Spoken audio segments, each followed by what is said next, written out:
Okay, good morning. Can I just check everyone can hear me okay? Yeah. So we'll resume the session dealing with matter 3 from yesterday.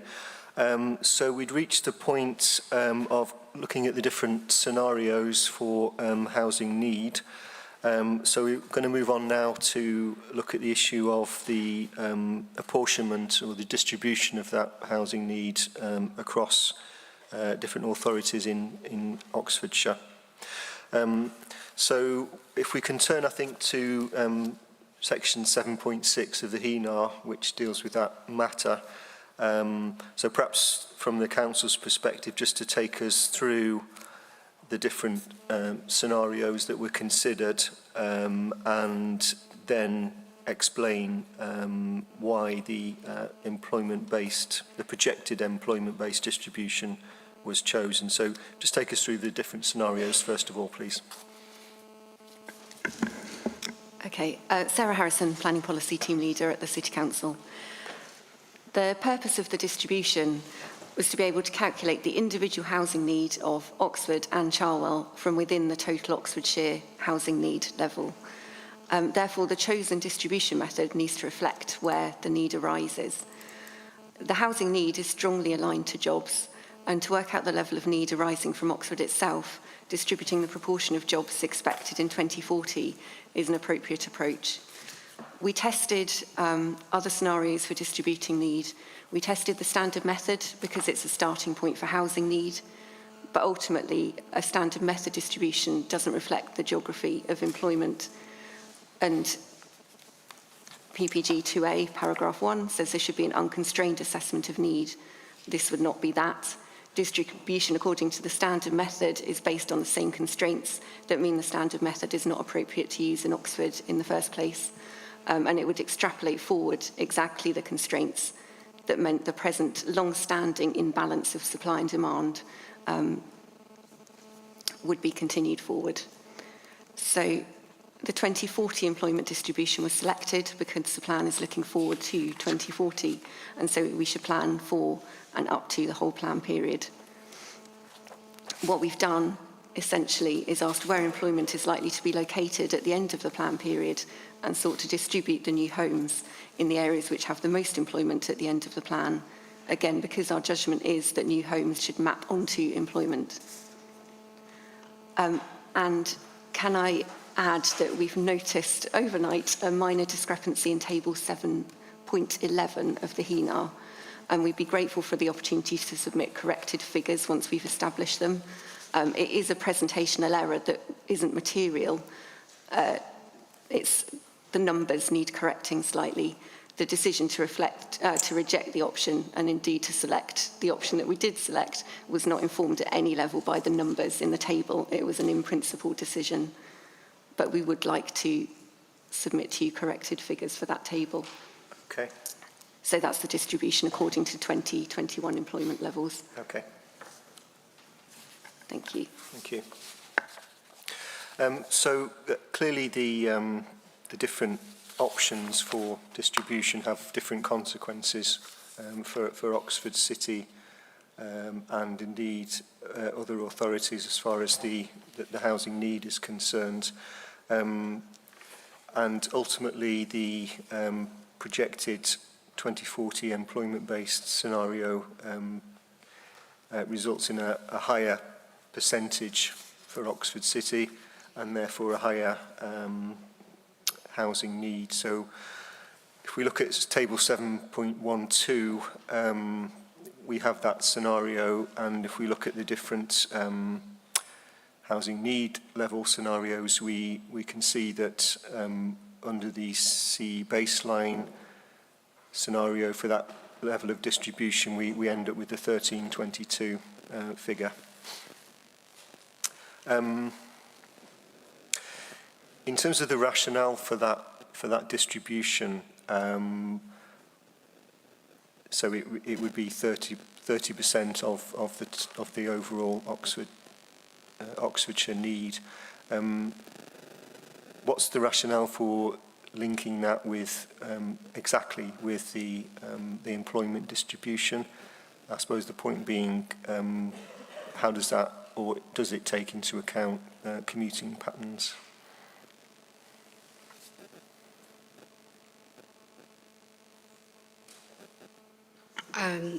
As my colleague explains, we wanted to make sure that when we looked at distribution, which was a necessity given the approach we've taken to identify the global need, that we tested a range of options.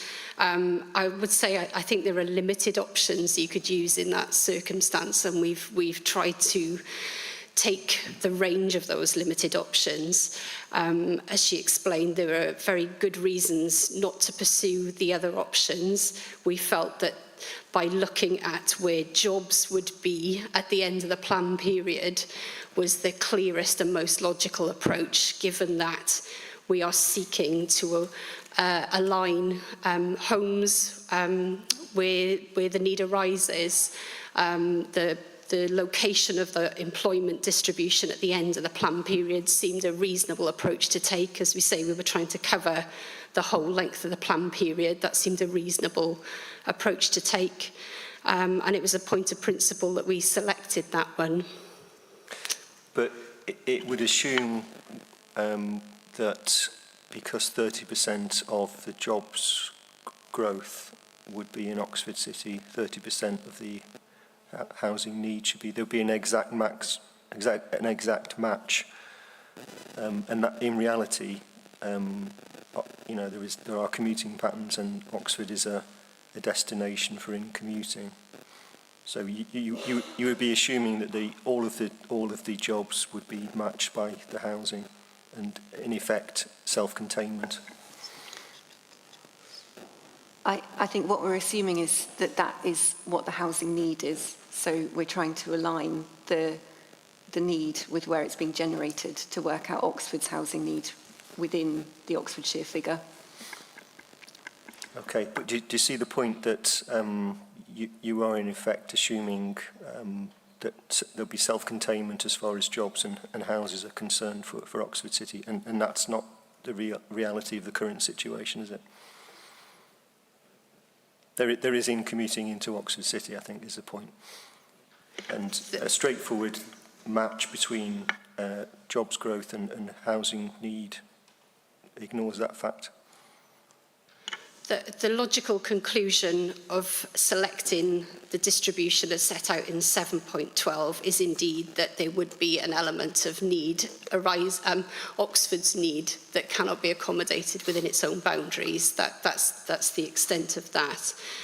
What I would say is that what we've matched the housing growth to is the total number of jobs at 2040. So it's not projected additional growth. So it's where the jobs projected, it's where the jobs will be located in total across the county. That's the approach we've taken. So it's not additional jobs, it's global. But either way, that assumes that there's a match between the location of the jobs and the location of the houses. And that's given, you'd have to accept that there are commuting patterns, and there are likely to be commuting patterns in the future. As I say, the logical conclusion of that is that it would result in some unmet need for Oxford. That's the case. No, that's not the point. The point is how you've arrived at the distribution of the overall figure. You've decided to use the 30% figure, which is the distribution of employment in 2040, and you've not factored in any commuting patterns that exist now or are likely to exist in the future. That's correct. Yeah. Are you sure? No. Sorry, I'm not sure. I might be wrong about this. I don't think that this distribution scenario is seeking self-containment, because what the mechanics of it are saying that at the end of the plan period, 30% of the jobs in the district will be in Oxford City Council's administrative area. Mm-hmm. It's then saying that the new housing need arising during the plan period will be provided according to that. But it's not seeking to rebalance the existing supply and demand imbalances between jobs and houses in Oxford City Council. So it's not seeking to say that by the end of 2040, 30% of the total housing stock in Oxfordshire will be situated in Oxford City. So to the extent that there are existing commuting patterns, those are effectively predicted to subsist. It's only in respect of the new, effectively the kind of net new housing which is proposed, which is required, that is seeking self-containment in relation to that. Yeah. But not seeking to kind of...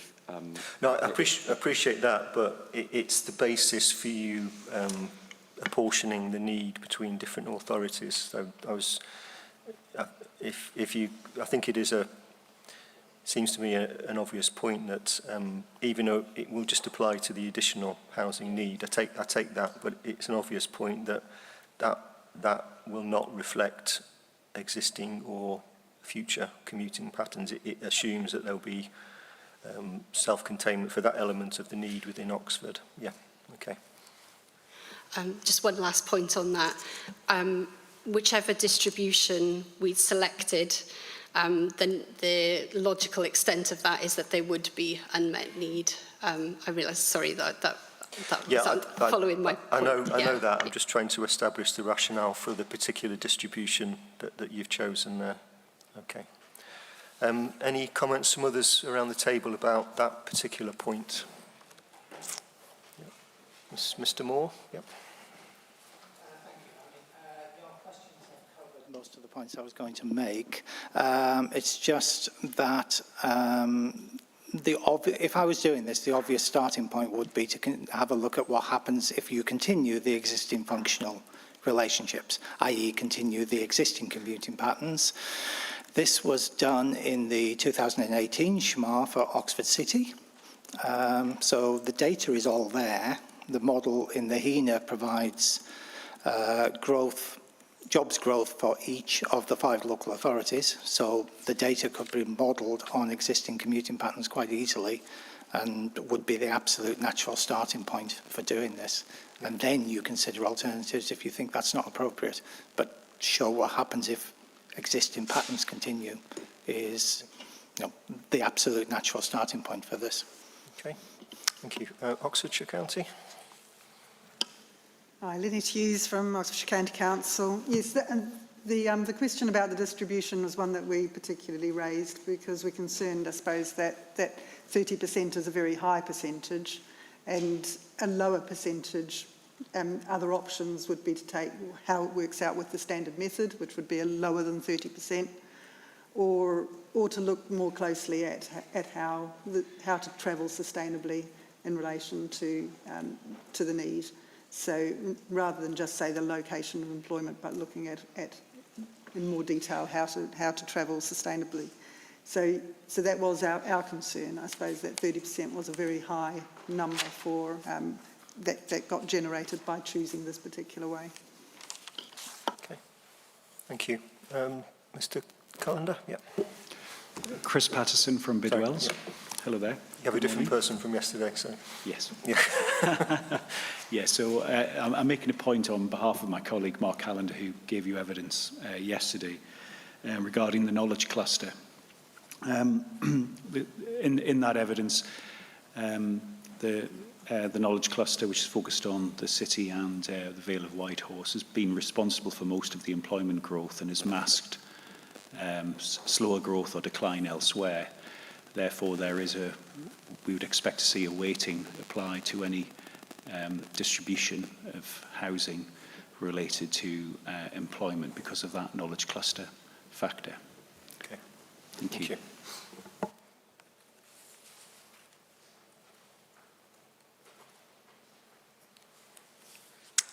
Okay, thank you.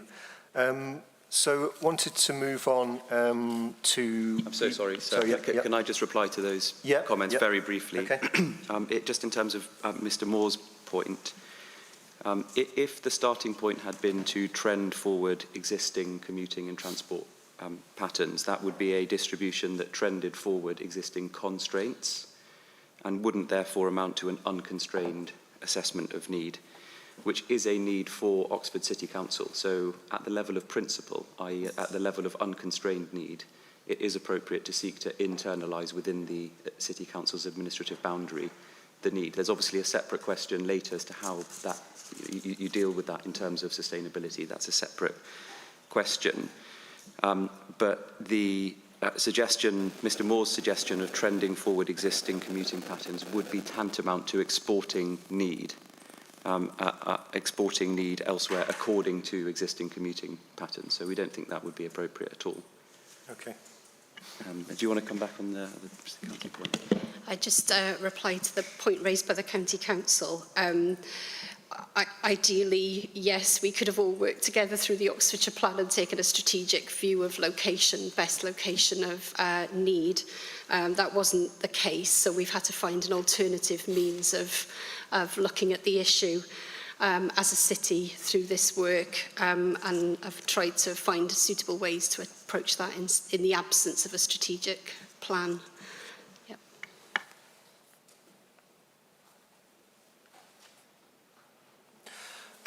Just not wanting to go back too much into the duty to cooperate, but in terms of the involvement of other authorities in this particular issue, the distribution, how were they involved in that? So our partners in commissioning the work, Charwell, were wholly involved throughout, and we came to a position actually where at the time where both authorities were going to use the outputs of this report in the same manner in their Regulation 18 stages. With regards to the other districts, as we touched on Tuesday, we published and shared the HENAR report when it was completed in early 23. I don't have the dates in front of me now. And that was for consultation, and we worked through concerns as they were raised with us on that, through that process. So was there any direct input from the other authorities on the question of what the distribution of need should be? You've identified 3 distribution scenarios and you've chosen one. Was there any input from other authorities about whether there were alternative scenarios or which scenario should be chosen? So the approach we took when it comes to the distribution element of the HENAR is the same as we outlined on Tuesday with regards to the whole report. Mm-hmm. So there was no additional conversation on distribution. However, through the process of publishing the HENAR at our preferred options, Reg 18 Part 2 consultation, we had a full conversation about issues as they were flagged to us and any concerns. We actually took the distribution of need table 7.2 in the HENAR, and we placed that in its entirety in our Regulation 18 Part 2 consultation document. Mm-hmm. That formed a full part of that consultation at that stage, and then we took it further forward to Reg 19. But your council's position didn't change as a result of that consultation process? It didn't. That doesn't mean we didn't listen, but it didn't change. I'm not suggesting that. Yeah. I'm just, as a matter of fact, it's the same point. Yeah. Okay. Thank you. Thank you, gentleman at the end there. Yeah. Thank you.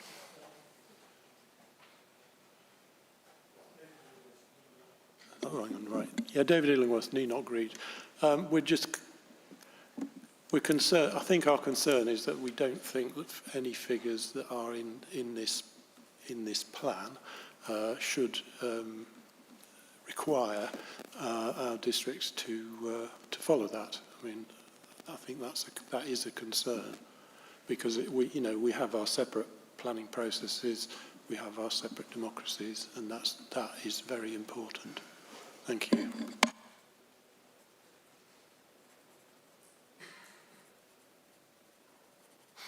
Okay, it is an important point, and we will come on to that particular, perhaps thorny question in due course, but thank you for that. Okay.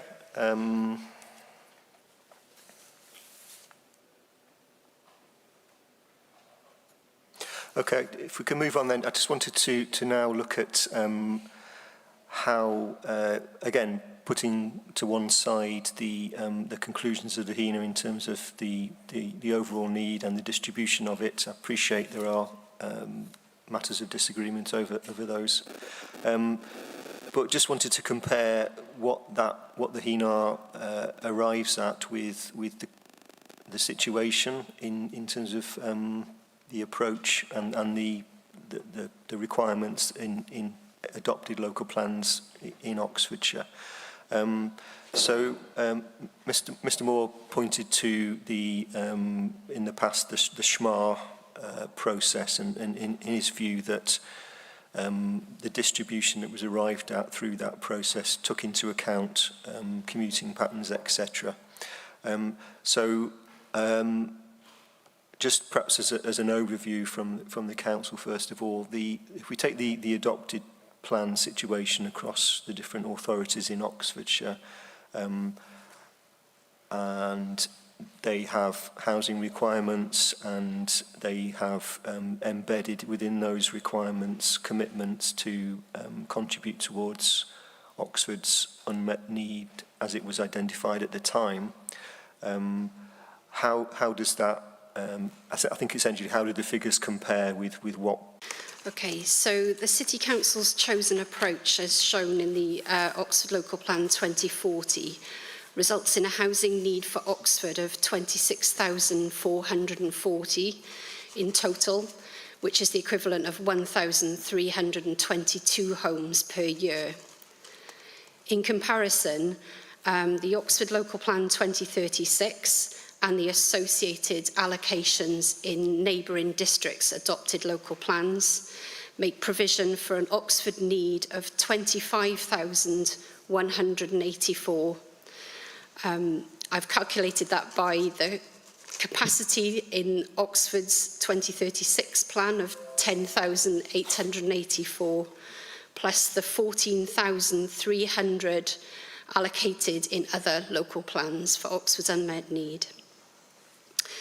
If that were divided simply over that 20-year period, that's the equivalent of 1,259 homes per year, albeit there are some step trajectories embedded in that.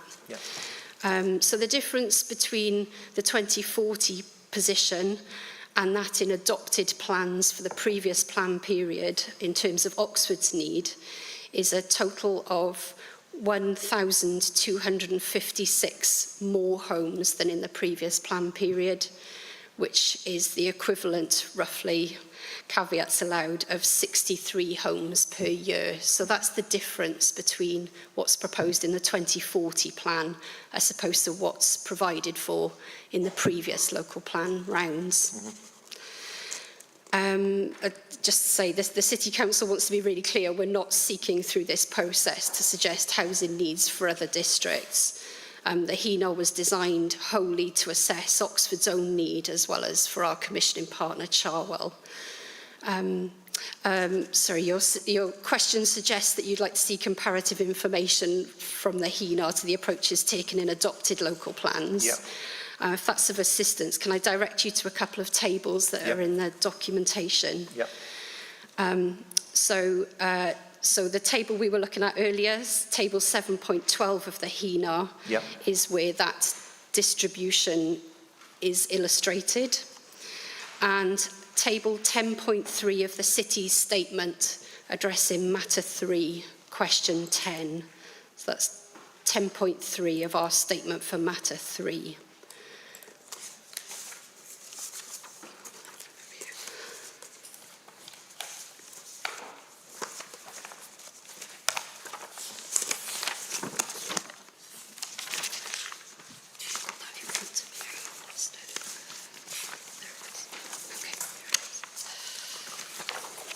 Sorry, I have lots of papers in front of me too.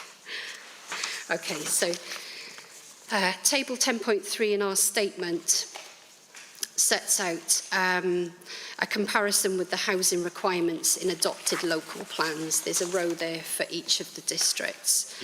And the unmet need, as I mentioned, in those already adopted local plans totals a number of 14,300 homes.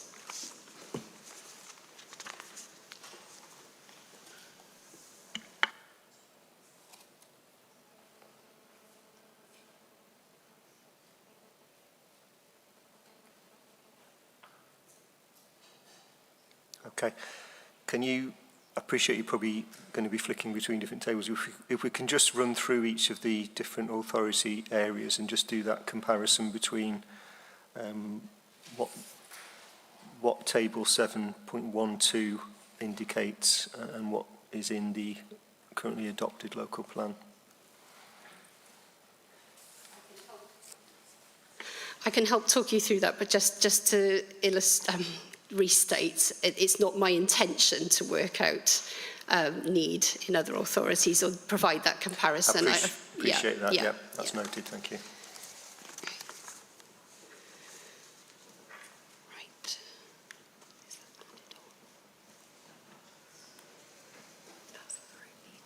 Yeah, okay.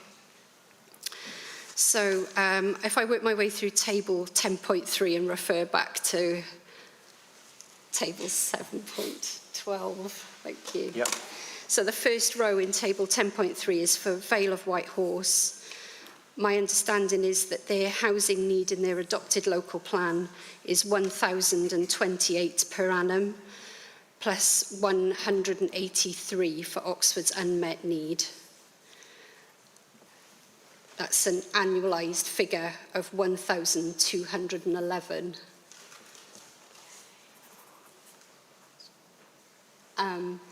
Cross-referring back to table 7.12, the equivalent figure in that table is 714.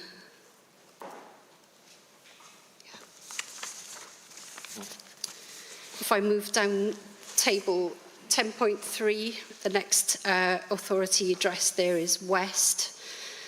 So my understanding of their adopted local plan is a need of 15,950, which is derived from 13,200 for their own need and 2,750 for Oxford's unmet need. That's an annualised figure of 935. Flicking back to 7.12, the equivalent figure is, without unmet need, is 564.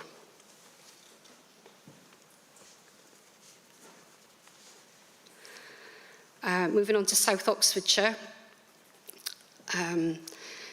that local plan makes provision for a housing need of 18,600. That's 4,950 towards Oxford's unmet need, and a total of 23,550, an annualised figure of 1,190. And the relevant figure in table 7.12, without any unmet need, is 793. And then finally, looking at Charwell, they make provision in their adopted plans for 1,240, no, is that the right number? It's got a per annum. Sorry, I think there's an error in my table. It's flicked to per annum for Charwell. They make provision for Oxford's unmet need of 4,400.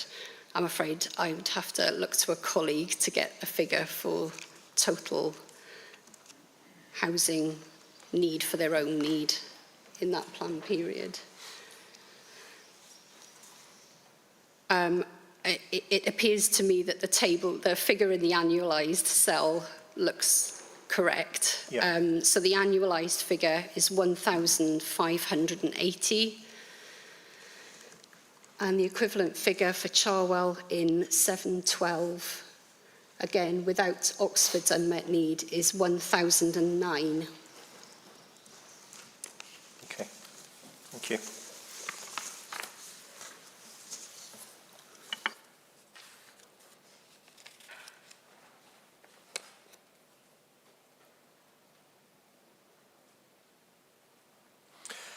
So I appreciate you can't really and probably don't want to speak on behalf of other authorities, but as an overview in terms of the previous round of plan making, the derivation of housing need and housing requirements stemmed from the SHMA earlier on. And in terms of the mechanism, so that looked at, that was a combined effort between all the authorities, yeah. So then, following on from that process, if you could just briefly just explain the mechanism for the distribution of Oxford's unmet need in that previous round of plan making.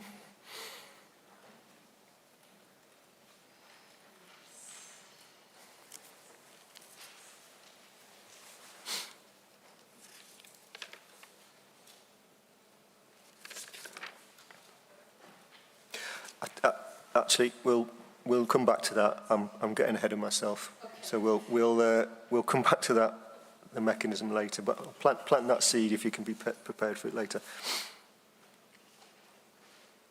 Okay. Yes, Ms. String. So I'm just going to call Mr. Rice forward, if I may, because I know he's done some figures as well for you in terms of that comparison. I think he just wants to make a couple of points. Thank you. Good morning, sir. Good morning, madam. Yep. So just to clarify some of the figures that Ms. Williams gave you just now on the relationship between the adopted plans and the emerging figures in Oxford's local plan. So looking at table 7.12 HEA 001, the housing need being put forward by Oxford is the Cambridge econometrics baseline figure. Yep. So I'm only going to speak for South and for Vale, but I think it's important to compare the equivalent numbers instead of the total numbers. So the numbers that Ms. Williams gave, the total numbers included unmet need, which was agreed. So the equivalent figure for South Oxfordshire in its current plan is 775 homes per annum for its own need, compared to 793 identified under the Cambridge econometrics baseline figure. So 775, you said? Yeah.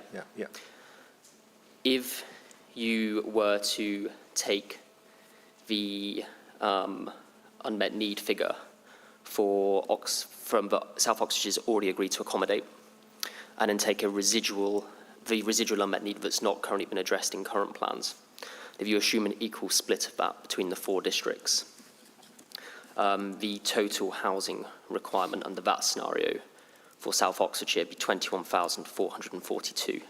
So slightly less than the current adopted local plan, but much closer to the figure rather than the 793. Yeah. So there will be, if we didn't deal with the agreed unmet need, there would be there'd be additional housing that needs to be met through a subsequent process that presumably we'll be discussing later today. For the Vale of Whitehorse, the adopted figure in the current plan for its own need is 1,028 homes. But the current figure without unmet need and the Cambridge econometrics baseline is 714, so it is slightly less. So those are the 2 figures to compare when you talk about the own need, when you disaggregate Oxford's agreed unmet need in the current plans. Okay, thank you.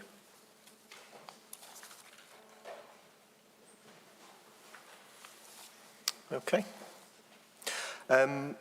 Good. If we can move on then, I'd like to sorry. Apologies. Sorry. Okay, sorry. Mike Knott, Stantec for various clients. So can we just clarify the position on the time period for unmet need, which we've discussed? Can we cover that now? There's confusion, I believe, on the City Council's part and with reference to Matter 3 statement for the City Council.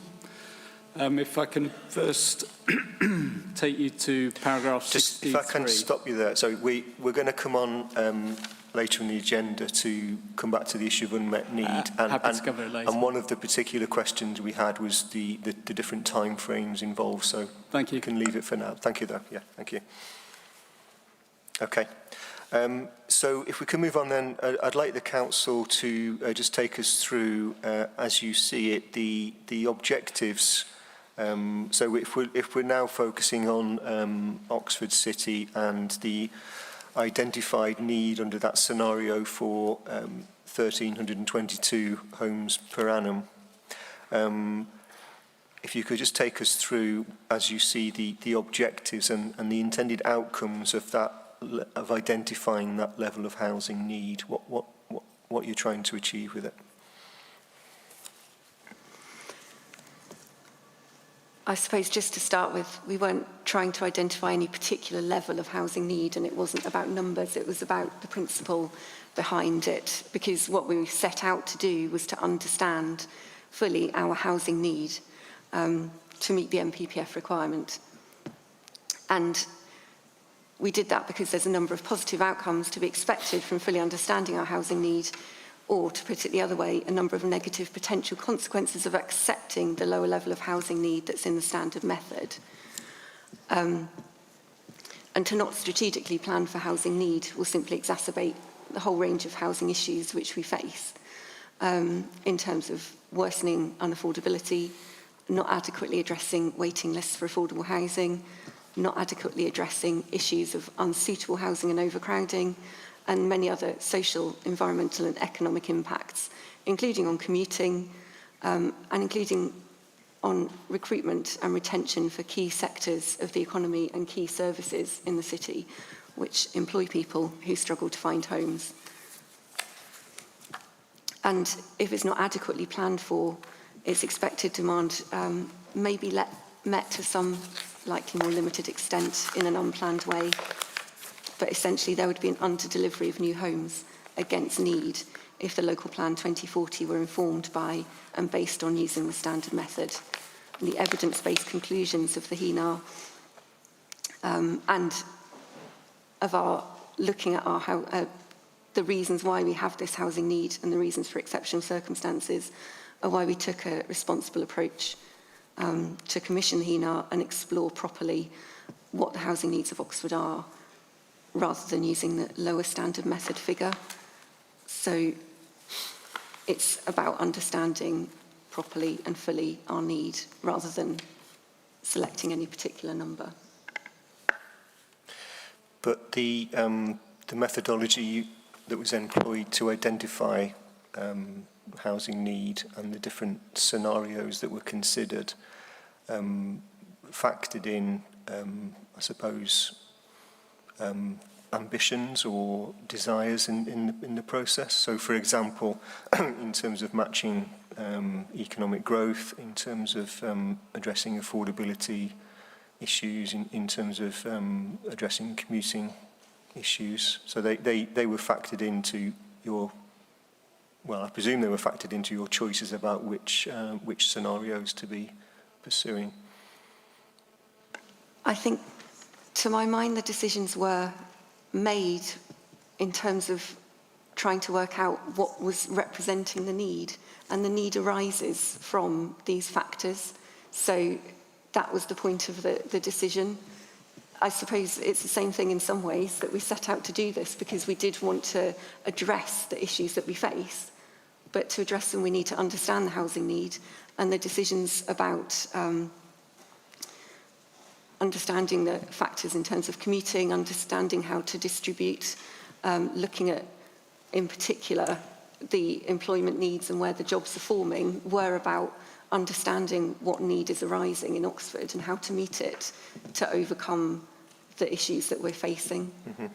But in choosing the preferred scenario that you have, so yesterday we talked about many things, but some of them included, so the issue of suppressed households formation, the issue of aiming to reduce commuting back to 2011 level, so that there seems to be some clear objectives here that were at play, which influenced the ultimate conclusions about what housing need is.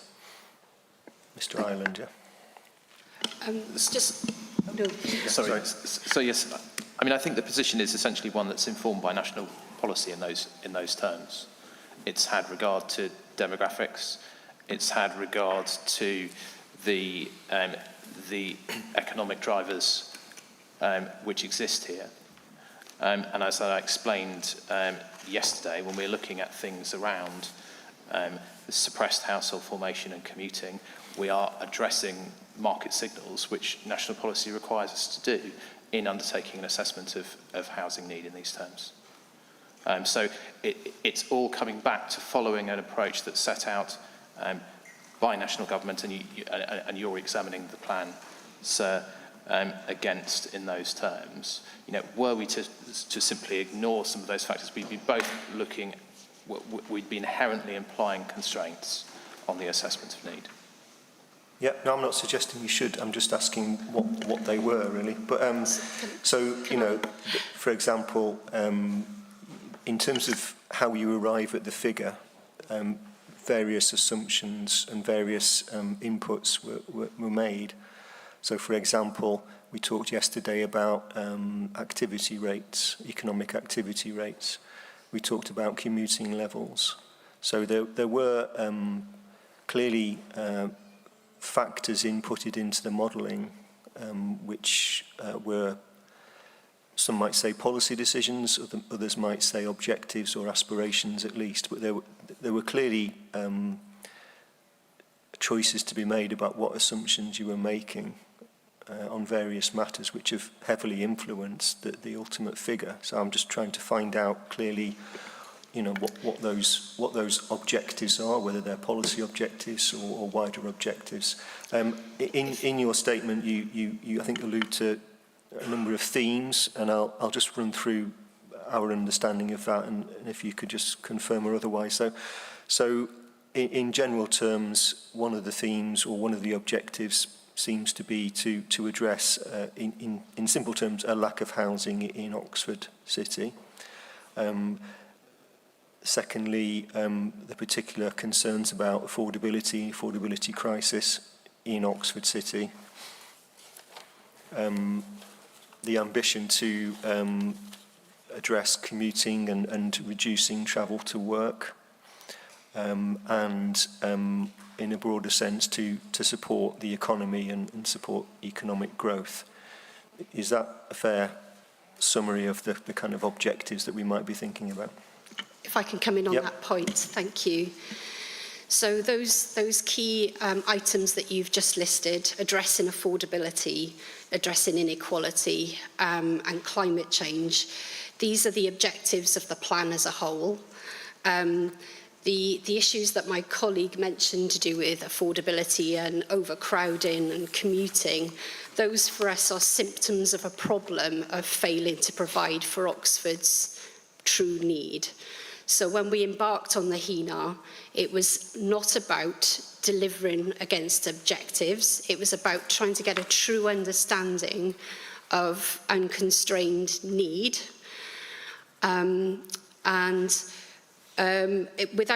Without those would be constraints, and those would be policy choices, and that's not been the approach taken in the HENA. What we were trying to uncover in the HENA is a true picture of actual need, which is why we so readily decided that standard method wasn't going to deal with standard method alone as a calculation doesn't identify the true need of Oxford, which is why we needed to look at others. These items are symptoms of a problem that we're trying to address, and those affordability, inequality and climate change, those are the objectives of the plan. We haven't, through the HENA, we haven't got on to the plan approach. This is purely an assessment of need at this stage. Yes, but the assessment of need and the scenario that you've chosen, the CE baseline scenario, is arrived at, and indeed the distribution. There are factors that have influenced how you've arrived at that figure, and if we go back to table 7.7, for example, which looks at the assumption variations, etc., So there is an assumption about an economic activity rate. There is an assumption about reducing commuting. They are choices that could be made during the HENAR process and were made. You could have chosen, as we said yesterday, the HENAR process actively chose an activity rate based on the South East regional average. So there was a choice made there. It wasn't a pure, in that sense, a purely objective, just take the base data. You've made some adjustments to the base data. For example, you could have quite readily used the activity rate for Oxfordshire, but you've taken a decision that wasn't an appropriate thing to do. That's all. I do take the point, but I'm just trying to get an acceptance that there must have been some objectives behind the process. So can I just remind you of a submission that I made yesterday, which is that in an unconstrained environment, that the two critical assumptions being made are firstly that new homes would map onto the location of new jobs, and secondly that household formation would not be suppressed due to insufficient homes being provided for the population. So that the true unconstrained objective level of need is arrived at by stripping away these constraints, which is not a policy decision. And if we were to use the raw, unadjusted base data, that would would in effect be tantamount to projecting forward existing constraints. Okay. Thank you. Mr. Ireland? Sorry, the microphone. So yes, I mean, as we've talked through over particularly yesterday, when we look at these issues, we look at the trend data, but we also need to consider what's the context that sits around that and the degree to which constraints may have influenced where a position sits at a current time. And when we look at things like economic activity and commuting, there is an influence over essentially a housing supply constraint on those factors. And therefore, government policy directs us in looking at market signals to seek to address some of those matters. So I think when you come to wrap this up, it is just worth going back to the 2020 inspectors' report on this. And I think it is a helpful touch point when we come to some of these points.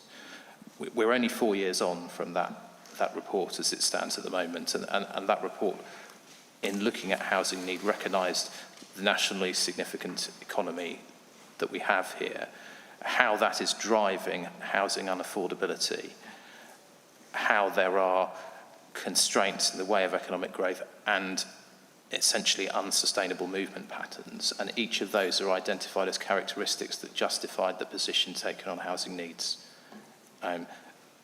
At that point, we worked back through some of those points today, but the council in looking at this isn't completely looking at, well, is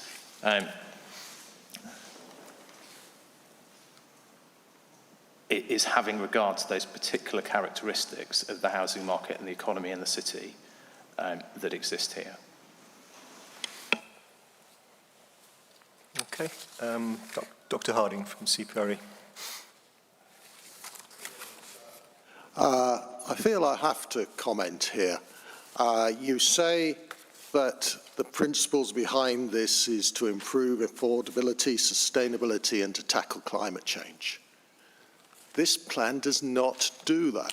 What you are proposing is to continue to import huge numbers of workers into the county where we know, by your own admission, there aren't the houses, there aren't the infrastructure, and in fact, although you talk about unconstrained growth, Oxfordshire is quite constrained in terms of the national landscapes, the green belt, the river corridors.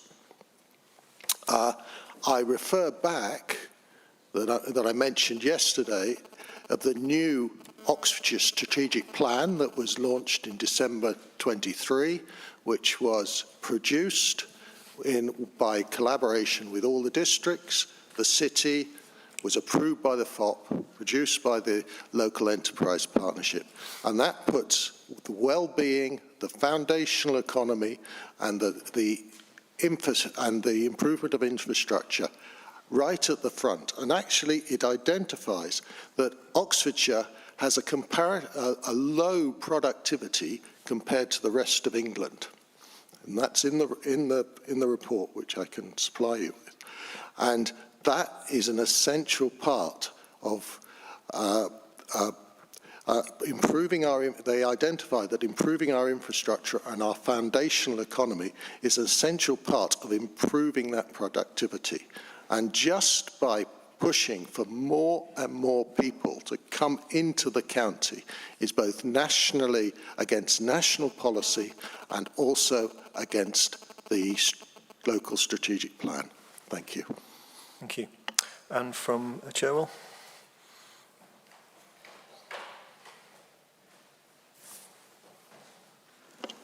Thank you, sir. It's Chris Cherry from Cherwell District Council Planning Policy Manager. It's going back to your previous point about table 10.3 of Oxford's matter. I think it might be helpful if I just clarify Cherwell's housing figures. Yeah, that would be good. Thank you. 22,840, which is an annual figure of 1,142. And then in addition to that, then in the partial review plan, there's the 4,400 homes to meet Oxford's unmet need. Okay. So Cherwell's own requirement or need is 1142. Yes. So that in simple terms, that would be a figure to compare with the figure in the HENAR. Yes. Yeah, okay. Thank you. Okay, thank you. Okay, Mr. Young. Sir, thank you. It's Reuben Taylor, Casey, for the universities. You'll recall yesterday I made some points in relation to the activity rates. Yep. And the explanation we provided for the selection of the 0.77 figure that we looked at yesterday by Mr. Ireland was that it had been selected on a basis of a desire to cool economic growth. Today, Mr. Mackenzie seems to be implying that potentially that figure was selected to ensure that it's an unconstrained figure. We're getting different explanations for the adoption of the underlying assumptions on different days, and not only that, but neither of those explanations is set out in the HENAR.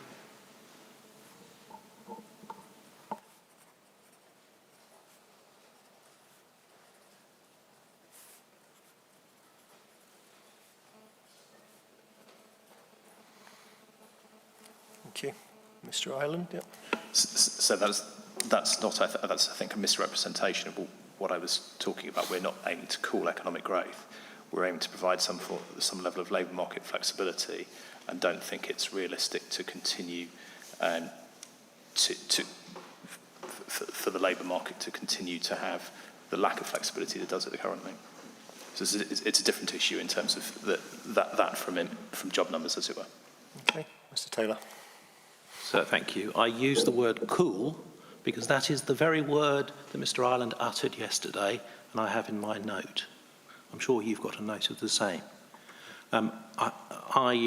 Also, while I'm speaking, can I just note that we seem to have skipped over an element of the agenda, which is the question whether the HENAR adequately addresses specialist housing need. Yeah, okay. I'm sure that was inadvertent, but I just I was going to slot it in due course. Yeah. Thank you. Okay.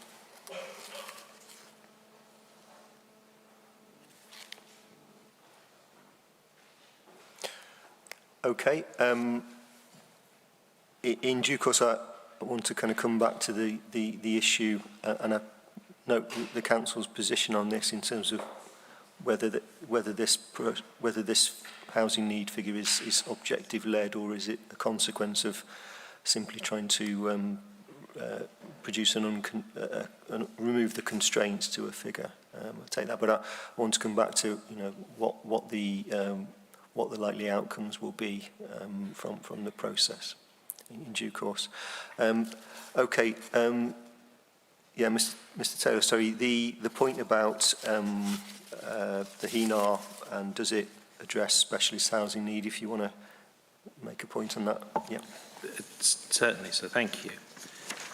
So the position as we understand it is that the consultation paper issued by the Council in the summer of 2021 included a background paper on the economy, and that identified, and I quote, that the plan should address and respond to the need for student accommodation. We then move forward to the summer of 2022, and the preferred options consultation, which at paragraph 1.12 says that the universities are key to the success of the knowledge economy in Oxford, and many of the research and development locations are closely linked. We then, subsequent to that preferred options document, get the HENA in December of 2022. And as we've explored, none of the options that were appraised in relation to housing include any amount of student accommodation, because the student accommodation appraisal only comes out in 2023. So of the 4 scenarios that have been identified, there isn't a single policy off scenario that includes student accommodation needs for Oxford. And so on that basis, as we've set out in our representations to you in respect of matter 3, the calculation of the housing need isn't justified because it doesn't take account of specialist housing need for students in a city which the local industrial strategy states incorporates the #1 university globally, and which has the largest fund for university spin-outs in Europe. We do not consider that the starting point for assessment has properly encompassed all the needs of the students and of the universities, and indeed, of course, we made those points about the KI cluster yesterday. Thank you. Okay. Mr. Ireland, or one colleague from the council, just in terms of the HENAR and how it does not address the student accommodation issue. Well, the model used in the HENAR to assess overall housing needs includes a baseline of student population, which stays as the same proportion of the overall economy as it's projected forwards. So it is taken into account in the HENAR, including an expectation of growth in line with the general growth of the economy. And, you know, this is an appropriate approach. Obviously, we've got more understanding from the universities in the ICNE student housing needs assessment, but as they themselves say, growth is uncertain for them around student numbers, and that's clearly spelt out by them themselves and noted in that assessment. So the appropriate response seems to be as it is, which is to assume growth at the general level of the economy, because we haven't got any better information to factor into the HENAR.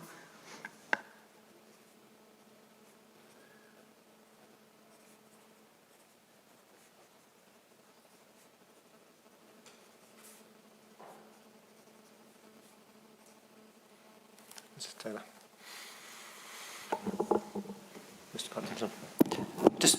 Just before you start, just in terms of, I suppose, what you would like it to do, we were talking yesterday, and I think in terms of the overall housing need identified, we were talking on an Oxfordshire level, but you were talking about a figure which would be higher. Is that formed from your view in particular about the issue of student accommodation, or is that a separate matter? That's a separate matter. Yeah, yeah, okay. So the aspirations for student growth have been set out in our Reg 19 responses. And I think we summarised them briefly in our papers, but if you go back to our Reg 19 response, it would be in there. We do highlight that it is a dynamic sector and it's very hard to predict what happens with student numbers. That is true, they go down, but they also can go up quite rapidly. What we're looking for is appropriate flexibility, whereas I think our key point is the plan as written is a straitjacket on both universities.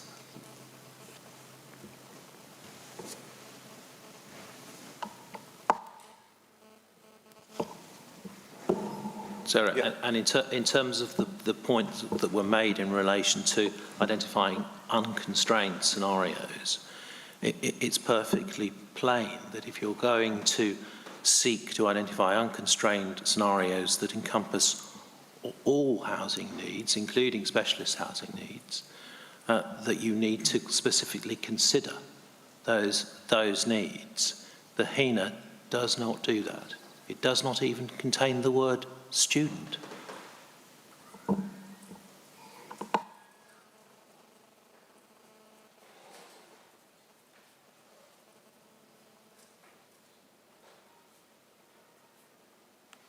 Okay. Mr. Ireland. So yes, just I think a reference for your notes when you come back to look at this. This issue is dealt with in the planning practice guidance. It's not in the housing and economic needs section, it's in the section that deals with the housing needs of different groups.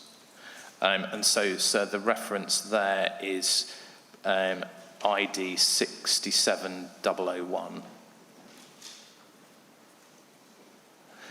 And what that sets out is essentially the approach to looking at overall housing need may be different to that to looking at particular groups within the population. And so it provides guidance on how you might resolve those issues, including essentially looking at the extent to which housing need can be treated into a housing requirement, issues around deliverability and so forth. But it recognises that there may be situations such as this where there are different approaches which are appropriate for looking at different elements of housing need. Okay, thank you. Okay.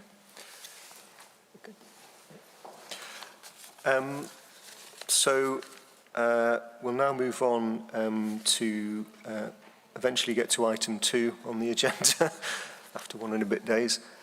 So we'll now move on to look at the issue of capacity within Oxford and therefore the resultant housing requirement which is set out in the local plan, in the submitted local plan.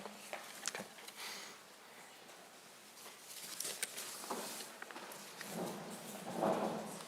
Okay. Can I just check? Can you hear me okay? Oh, can everybody hear me okay? Great.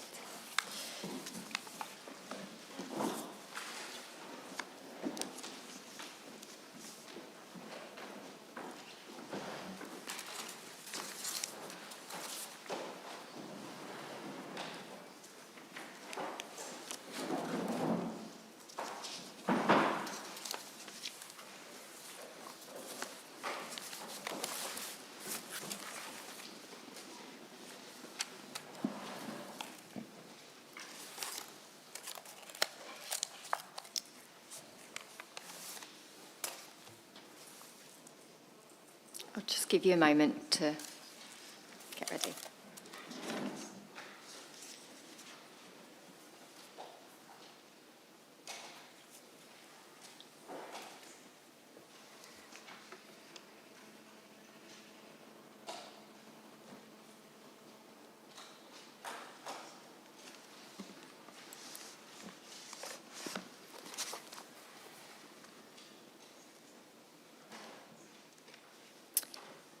Okay, so if I could just ask you to start off by giving me a very, very brief overview of the methodology and the process of assessing capacity that the Council's undertaken, please. Thank you. Rachel Nixon, Principal Planner, Oxford City Council. The HELA has been prepared in accordance with methodology as set out in planning practice guidance, which very broadly sets out that the sites are identified through a range of sources, and if they meet the HELA criteria, we look in more detail at development timelines and capacity for sites.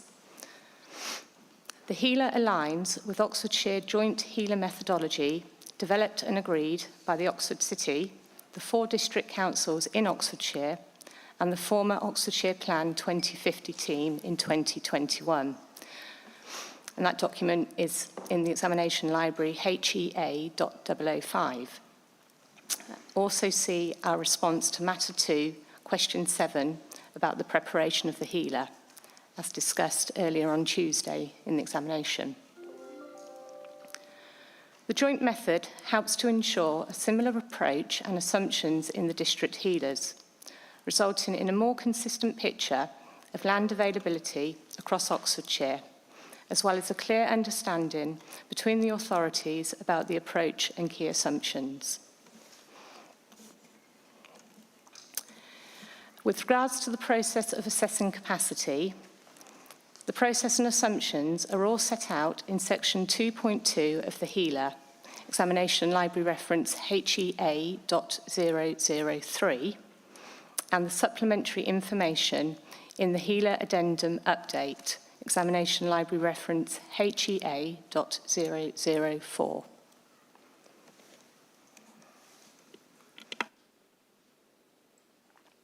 Okay, thank you.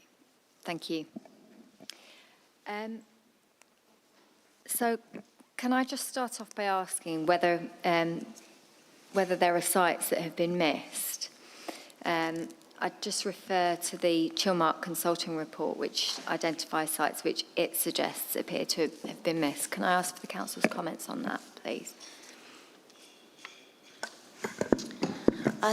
All the way through, we've had an ongoing call for sites, and we've worked very closely with landowners and other stakeholders to make sure that we had the most up-to-date and fullest knowledge of sites. So there is currently 492, I think it is, sites in the HELA, because we've repeatedly updated it throughout the process to make sure that we had all available sites. We had a very thorough assessment of land to identify the supply of sites. So we followed all of the sources in national guidance and the joint methodology, which included a combination of submissions by landowners, looking at planning records, even just looking at maps as well, and officer identifying sites, officers through the joint working on the Oxfordshire Plan and other submissions. Any of those we have, put into the assessment. There were 12 sites, I think, identified in the Chilmark report, which were proposed, and we have responded fully to those in our addendum to Matter 3. So we've included those in the assessment.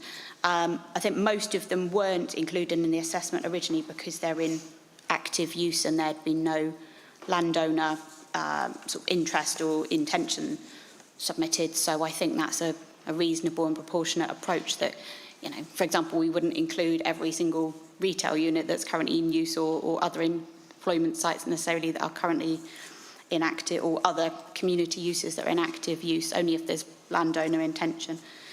So yeah, we've responded fully to all of those, and those are now included in the assessment as well. Okay, thank you. Just moving on that, should sites with a smaller threshold, so 5+ net dwellings, have been included?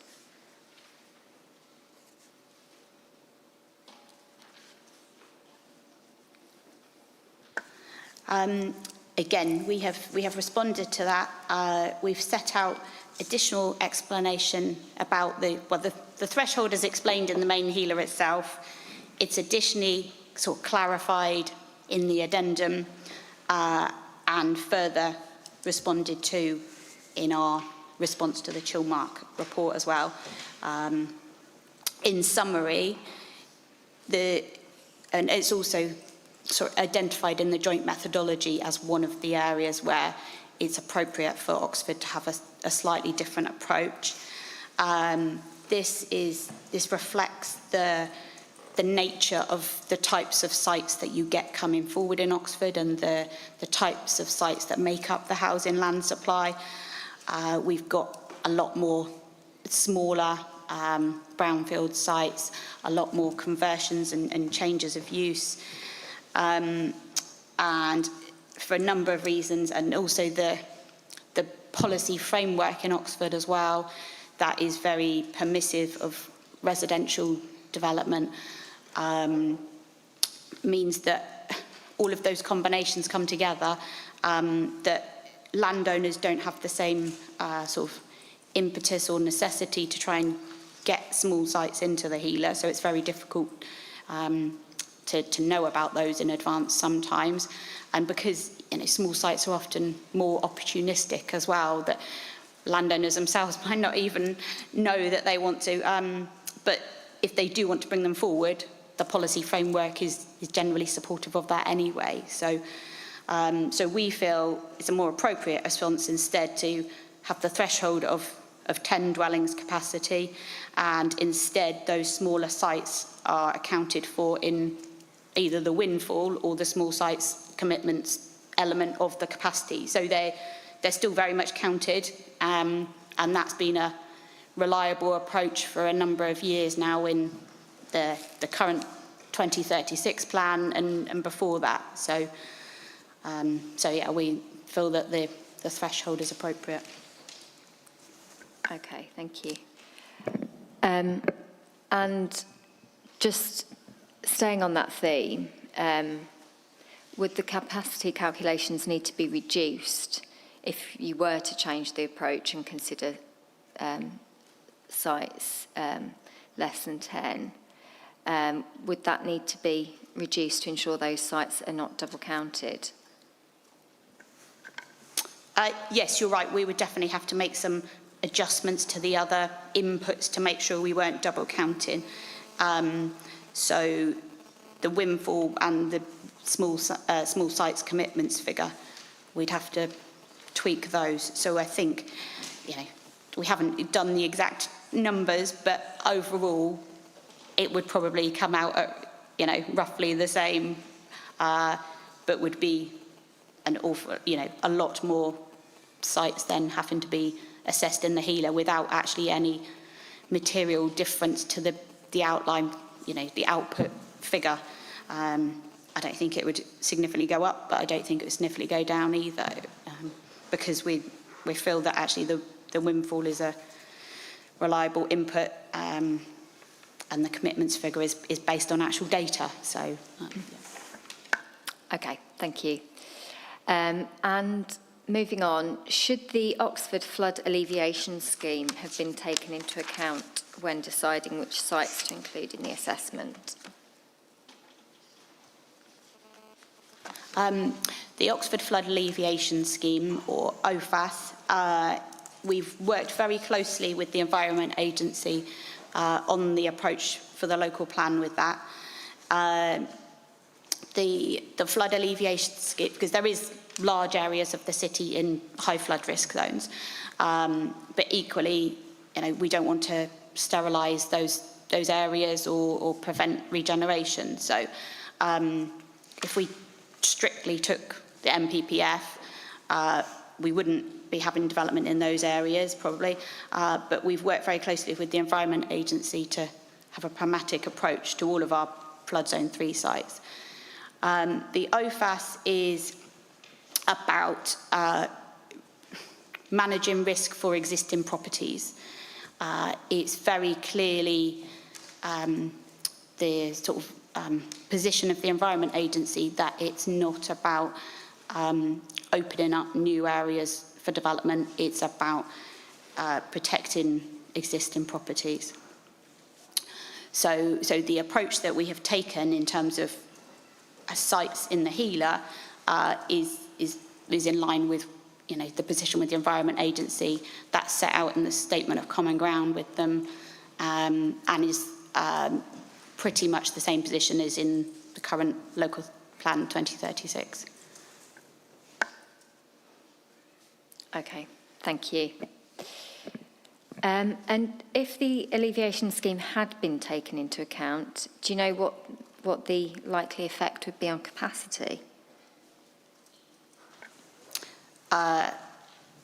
When you say, as in if we had taken a different interpretation, we haven't done that maths because that wouldn't be acceptable to the Environment Agency, and we don't think it would, be in line with national policy either. So.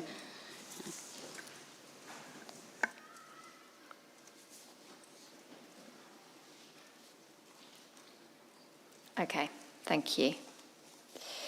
Can you just briefly explain the approach to greenbelt sites, please?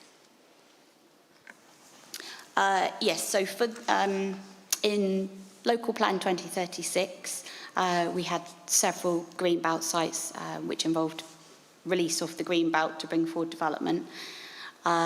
We have since done further greenbelt assessment, and no additional sites were found in the greenbelt that were developable or would not have a high or medium-high negative impact on the integrity of the greenbelt if released.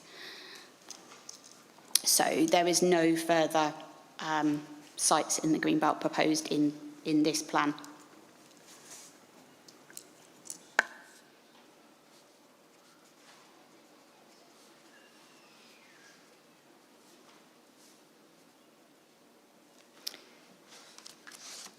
Okay, thank you.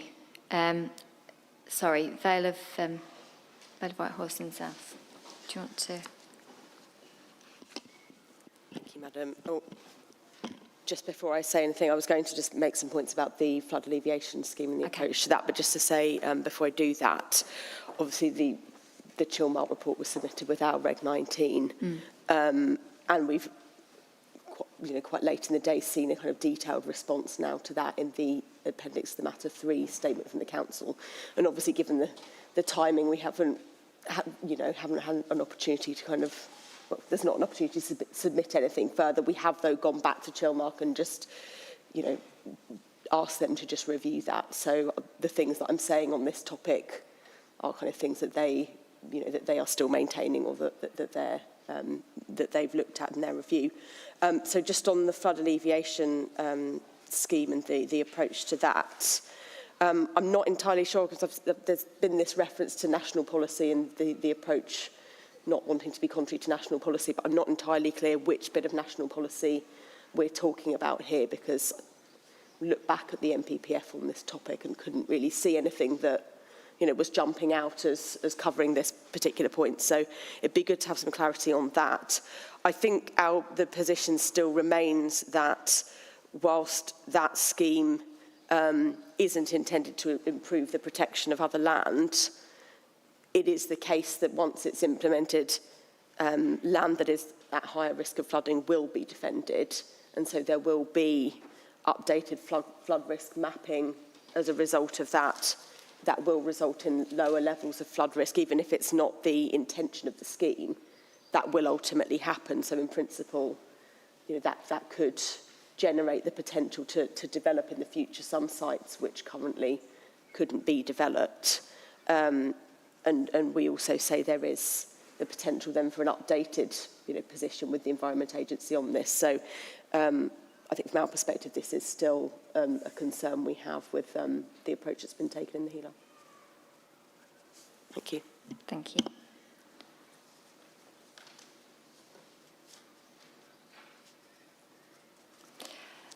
Does the Council want to come back in on that, please? Thank you. Yes, it was just to clarify that the Environment Agency advice to us in preparing this plan is very clear, that the plan should not allow existing uses to be turned into more vulnerable uses within the flood zone. For the purposes of the HELA, we have to make the assessment on what the situation is now. We can't, make assumptions that things will happen in the future. We have to assess the sites as they are now. If the Environment Agency advises us in future to review those assessments, then we would do that. And HELAs are iteratively updated regularly anyway, so we could pick that up in future updates.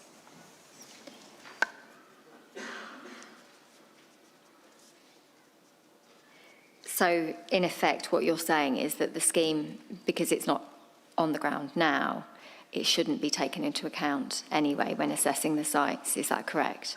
Yeah. Yes, that's the approach we've taken. The Environment Agency advised us that we have to take the undefended flood levels into account when assessing the planning applications. So we've taken that same approach for the Healer.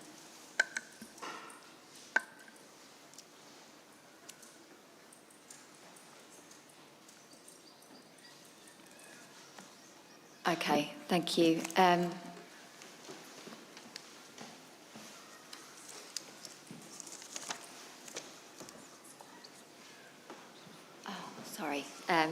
Sorry, Cherwell Development Watch Alliance. Thank you very much. John Hill from CWA.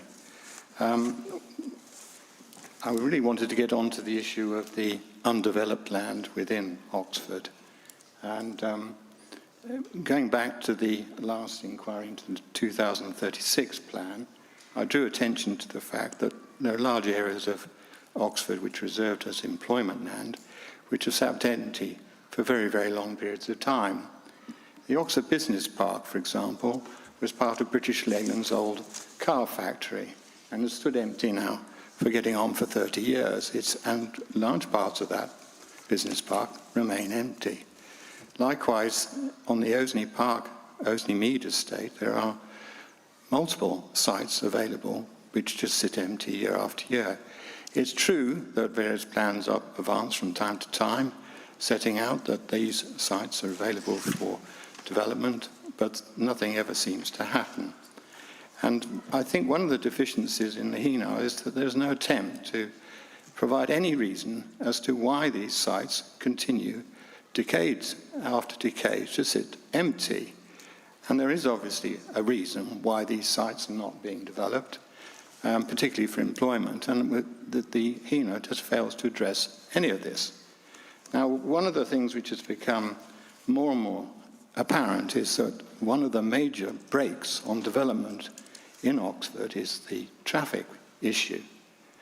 I myself was involved with the firm of solicitors for many years, and we discounted at all levels going to Oxford as a place to carry on business because of the traffic congestion. As can be seen by travelling around Oxford, the congestion just gets worse and worse, and certain businesses have started to leave the city because the cost to them of congestion is making their businesses uneconomic. Alden's a business which has been trading in Oxford since 1793, employing 85 people, announced on 17th January 2014 that they would be relocating 80% of their business to Bicester, partly because of the traffic chaos in and around Oxford. It's already been part of the discussion yesterday that the economic performance of Oxford City has lagged behind the rest of the county, and one of the principal reasons for this is the difficulty in getting in and out of Oxford. This has led to tradespeople who work outside Oxford imposing special higher rates for work to be undertaken in Oxford to consider the time they will spend unnecessarily in traffic jams trying to get into Oxford. I have direct experience of this myself with our heating engineers who are based near Witney. Others I know have had similar experiences. If you require further evidence of the difficulties of getting into Oxford, we suggest you spend half an hour exploring the centre of Oxford, where the number of vacant shops is truly remarkable in what is supposed to be a global city. It's unclear to me, when there's a choice available, why Oxford City Council, with the infrastructure available, wish to pursue such a high housing target of new build of 13,222 homes. This is a very risky strategy in the light of the impact on local businesses of additional congestion, which for many is a major driver of where they decide to locate themselves. Part of the problem is that other local authorities, including those outside Oxfordshire, have their own housing targets to meet, so the cumulative effect is marked. Particularly badly affected in this way is the West Oxfordshire District Council, where traffic is already held up on the A40 at any time of the day. This, however, impacts on neighbouring parts of Gloucestershire and other counties west of Oxford. That's all I've got to say on this subject. Thanks. Okay, thank you. I'll bring in Quad first, and then I'll bring the council in to respond. Okay, if you'd like to go ahead, please. Is that the way to go on? Yeah. Thank you. John Rhodes from Quad on behalf of the University of West London, who own land at Ruskin College in Headington. We have a site objection, which I recognise is for part 2 of the local plan, not for today. So keep my comments focused on process in terms of site selection from our experience. Okay, yes, please. On the receiving end, if you like, of the process. And just to observe that when we read the capacity assessment produced by South Oxfordshire and the Vale, 2 particular criticisms rang true, and they were that you may find it difficult to find evidence in the documents that you have that the City Council's worked to address how constraints can be overcome. And you may also find it difficult to find evidence in the documents that you have about why sites have not been selected. So against that background, a very small amount of detail just to locate the site for your note. It's site 463 in the Heeler. And there are 3 sites at Ruskin College, SP18, SP19, and then a field of about 4 hectares. Sorry, can I just ask you to go back? 3 sites at Ruskin. Think about... If I can just ask you to repeat, sorry, just for my notes, of course, sorry. please. So our site, and I don't want to get into any detail, is 463 in the Heeler.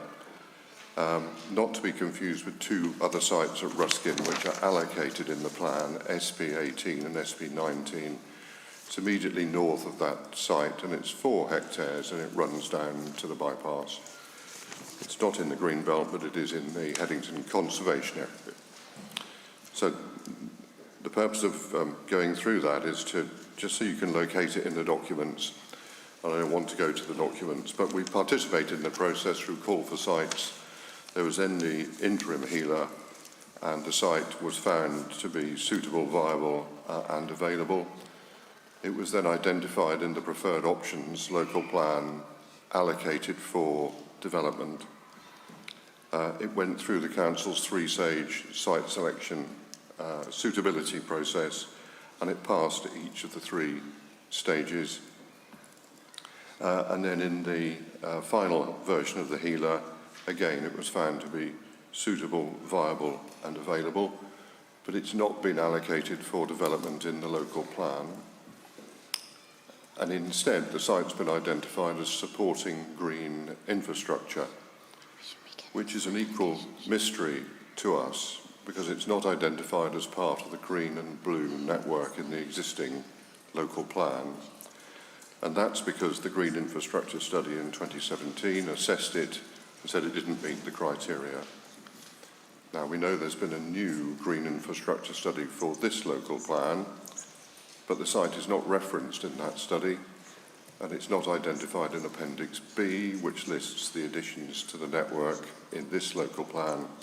And so we don't know why the site is allocated for supporting green infrastructure in this plan, and we don't know why it's not been allocated for residential development in this plan.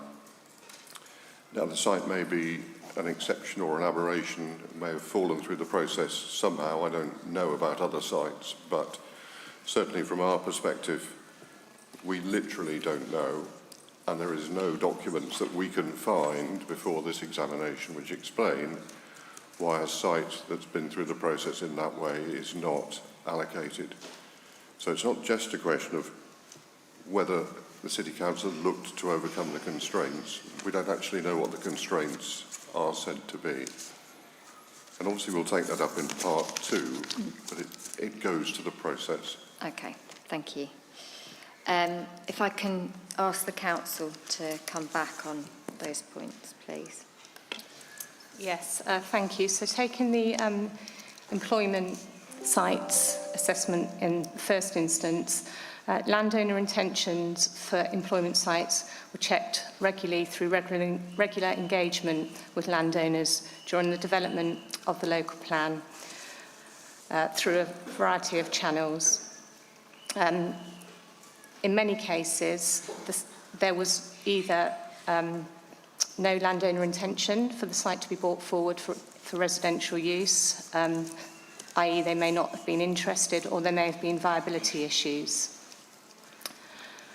The landowners of the main employment sites are often only interested in employment uses, and they don't see themselves as housing developers. There are no new sites allocated for employment in the submission plan either. Anything else? No, so what we mean by that is that we haven't been allocating employment sites at the cost of residential. If there is possibility of residential coming forward on the site, it would be allocated as such.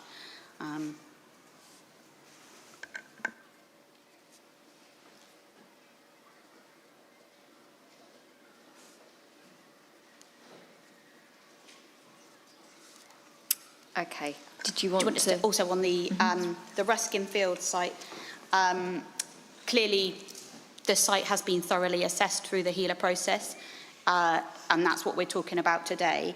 Whether the site ultimately gets taken forward as a site allocation or not is a later separate policy decision.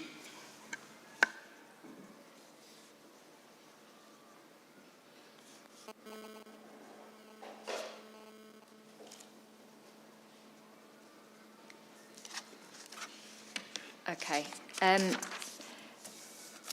Can I ask the council how they've considered category 3 employment sites, please?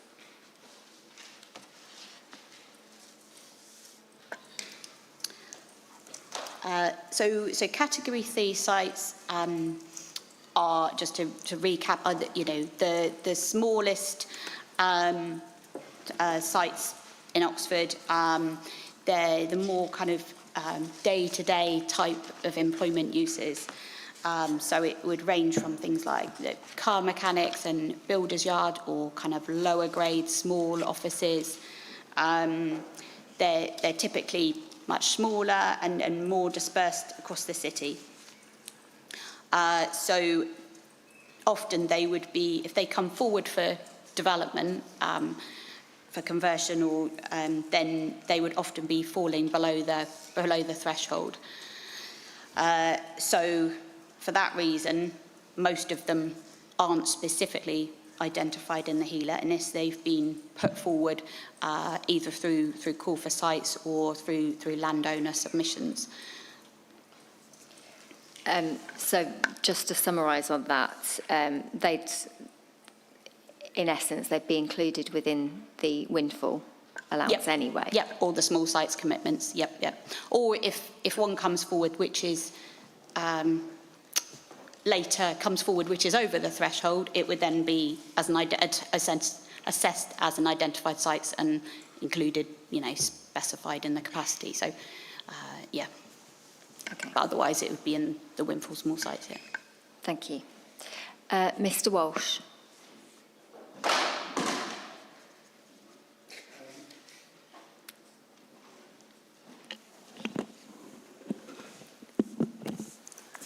Yeah.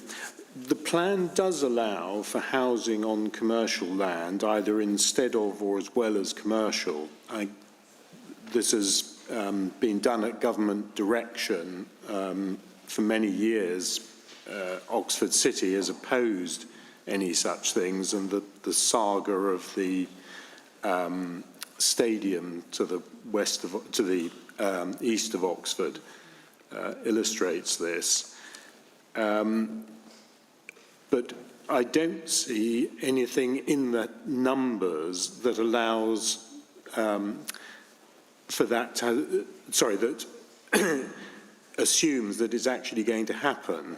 In other words, the windfalls are kept at the same level as they have been for many years, which is perfectly sensible of the very small sites, but there's nothing in there to say that they think substantial commercial land will be converted to housing, other than the one exception of the Osney Mead development, which is in as a perfectly sensible major development. I'd reiterate what someone has said earlier about the Oxford Business Park, that there are areas left empty for the last 40 years, which should be allowed to have mixed use with flats above commercial, would allow for the same amount of commercial space that we have at the moment, but would generate living space above. And the other point I'd like to make is on the oversupply of retail, which has really arisen during the plan process. It was, I don't think there was any reason why in the first draft of the plan it should have been there. But I think the opportunity is there. And when we come to the Bockley Road retail park, which is some 10 hectares, and is this bit where the Environment Agency is saying it shouldn't be built on at the moment, within a few years that will be protected and will no longer be the excuse that it can't be used for housing. And if that was converted to pure housing and on an intensive basis, that would make a major hole in the shortfall in housing numbers, but it would also reduce the demand for incoming commuters.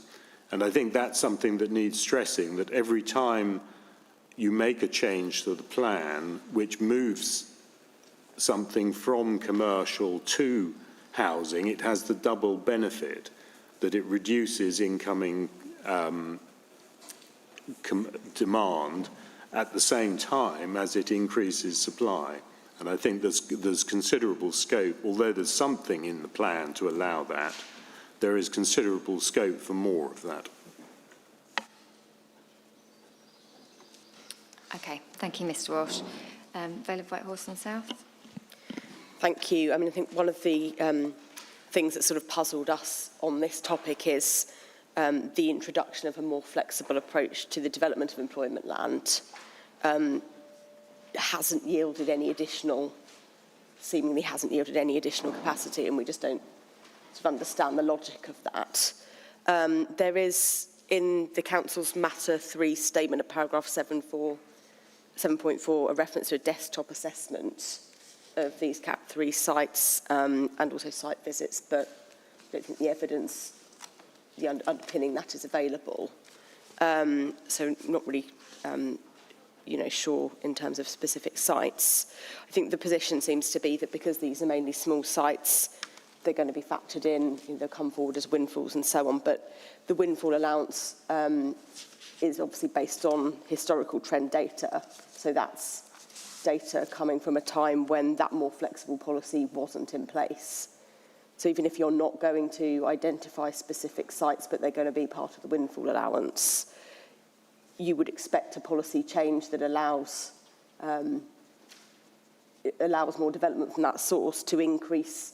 There would be more windfalls from that source. It would surely increase the windfall allowance. So I think it calls into question whether the windfall allowance is too low if it's not factoring in that policy change. I mean, there are other points about windfall allowance that are made. I obviously won't go into those now. So yeah, that's the concern about that.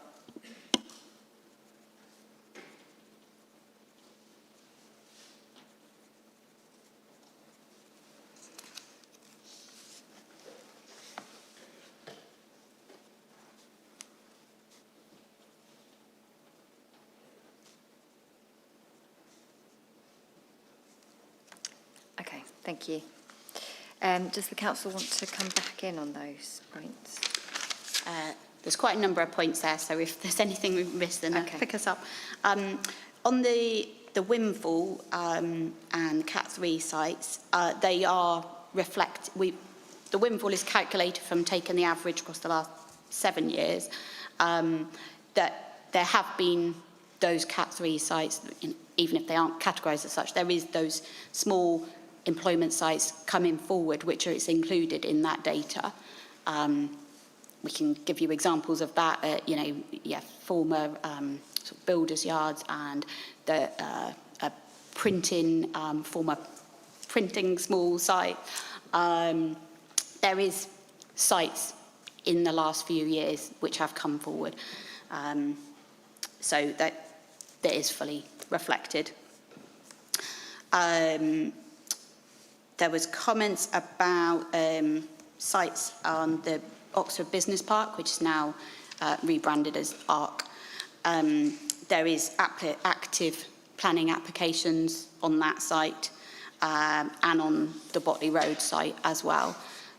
So they're certainly not just sort of sitting there not doing anything. Planning applications for commercial uses. Yeah. But at the same time, the policy H1, if someone wanted to come forwards with proposals like the gentleman was suggesting for commercial with residential above, that is fully allowed for within the policy. So there's nothing stopping that. It's just not what the landowners are choosing to bring forward at the moment. We've explained in the HELA documents that, potentially we can't sort of predict landowners' reasons, but part of that could well be just the viability situation at the moment, that the research and development is outstripping even residential uses. So that's what we're seeing a lot of coming forward at the moment.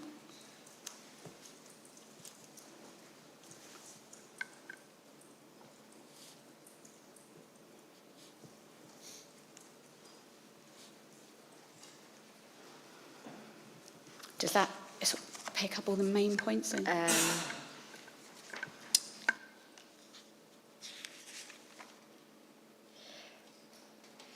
think so. I mean, there was a point that Mr. Walsh made about commercial to housing helps meet demand and reduce supply. Yeah, the policies of the local plan more broadly would be permissive of that if someone wanted to bring that forward. Yeah. But in terms of the capacity assessment, these, for example, Botley Road Retail Park, Oxford Business Park, aren't included in terms of the housing. They're assessed in the HELA, and then the availability criteria is assessed against what the landowner's telling us, and that there is quite a big site and split into different land ownerships, but that is one of the sites with active applications and recent permissions for commercial and residential, research and development, not residential. Yeah. Part of the reason for that is the flood risk, but also landowner intention. And some of those as well are, because of the E-class, some of that is lawful use, and we can't always influence that. So, and that's the reason for not including any capacity for residential, because there's the combination of those. There's no interest. Factors. And in terms of flood risk, that would apply to both. Is that correct? That applies to Botley Road, not ARC. Botley. Yeah. Okay. All right. Thank you.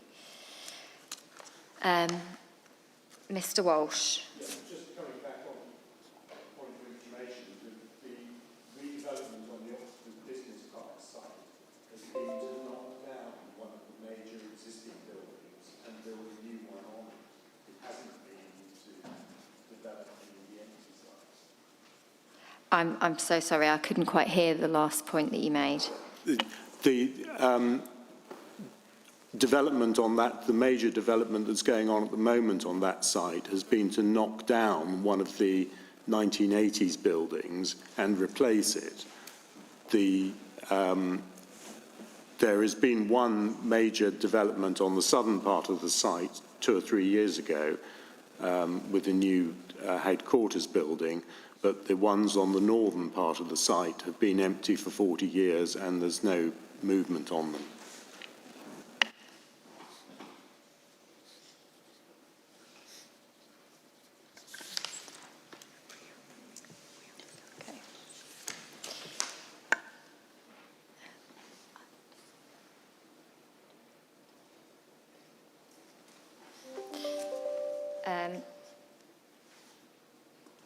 Okay, the time's now 11:15. I'll bring the council in if you'd like to on that point quickly, but then I think it might be time for a comfort break for everybody. Okay.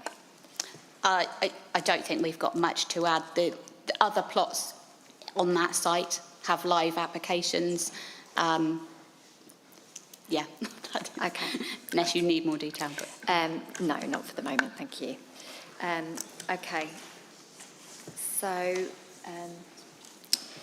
perhaps if we have a break until 11:40, if everybody can make sure that they're back here on time, please. Thank you.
Okay, so if I can carry on, just ask the council how the HELA has considered the draft Oxford playing pitch and outdoor strategy 2022 to 2036. I understand it's not draft now, it's published.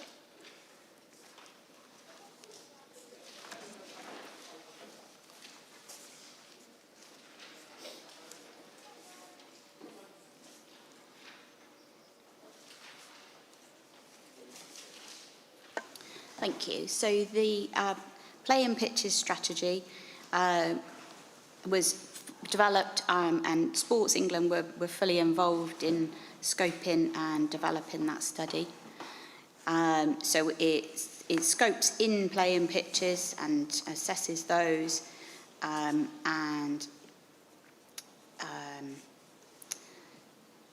yeah, that's what it assesses. Some of the other types of uses were not scoped in, so weren't assessed, but that was all agreed with Sport England. And so part of the reason for that was some of those would need a sort of more bespoke approach, so the more standard methodology for playing pitches wouldn't apply. It also it covers any sites where there is landowner interest as well. So we feel confident that it covers all the relevant sites.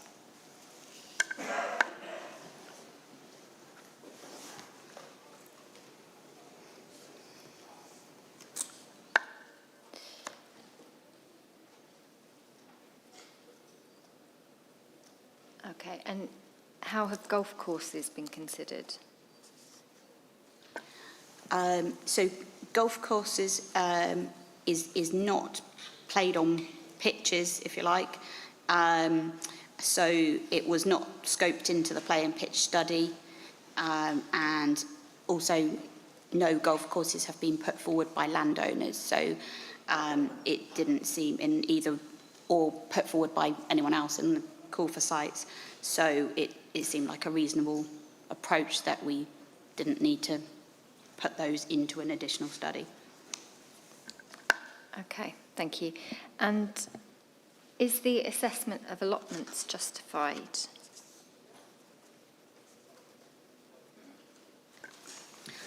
So allotments are assessed in the Green Infrastructure Network assessment. They have various sustainability benefits, and for that reason they are included within the GI network.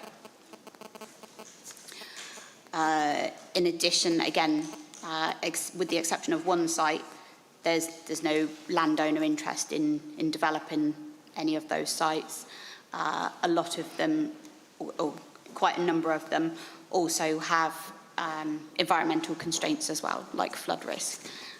So there was additional reasons why those are generally not seen as suitable. They provide a range of sustainability benefits and sort of health and well-being benefits to communities, especially in some of those higher density areas of the city where people might not have, residents might have access to private outdoor space. So overall, we feel that's a proportionate, reasonable approach.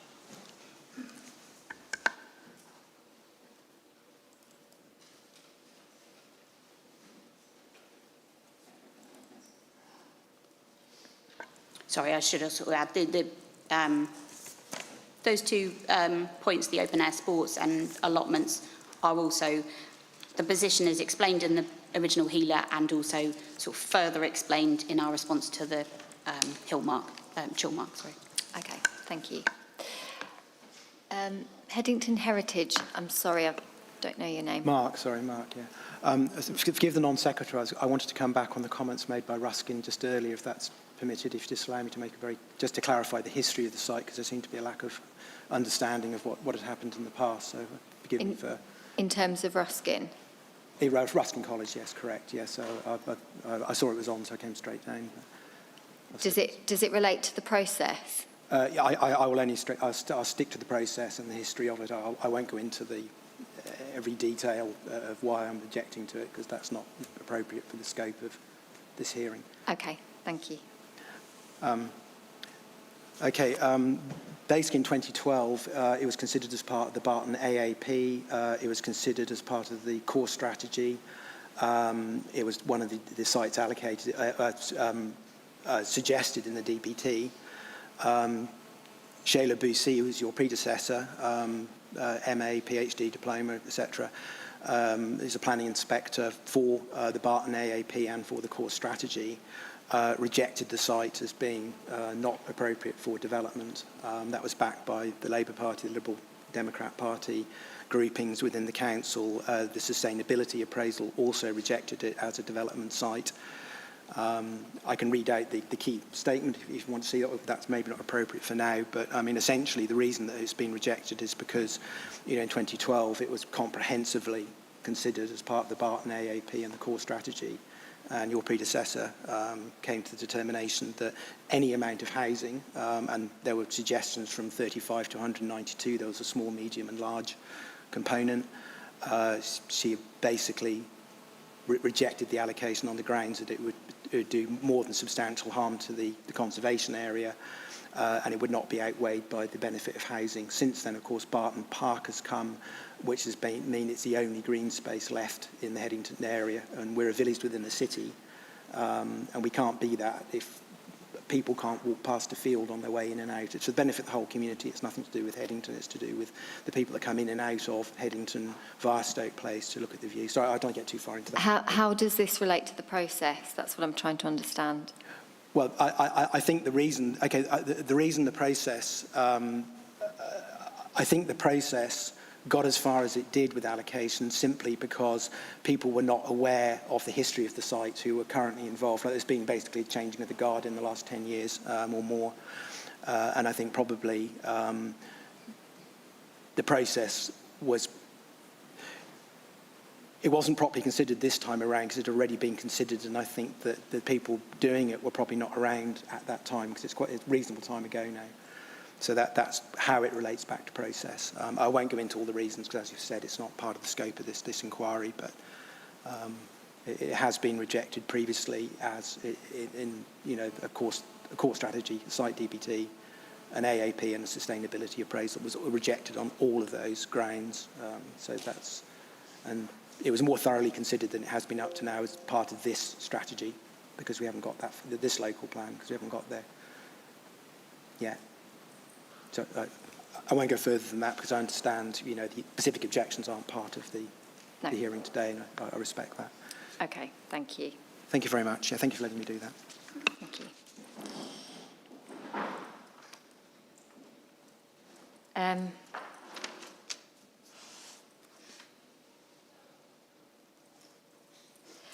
So my next question is whether... Oh, sorry, Vale of White Horse, sorry. Not at all. I just wanted to emphasise a couple of points on playing pitches and on allotments as well, if I could. I think the Chilmark report makes the point about playing pitches that the underpinning assessment, the date of that, it only goes up to 2036, whereas obviously the plan period is 2040. So it's not covering the full plan period. I don't think we've had a sort of response on that particular point. And there are a couple of sites that are allocated. Lincoln and Jesus College have HELAR sites, within that category that are allocated. So the Chilmark report is emphasising that there obviously are opportunities, and it goes back to it's the same point really with allotments as well, and golf courses. The evidence about where they have been rejected, what has then been done to try and overcome constraints, if it's an availability constraint or if it's something to do with suitability. There are obviously opportunities there, but we're not seeing that evidence of how those might be able to be brought forward. The concept of land swaps is obviously mentioned as one idea of that.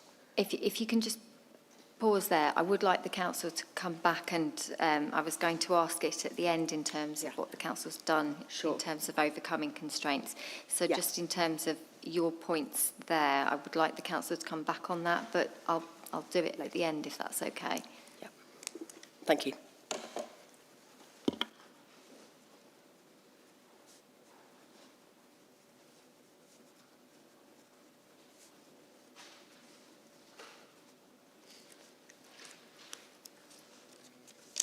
Okay, so if I can ask the council to come back on the point about the date of the strategy, please, going up to 2036.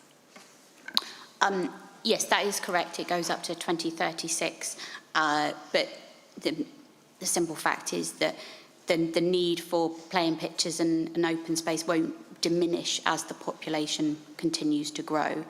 So, so even if we don't have an upper need level, it's not going to be less than is identified in the study. So we felt that was still a reasonable evidence base to base those decisions on.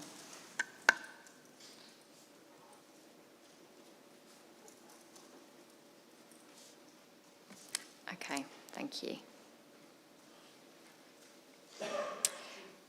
Has adequate consideration been given to sites within the ownership of the council?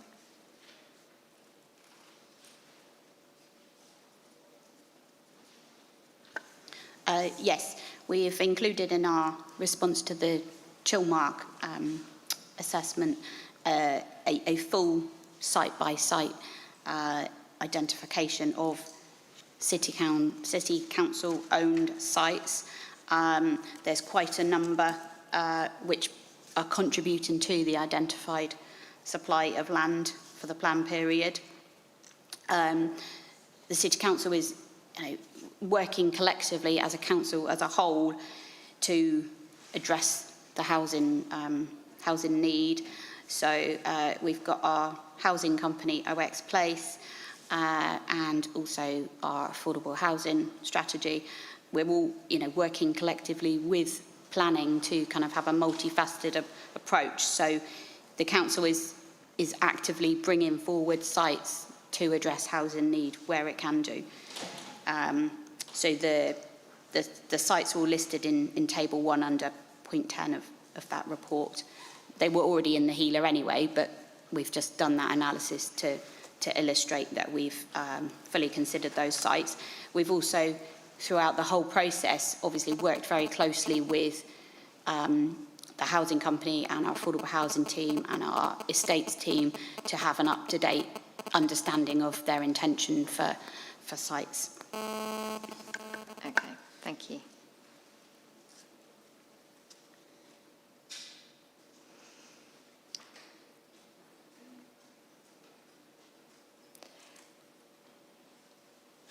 Okay, we did discuss the urban design capacity assessments yesterday in terms of their availability. Not yesterday, day before, sorry. In relation to matter 2. I wasn't going to ask any further questions, but I'll put that as a marker if anybody wants to raise anything further on that. No, okay. So are the density typologies used in the HELA appropriate? The density typologies, sorry. No, that's okay. Yes, we feel they are appropriate. They were based on analysis of actual sites developed in the cities, and also in the response to the Chilmark and our response to matter 3, we've kind of set out some additional analysis that actually, in terms of the identified supply of sites, the density typology has only had to be, is kind of a, last case scenario, because in all of the sites except for 1, we've actually got more detailed site-specific information anyway, so the typology only applies to one site of, I think, about 10 or 12 units. 12 units? Yeah. So, so just to put that in context that, yeah, if anyone's suggesting adjusting those, it wouldn't have much difference anyway. Okay, thank you.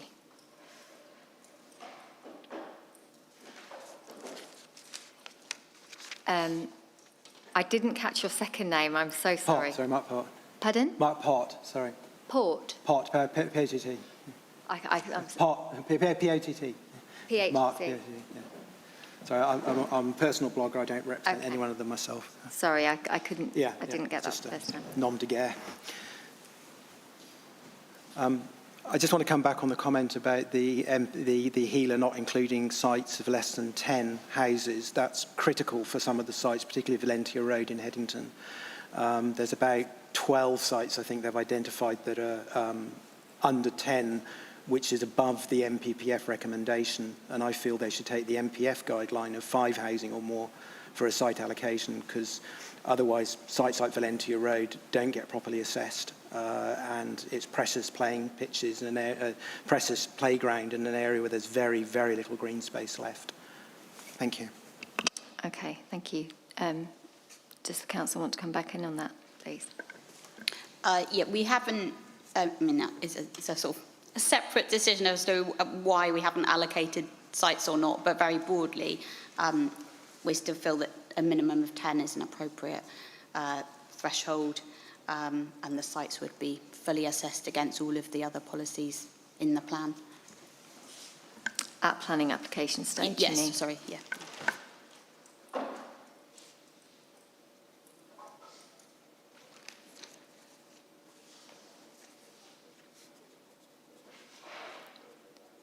Okay, thank you.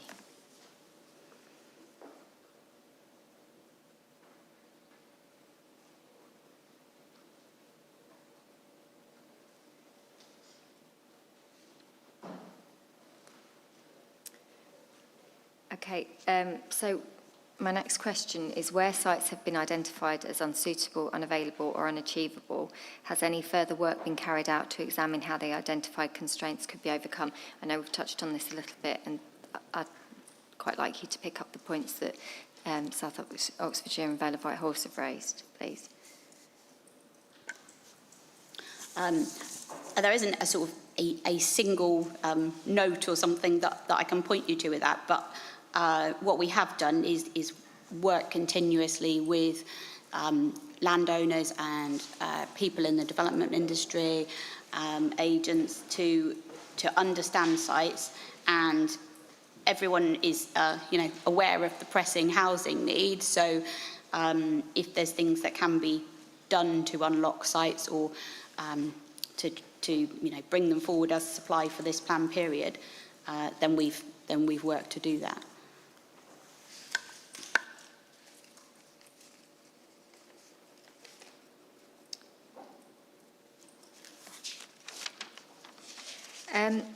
Vale of Whitehorse and South, in the capacity assessment of Oxford City Chilmark report, did suggest doing things like land swaps. I wonder if you'd like to comment on that, please. Yes, we have responded to that. I mean, there was quite general comments about saying things like land swaps, I think particularly with reference to maybe some of the allotment sites. Mm-hmm. And but when you actually then work that through, which we've taken the time to do, the practical, obviously, firstly, you can't enforce land swaps unless there's a willing landowner that wants to move their use. But also, a lot of those land uses are things that need to be in the city to have, sustainable communities. So, things like allotments, on a practical level, that's something that residents need to be able to access pretty regularly to keep up to date with. If we're trying to do land swaps with sites outside of the city, that's probably pushing people into cars and is not a very good sustainable balance. other uses, community uses, again, they need to be in district centres and close to the residential areas. So, if there was sort of a willing landowner with a use that might be appropriate to relocate outside of the city, then there's nothing that would stop that. But I don't think we can enforce it. We know of some sites like the Cowley Marsh Depot, which is included in the identified supply. It's a city council site. It's a depot for the refuse lorries, amongst other things. So it doesn't necessarily need to be located in Cowley Road. But unless there's an alternative site, then they can't move. So, the City Council is looking at that as, from an operational angle, and is actively looking to do that. But it's not necessarily sort of straightforward. So, yeah, but, it would be, there's nothing stopping it if someone wants to do that. May I just add to that? There is actually a site allocation where we have a willing landowner, and we have supported that, and that is the Jesus and Lincoln College Sports Ground. Which, sorry? Jesus and Lincoln College Sports Ground, SPE 17. And in that case, the landowners are willing to work together to re-provide some of their sports pitches on both of their land. So that there are two parcels of land there, each with a sports provision on, and in the redevelopment of that site, they have agreed to share a sports facility on the combined parcels of land. Okay, thank you. Can I just add as well, those comments about land swaps in the Chilmark were made without any site-specific examples. If there was the examples, we would have obviously looked into that specifically. But yeah, so our response is more general, I suppose. Thank you. Vale of White Horse and South. Thank you. Just a few points on this.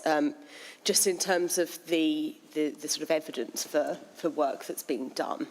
Obviously, it's been said there's not a kind of particular note that can be pointed to, and that's fair enough.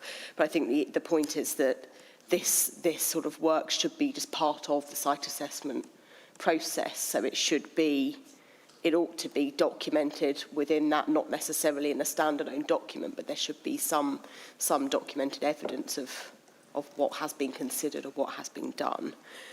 In relation to land swaps, obviously, that's one example. It's obviously not the only thing to be considered. But while we're on the topic, I think it's been said that there has been some consideration of that. I mean, certainly from South and Vale's perspective, there haven't been any conversations with us that we're aware of to explore that potential. And we've just heard mention of Lincoln and Jesus College, and just logically, the Oxford colleges are going to be major landowners. That's an obvious avenue potentially to explore potential for land swaps for other things. So I think we've still come back to the point that there's not any kind of documented evidence of what's been done and what's been explored and who with.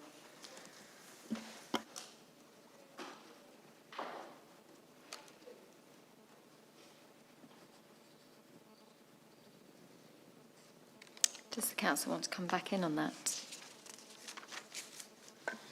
I think it's just that, there's a range of factors, and if applicable, they would be reflected in the Table A assessment, which sets out the constraints and suitability.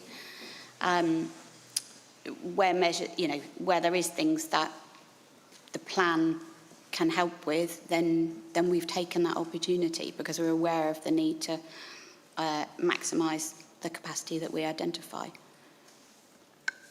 And some of those measures might be more broadly, working with council colleagues in other departments. So estates or other teams to help bring sites forward.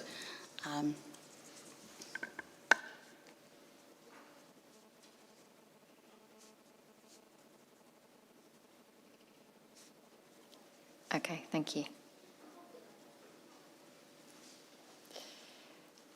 So moving on, is the non-implementation buffer appropriate and justified? Yes, the non-implementation discount is a discount that we apply to the sites listed in Table B, so the identified supply of sites.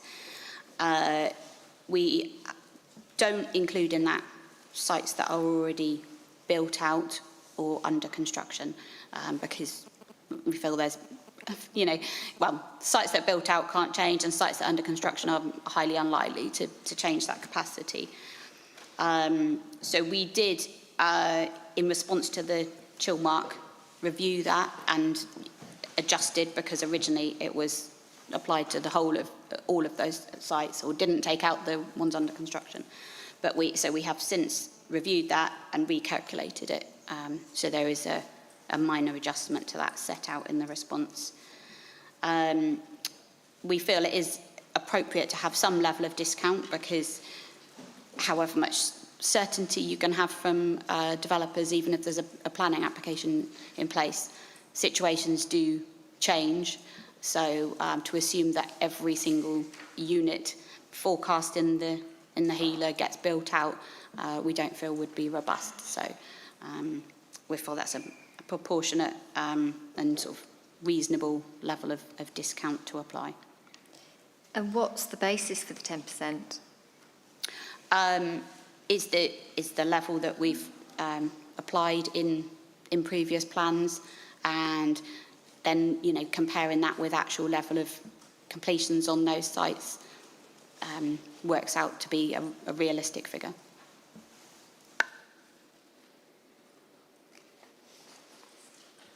Sorry, it was also agreed as reasonable at the last examination as well.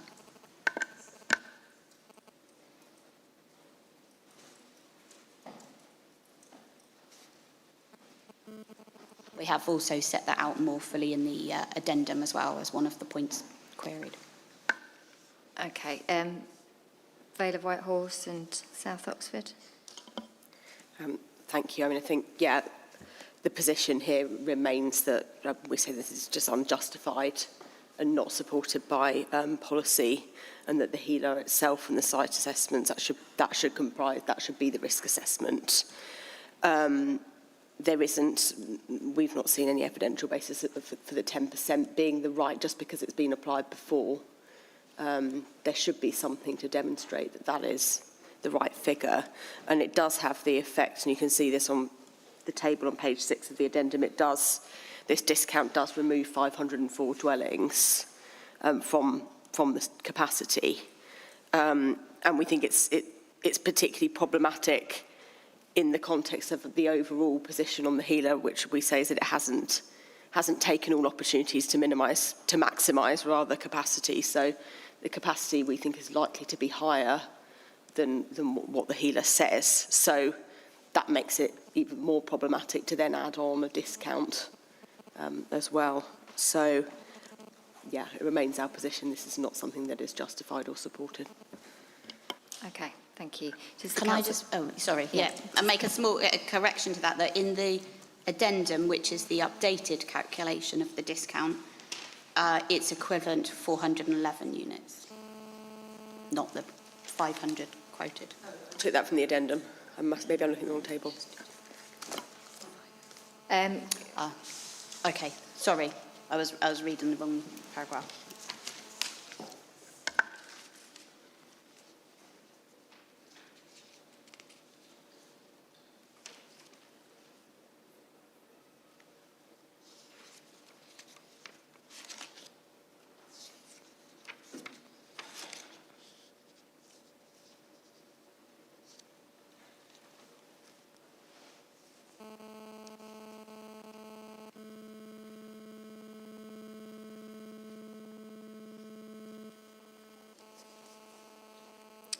Are you happy with that? Have you checked that? Okay.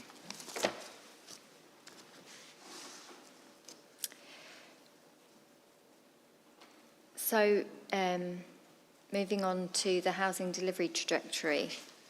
Is the housing delivery trajectory sufficiently clear and its implications for delivery rates and completions over time considered?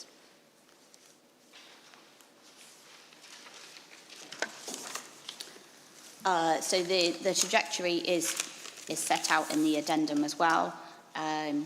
It sets an annual, either a completions figure or a forecast figure, depending on the year. Yeah, it's a, I'm not sure what else you want it.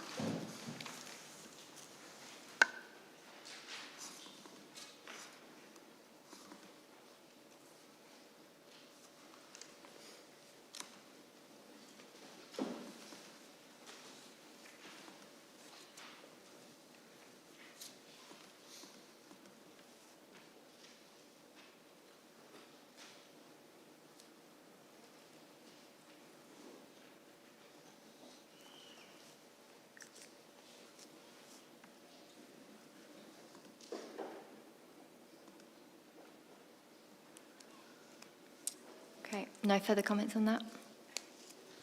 No, I just also, in the response to the chill mark, we have, there was a comment that it would, in chill mark, that it would be helpful to see the 5-year totals, so we've added that in as well if you need that. But I think the data was all there that could have been added up, but presentationally we've totaled it up. Okay, thank you. Vale of Whitehorse and Souths. Thank you. Obviously, you know, welcome that there is now the trajectory, so that's very helpful. I think what it does show, though, is, you know, the scale of uncertainty around delivery and the projected completions basically dropping off the cliff from 2033, 34 onwards. And, you know, we have obvious concerns about it because the implications of that for our districts, you know, that's showing that need, there's no certainty that it can be met within the city, and so therefore it's going to fall to us. Do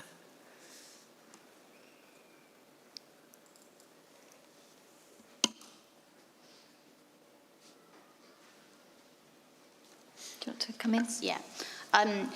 Just to reassure you, it's a very normal for the annual rates of delivery to fluctuate in Oxford, and that's just reflects the nature of the sites making up the housing land supply.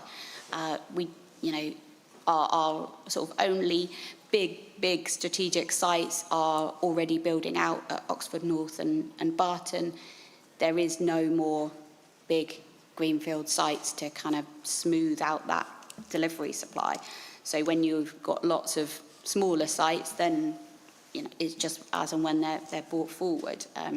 So it's much more normal to have that fluctuation, in the same way that the latter years of the plan period are currently showing you know, lesser levels of delivery. That's because it's mostly the windfall making up those the windfall assumption that is reflected there, because those small sites of 20, 30, 50 units aren't necessarily, you know, in developers' intentions yet. Then they don't plan that far ahead for that kind of site.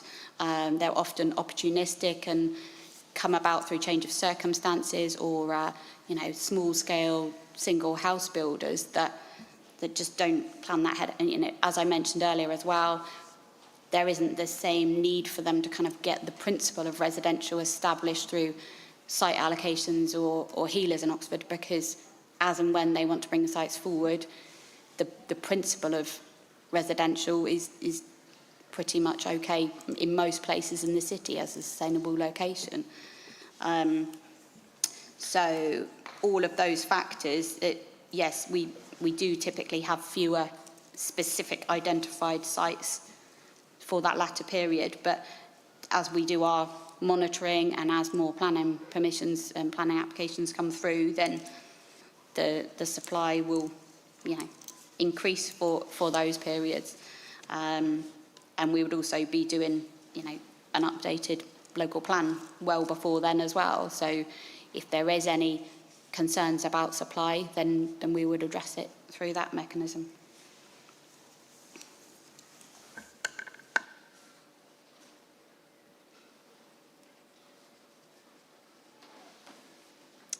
Okay, thank you.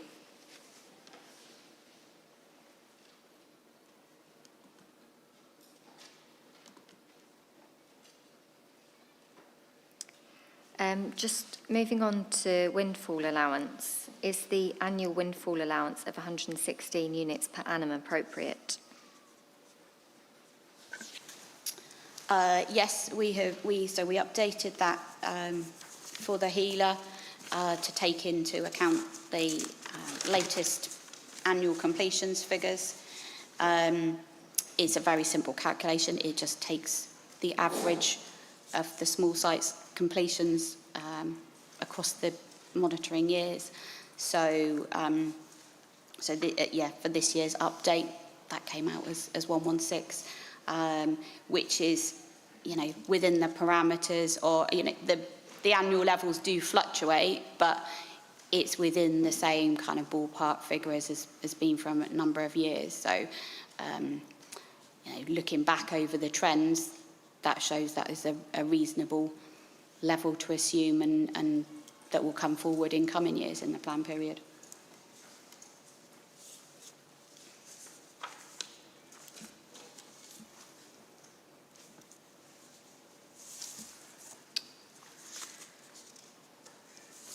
Okay, and is a higher windfall allowance rate justified, or would a higher windfall allowance rate be justified given the change in definition of windfall in Oxford? I'm not sure which definition. So instead of using the less than 5 dwellings, you've changed it to less than 10.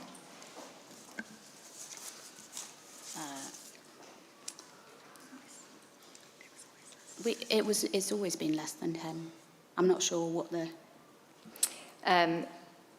in terms of the national guidance, which suggests less than 5, but you're saying because it's always been less than 10, that's appropriate? Yeah. Okay, thank you.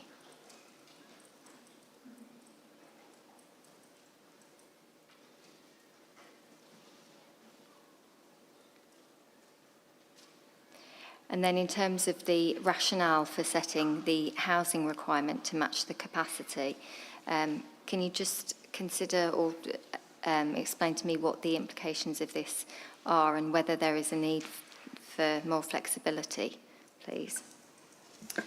Yes, that's fine. So because we've got the capacity-based housing requirement, obviously we wanted to maximise the scale of need identified. So we felt it was appropriate to match that to the full capacity identified in the healer. This has been the approach since the Local Plan 2036, and since then we've been meeting our housing delivery test and demonstrating a 5-year housing land supply. So those factors, sort of illustrate that it has been an appropriate approach to be setting our housing requirement against that figure. And it's deliverable and realistic throughout the plan period, as shown by the trajectory.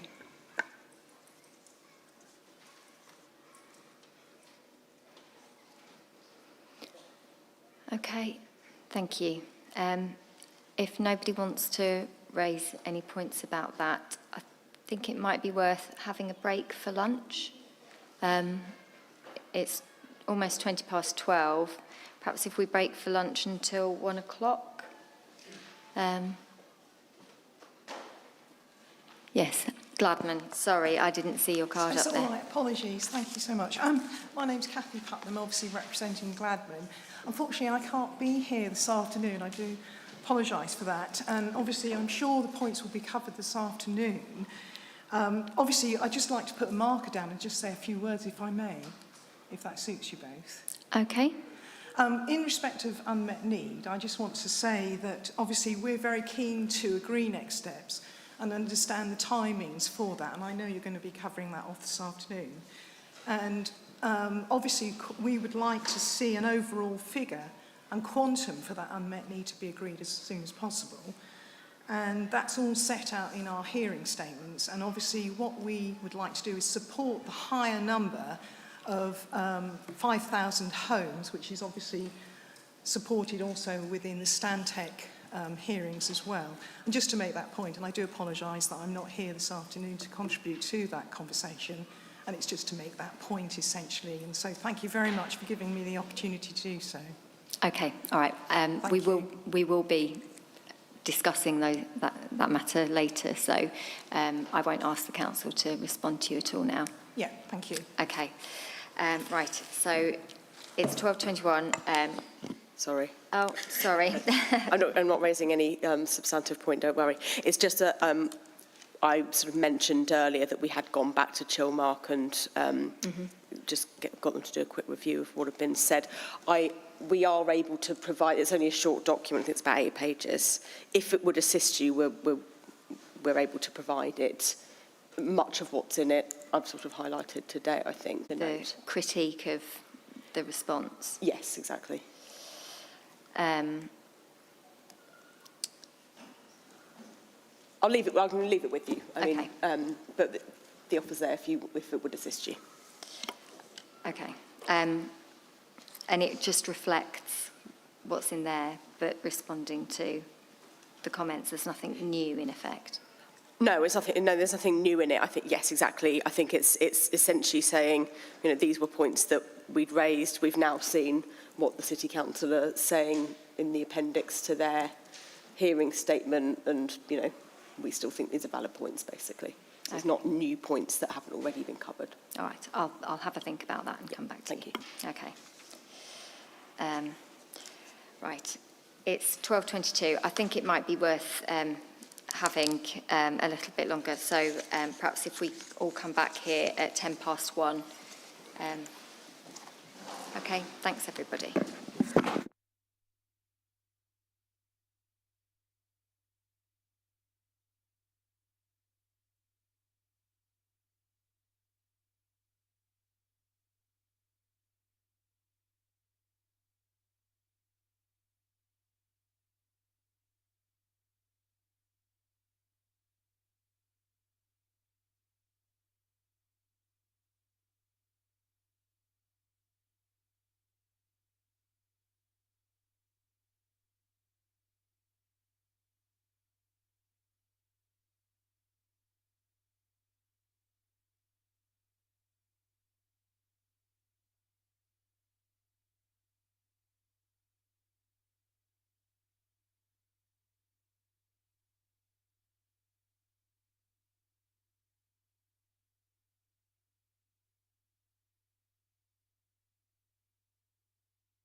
Okay, good afternoon, everybody. A little bit later than intended, but we're going to move on to item 3 on the agenda, which is unmet housing need.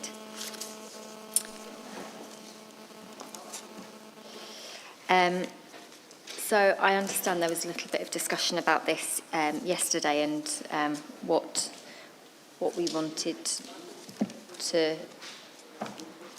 look at.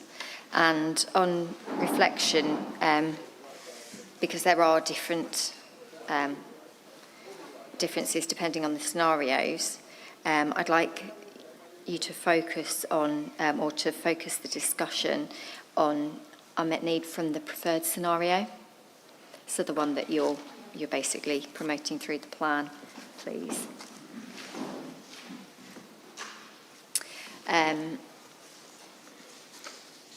So if you can just explain and set out what the unmet need would be based upon the city's approach, please. Thank you. So, as we discussed earlier in the week, the HENAR tests 4 scenarios for assessing the level of housing need. We feel they're representative of a range of reasonable options, though each performs differently against the objectives of the plan. So, as we've stated, we selected the Cambridge Econometric Baseline Trend Scenario. And as we discussed this morning, the distribution of need against the 2040 distribution of jobs. So the headlines of that, the outcome of those choices, is that Oxford's housing need is identified as 26,440. Oxford's capacity, as we discussed this morning, is identified as 9,851. A simple subtraction of the two gives us a total unmet need for Oxford of 16,589. I just want to identify that there is already provision in neighbouring districts' local plan for a significant element of that unmet need. Those allocations in adopted plans total 14,300 homes. A subtraction of one from the other gives us a number of additional unmet need generated from this plan, and that number totals 2,289 additional unmet need homes. Now, over the plan period, if that was simply divided by the 20 years of the plan, that's an equivalent of an additional unmet need for Oxford per annum of 114 homes.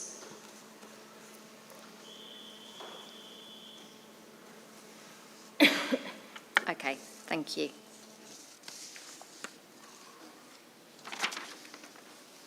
Just to confirm the figures there, the figures you've just given us as far as capacity and therefore unmet need are based on a reviewed situation set out in the proposed modification document. Yes, yeah. Thank you.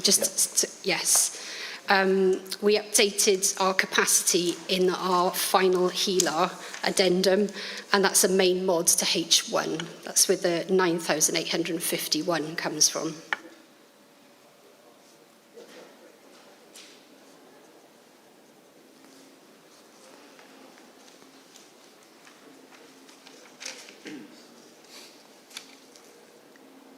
Okay, and can you just confirm what the current position is in terms of meeting unmet need, please? Certainly. So, as I've just explained, the 2040 plan identifies an unmet need totaling 16,589 for the whole plan period of 2020 to 2040. There is, of course, significant overlap between the time period for this plan and the previously adopted Local Plan 2036. In effect, the plan that we're discussing in this examination adds only 4 years to the previous plan period, which ran from 2016 to 2036. An agreement to meet an apportionment of unmet need in Oxfordshire was first established in 2016. Those apportionments, as I've just set out, total commitments in the other districts' adopted local plans, totaling 14,300 homes. They were taken forward in the current round of local plans and break down as follows. Cherwell provide for 4,400 homes, and that's provision made in their partial review local plan 2031, which was adopted in September 2020.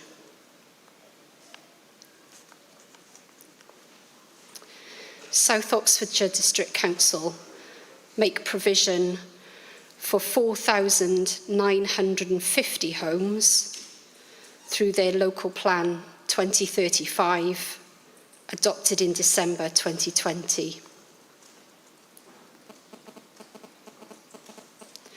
Vale of White Horse make provision for 2,200 homes in their local plan part 2 2031, adopted in October 2019. West Oxfordshire make provision for 2,750 homes in their local plan 2031, which was adopted in September 2018. The agreed, sorry, Just yes. in terms of the timescales, just to confirm that, so table 8.1 of your hearing statement for matter 3 summarises those figures you've just given us. Just so we're clear on the, I suppose, the overlapping timescales. So the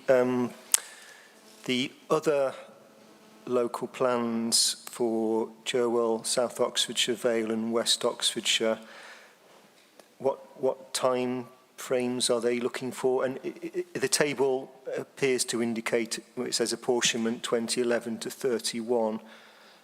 So the commitments to meeting Oxford's unmet needs that are in current plans, does that commitment run up to 2031 in all cases, or does it vary depending on the plan?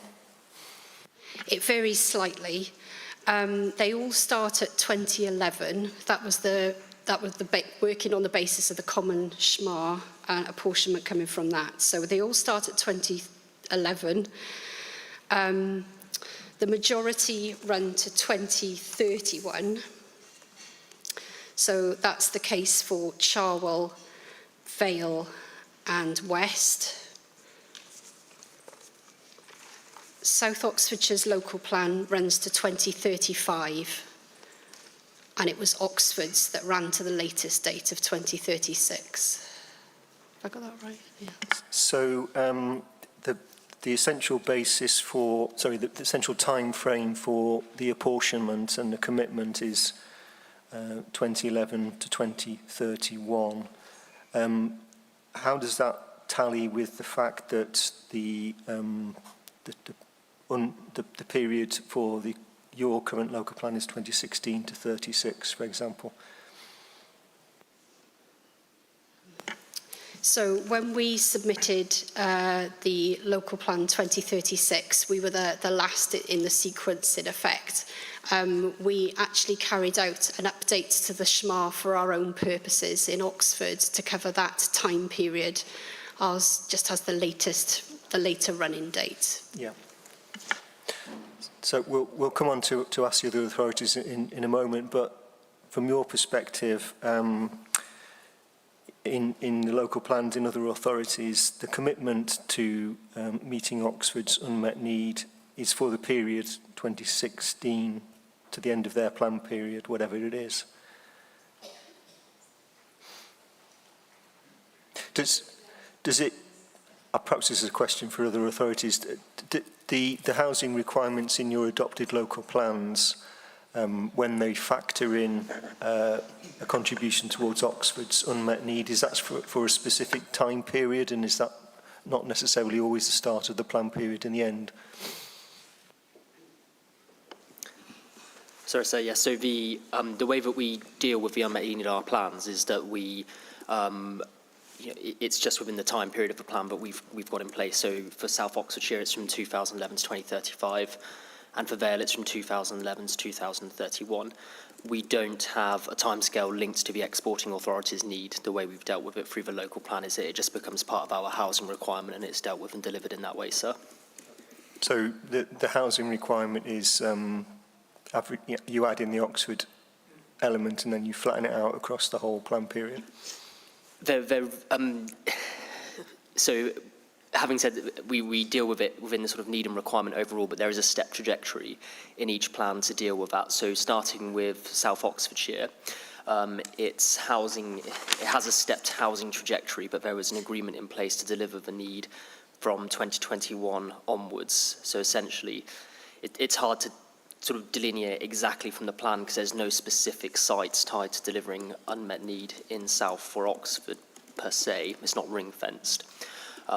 So it's the way it's dealt with is put into the requirement overall. The requirement is then spread out over the plan period, and there's a step trajectory in South Oxfordshire of, bear with me one moment, 900 homes from 2011 to 2026. Stepping up to 1,120 from 2026 to 2032. And then for the remainder of the plan period, it steps down ever so slightly from 2032 to 35 for 1,110 homes. Is the reason for that stepping up of the trajectory to factor in Oxford's unmet need, or are there other reasons? If I recall correctly, sir, it was to reflect the trajectory of the sites that we're going to be delivering in the plan period at the time. So it allowed for the lead-in times and the build-out rates associated with the strategic sites allocated in the South Oxfordshire local plan. So as far as South Oxfordshire's existing commitment to meeting some of Oxford's unmet needs, that's across the whole of the current plan period? Yes, and you can see that as I said earlier, South Oxfordshire's own housing need as a component of its housing requirement is 775 homes per annum. So throughout the plan period, there's a step up in the requirement above its own need to address Oxford's unmet need. The situation, can I cover Vale of Whitehorse as well? Yeah. So Vale of Whitehorse has a slightly different approach in that it has its own housing need of 1,028 homes addressed between 2011 and the monitoring year beginning 2019. After that point, the housing requirement steps up by 183 homes per annum from 2019 to 2031, and that accommodates for the 2,200 homes of Oxford's unmet need in the plan period. So Vale's is a little bit cleaner.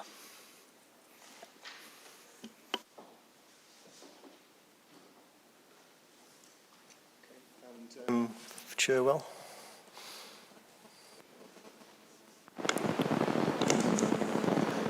Thank you, sir. Yes, the 4,400 homes are in our adopted partial review plan, which was specifically to meet Oxford's unmet need. We already had an adopted 2015 plan that met Cherwell's needs. Lots of feedback on there. Sorry. Turning it off and on again, maybe. Carry on, yeah.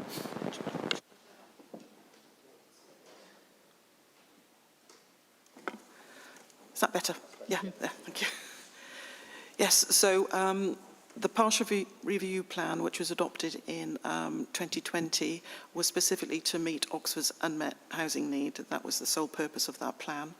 And that allocates sites for the 4,400. And the plan period for that is up to 2031. And we have a separate land supply in that 2020, September 2020. To date, none of those homes have yet been delivered. So we then have a the inspector who examined that partial review plan accepted that we should have a separate 5-year housing land supply specifically for Oxford's unmet need. So Cherwell has 2 land supplies, one for itself and one for Oxford's unmet need. It's West Oxfordshire. Thank you, sir. Chris Hargraves, West Oxfordshire Planning Policy Manager. Our adopted local plan from September 2018 includes provision for 2,750 homes to meet Oxford's unmet need. 2 specific sites are identified, Saltcross Garden Village and land to the west of Ensham.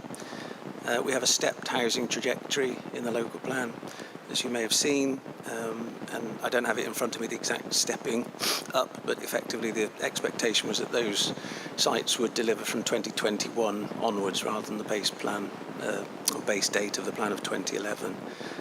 We know that there have been delays on both sites, and so the expectation is that they will deliver beyond the current end date of our local plan, but we will be addressing that issue through the current review that we're undertaking at the moment. Thank you. Mr. Knott? Thank you. So, thank you, Madam. I think this is actually a lot more straightforward than, unfortunately, all of the authorities have led to believe. First point, just to be absolutely clear, the Oxfordshire SHMA from 2014 covered a period of 2011 to 2031, so there's been some references to that being a period up to 2036, including the City Council's statement that's factually incorrect. It covered the period to 2031. If I can then turn you both to background paper GROW 003. So this is from the Oxfordshire Growth Board suite of documents. This is the Growth Board report from the 26th of September 2016 when the apportionment was agreed. And it's probably worth just adding as a footnote, not agreed without a degree of pantomime. The leader of South Oxfordshire District Council at the time, Councillor Cotton, did his utmost to try and scupper that, but in the end it ultimately scraped through on the night. If I can draw you to paragraph 149 of that report, GROW 003, and you'll see halfway through that it makes explicitly clear that the apportionment was to deal with unmet housing needs to 2031. So I think there are other references in that report, Madam, but I think that probably suffices. In terms of adopted local plans, I think as you've heard and as you've seen in the statements, all bar South Oxfordshire's local plans cover the period up to 2031. So I don't think there can be any dispute as to the period at which unmet need is grappled with in terms of the plans, not forgetting that we are ultimately looking at need to 2031. And when we look to South Oxfordshire, I can provide references if that would assist, but I believe you have the documents or they can be made available.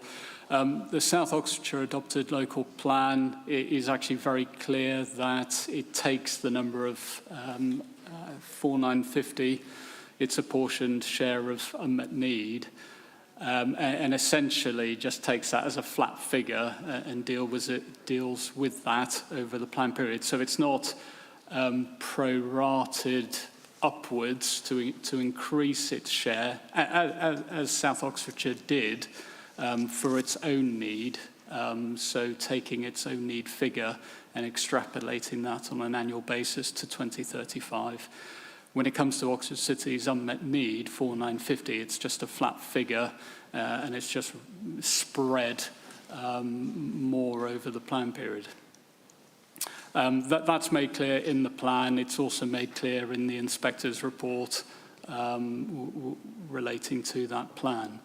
So, as you will have seen from our submissions, inspectors, we're somewhat at a loss as to why the City Council considers that unmet need is from 2036 onwards. Our submissions, it is very clearly from 2031 onwards. Thank you.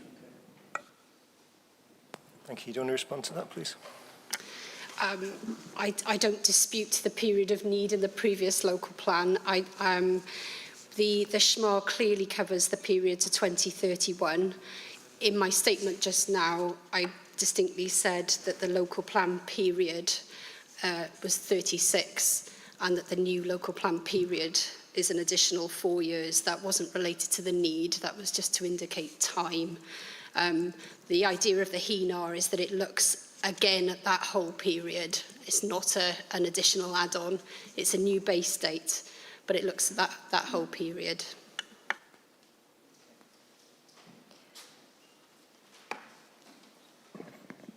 Okay, so can I just ask the councils, and particularly Cherwell and West, given your responses about the sites and whether or not they're coming forward, are some allocations likely to need to be reallocated in your next plan?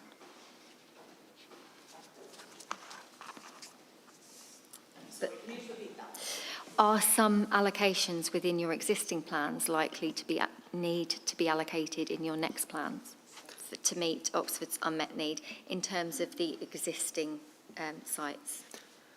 Yes, so South Oxfordshire and the Vale of Whitehorse are preparing a joint local plan. We ran a preferred options consultation between January and February of this year. That includes a commitment to continue to deliver the agreed existing unmet need, so the 4,950 for South and the 2,200 for Vale of Whitehorse. The Council is proposing to continue to meet that need in addition to our standard method-based housing need and requirement for that plan. But for South Oxfordshire, we are continuing to allocate enough homes to meet that need, and same in the Vale of Whitehorse. I don't want to speak on behalf of my colleagues at Cherwell and West. I don't know exactly how they deal with the unmet need, but we don't have specific sites to address Oxford's unmet housing need. There will be separate mechanisms in place at a later date, for example, around the transfer of affordable housing stock or letting to residents from the city. But ultimately, in planning policy, there's nothing that says this site is allocated to address Oxford's unmet housing needs. So predominantly, the three sites around the edge of Oxford in South Oxfordshire will continue to remain allocated, set out in the preferred options consultation. And in the Vale of Whitehorse, the overall strategy was to meet that need through sites in what's called the Abingdon and Oxford Fringe sub-area. And those sites will continue to remain to be allocated, including an extended allocation at Dalton Barracks near Abingdon. Okay, thank you. Just to confirm, the commitment to continue the existing commitment, as it were, to meet the unmet need that had previously been established. Obviously, the emerging plans have a longer time frame looking ahead. Is the commitment a kind of time-limited commitment? So, we remain committed to that amount of housing towards Oxford's unmet needs up to a certain point, or is it again just going to stretch over the whole plan period? So at the moment we're agreeing to maintain the commitment for addressing that need based on the timescales in the current plans. So for Vale of Whitehorse, the 2,200 homes is delivered between 2019 and 2031. So that equates to 183 homes per year. The new plan, proposed plan, runs from 2021. So between 2021 and 2031, we're proposing to uplift our housing requirement by our housing need by 183 homes per annum in the Vale of Whitehorse to accommodate that agreed unmet need, because 2 years fall outside of the plan period prior to the start of the new joint local plan. For South Oxfordshire, as colleagues alluded to, there was an agreement that in principle that the housing need would be addressed from 2021 onwards in South Cherwell and West Oxfordshire. So we've taken the 4,950 homes and delivered that to 2036 in line with the end date of Oxford City's current local plan. So we've taken the 4,950 and divided it by 16. And forgive me, I can't remember the number off the top of my head. It's something around 360 odd homes added to the standard method figure for South Oxfordshire to be delivered in that period. So no additional homes would be provided in the plan to meet Oxford's unmet need beyond 2036, is that correct? Correct, yes. And in respect of Vale of White Horse, none would be identified to accommodate Oxford's unmet need beyond 2031? Yes, although as colleagues at City have said, the need is generated to 2036. It's just Vale's plan has a shorter deadline to deliver it in. So its needs generated up to 2036, addressed by 2031. Okay, so you're sort of concertining the need into a smaller timescale. Okay, thank you. I thought it was complicated. It's even more complicated than I thought. Okay, I wish I'd never asked that question.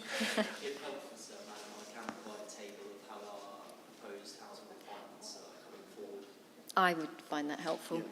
Yeah. Thank you.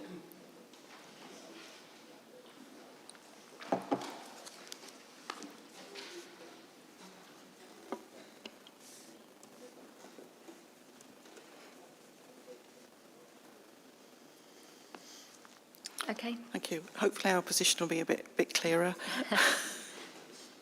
As stated in our bilateral statement of common ground, Cherwell is committed to delivering the 4,400 homes.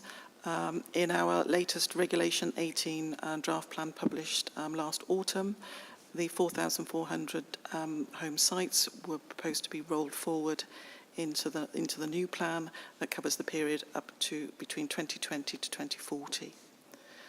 And our intention at the moment is to basically save them or retain those policies. Thank you. Okay, thank you. Okay, so as I mentioned, we've got two specific sites in the plan for unmet need, and the council remain committed to the delivery of both.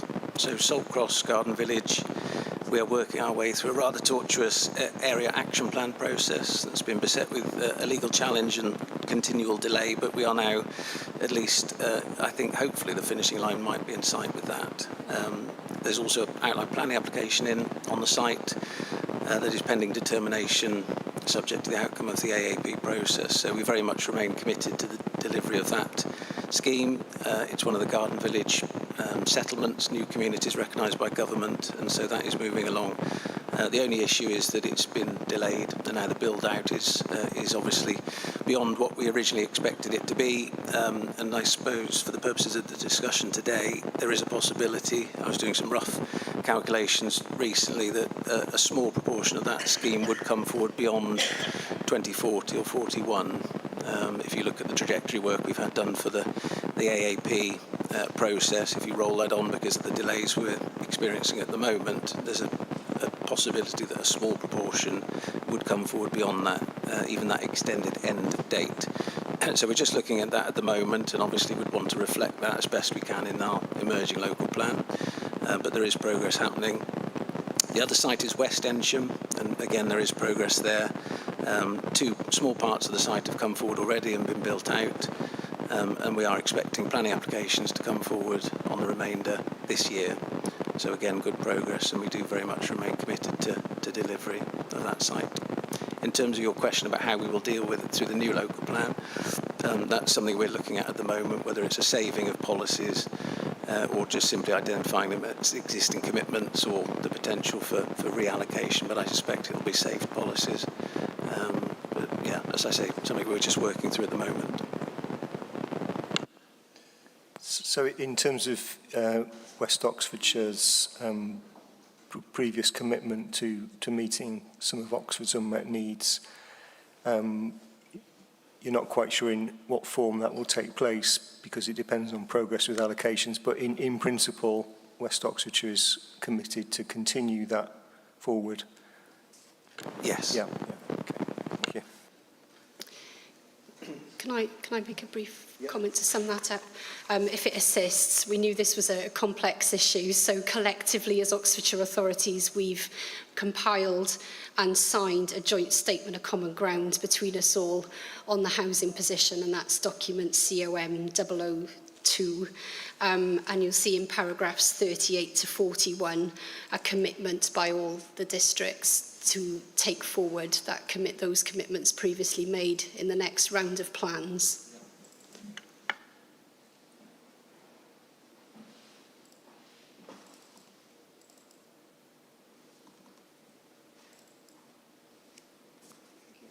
If I may offer one last piece of supporting evidence to that effect.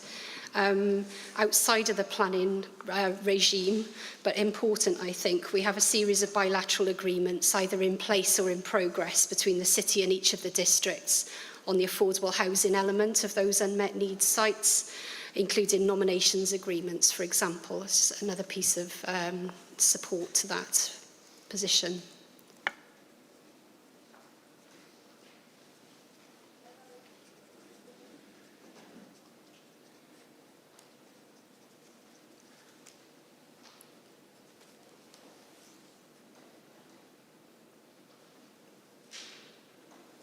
Okay, thank you.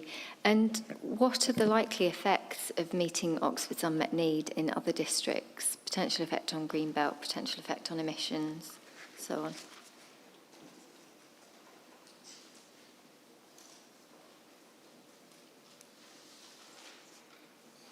I think specifically in terms of the unmet need that would be identified on the basis of the HENAR and the housing requirement, and we note what the information you've given us about existing commitments, but even in the council's position, there would be a shortfall. So, it's if that unmet need was to be met in full, what are the potential implications?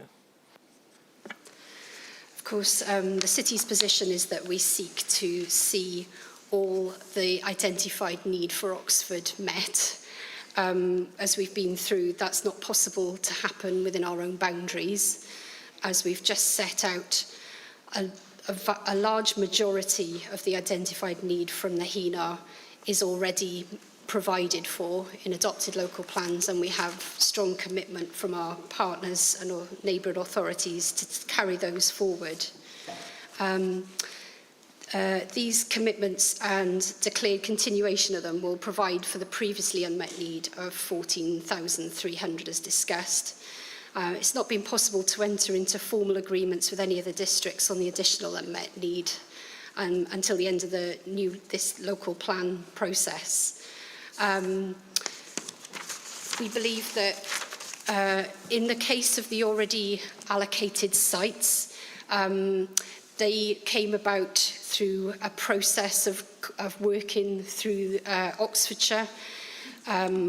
As there was a programme of work that followed the SHMA, which identified the need, and then collectively we worked together on a couple of key pieces of evidence base.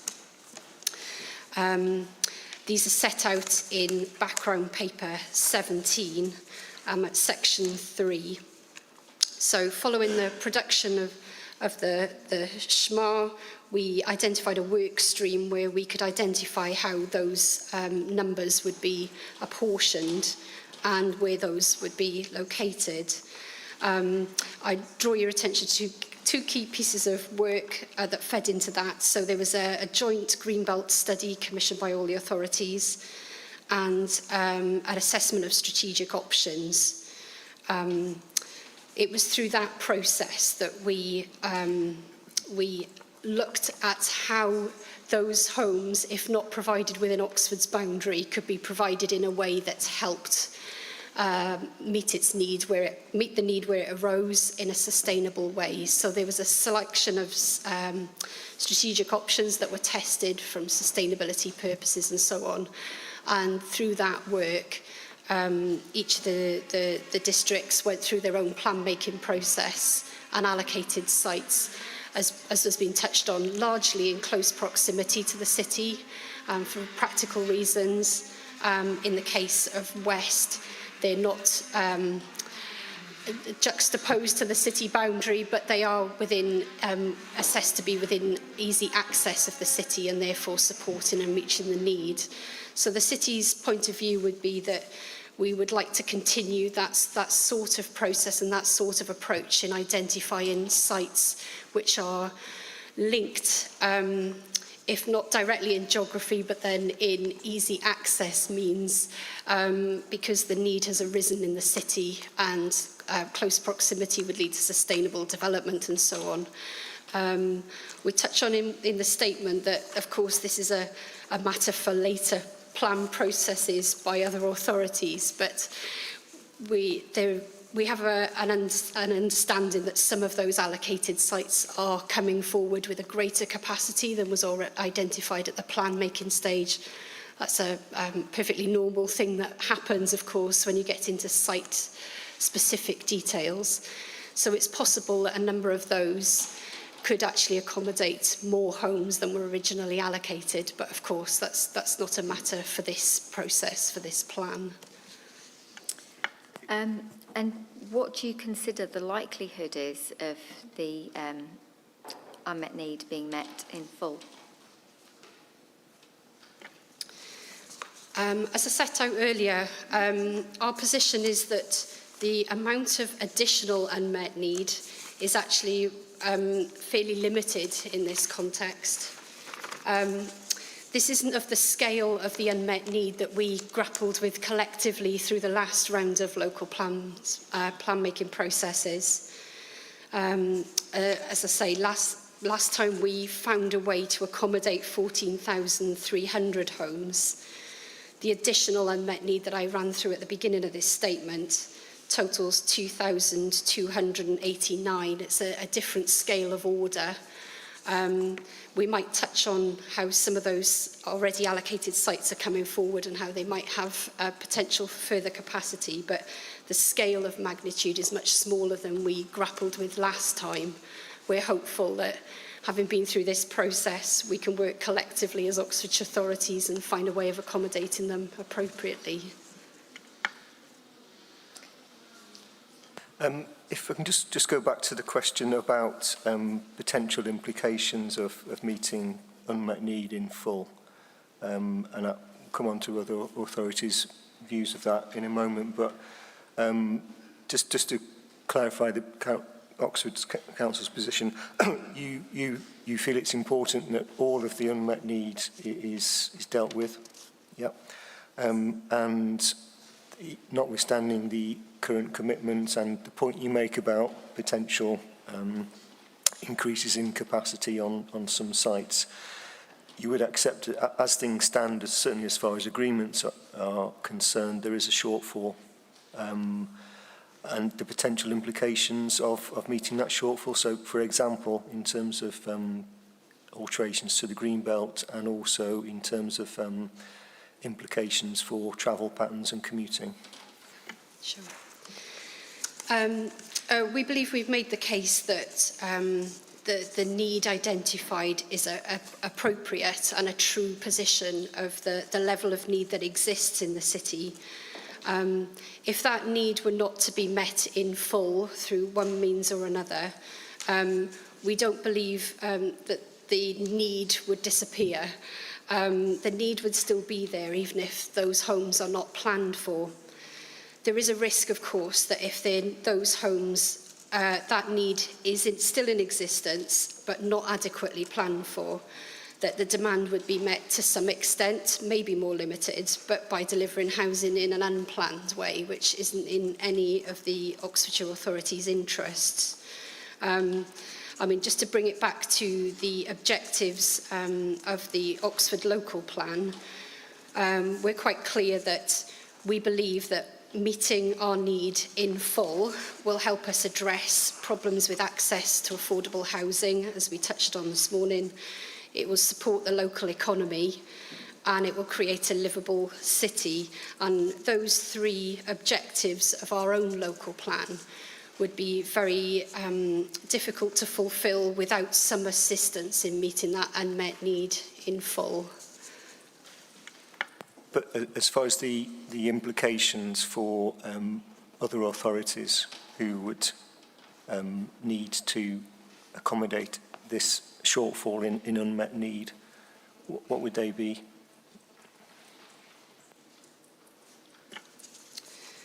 So again, I guess I draw attention to the fact that the additional unmet need is that 2,289 homes across the whole of Oxfordshire, across the whole of the plan period. If that were a flat trajectory, we're talking about an additional 114 homes across the county per annum.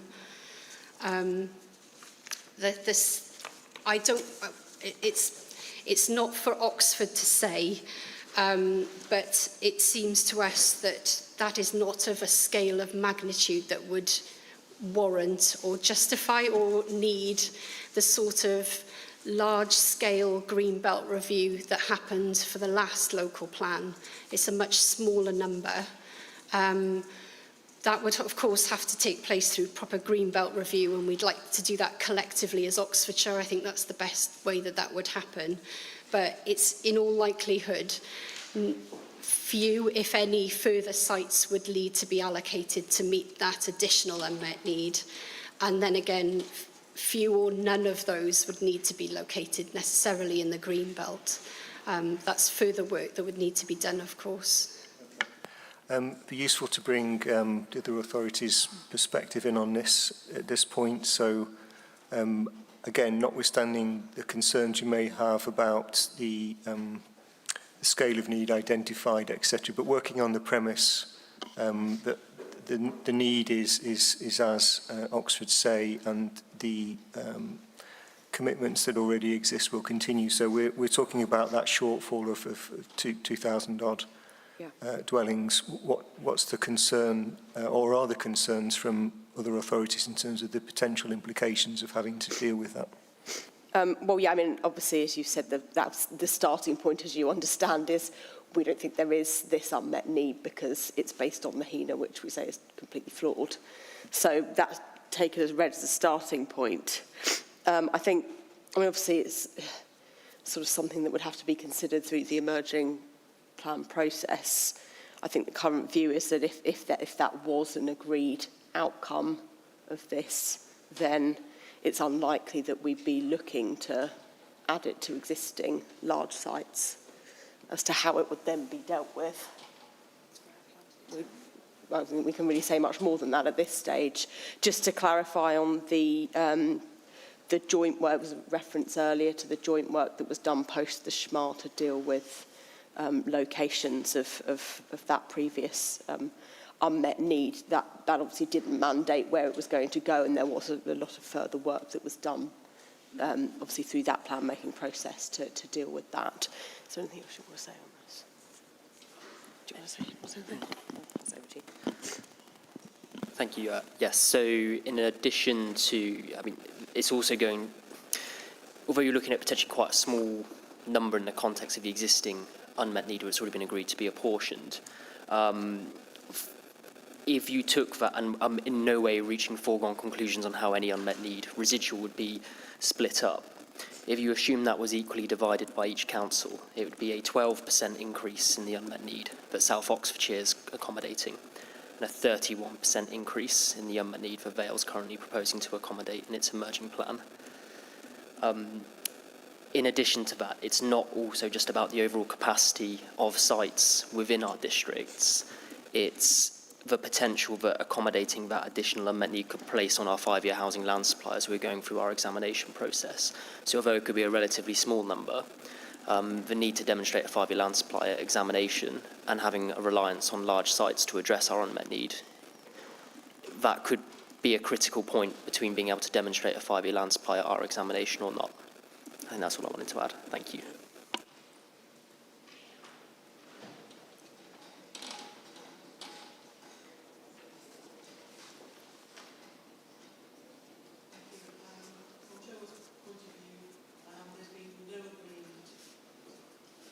Sorry, I thought it was on. So from Cherwell's point of view, there's been no agreement to take any further unmet housing need beyond the 4,400. And indeed, so there's the principle of taking that and also the quantum. There's been no agreement on that. In terms of the existing allocated sites, I think it would be wrong to make the assumption today that if those sites delivered more than 4,400, those extra homes would be for Oxford's needs. It would be for Cherwell to determine whether that is the case or whether they should provide for a portion of Cherwell's needs. Thank you.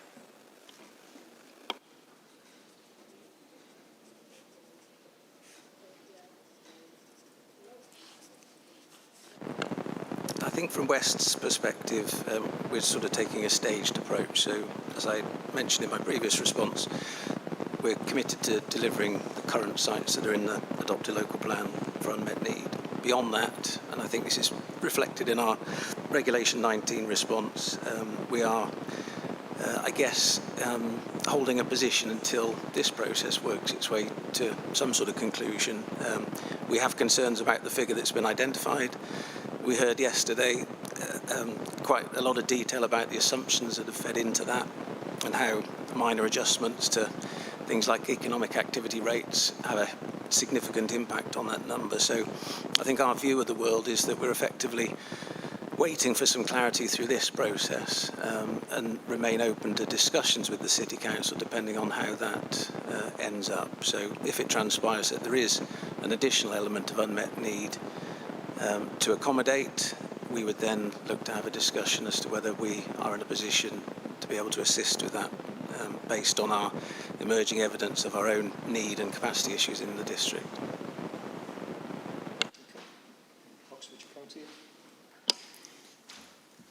Oxfordshire County Council, we are concerned about there being additional unmet need to be catered for, if that is the decision.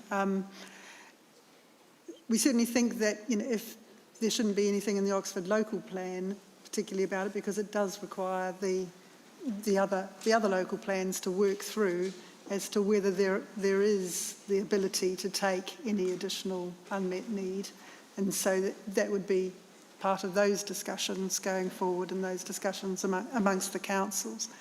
And from a county council point of view, we've always said that any unmet need should be met close to Oxford. So we would be looking for sites which are close to Oxford, but at the same time also saying, hang on, you really shouldn't be taking more sites out of the Greenbelt.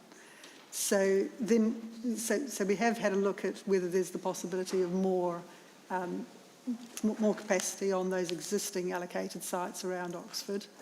And we would like to, if there is a need, if there is additional unmet need, we would like to see that being looked at first and accorded to Oxford's need rather than a local need for those sites which are close to Oxford.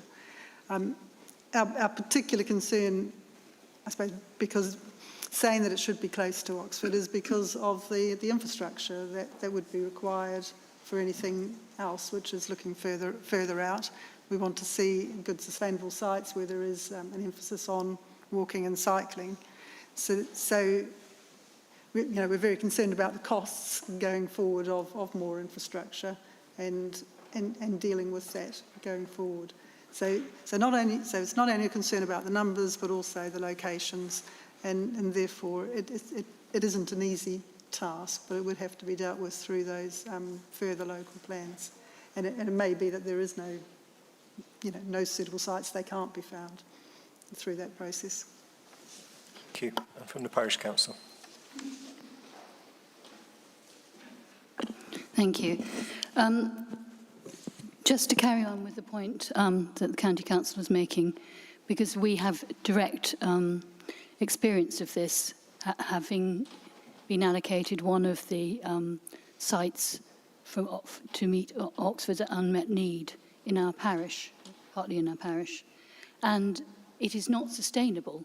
I mean, the County Council have said that they want sites near Oxford, but a good proportion of our parishioners and those of the surrounding parishes actually do commute into Oxford at the moment, and it takes them a huge amount of time, and they can only do it by car because we don't have buses and we don't have any public transport, and that is not being addressed.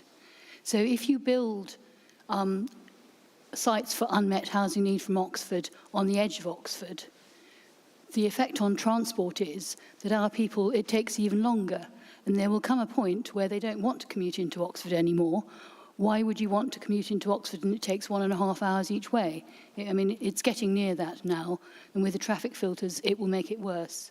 So that is a huge issue that really hasn't been addressed at all. And we have suggested earlier that the only sustainable transport is along the railway lines because they can take more capacity. The other point I would make is also the effect on the green belt. In the SODC's local plan, nearly 2,000 acres of green belt have been sacrificed for development. In Cherwell's, they know the figures better than I do, but I think it's 700 acres. I mean, this is really unsustainable, and its effect on climate change, which is supposed to be one of your objectives, is just very, very negative. I can't put it strongly enough. But I just want to make one further point.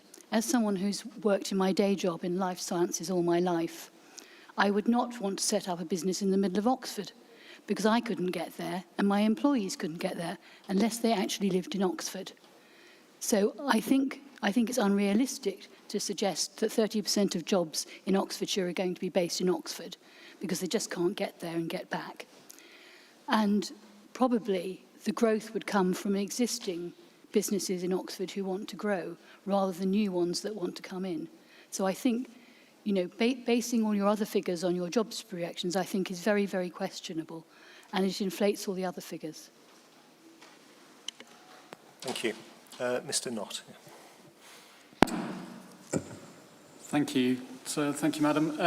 I just wanted to briefly come back to one point, and I don't want to labour this, but as it was picked up by the officer from Southern Vale, I think we're at risk here of conflating, very likely confusing the point between need and the housing requirements, the policy figures in the South Oxfordshire plan. I can't be any clearer that it's need to 2031, so need beyond 2031 just isn't picked up at all. I hope that point is clear. Just coming then in turn to each of the authorities' comments.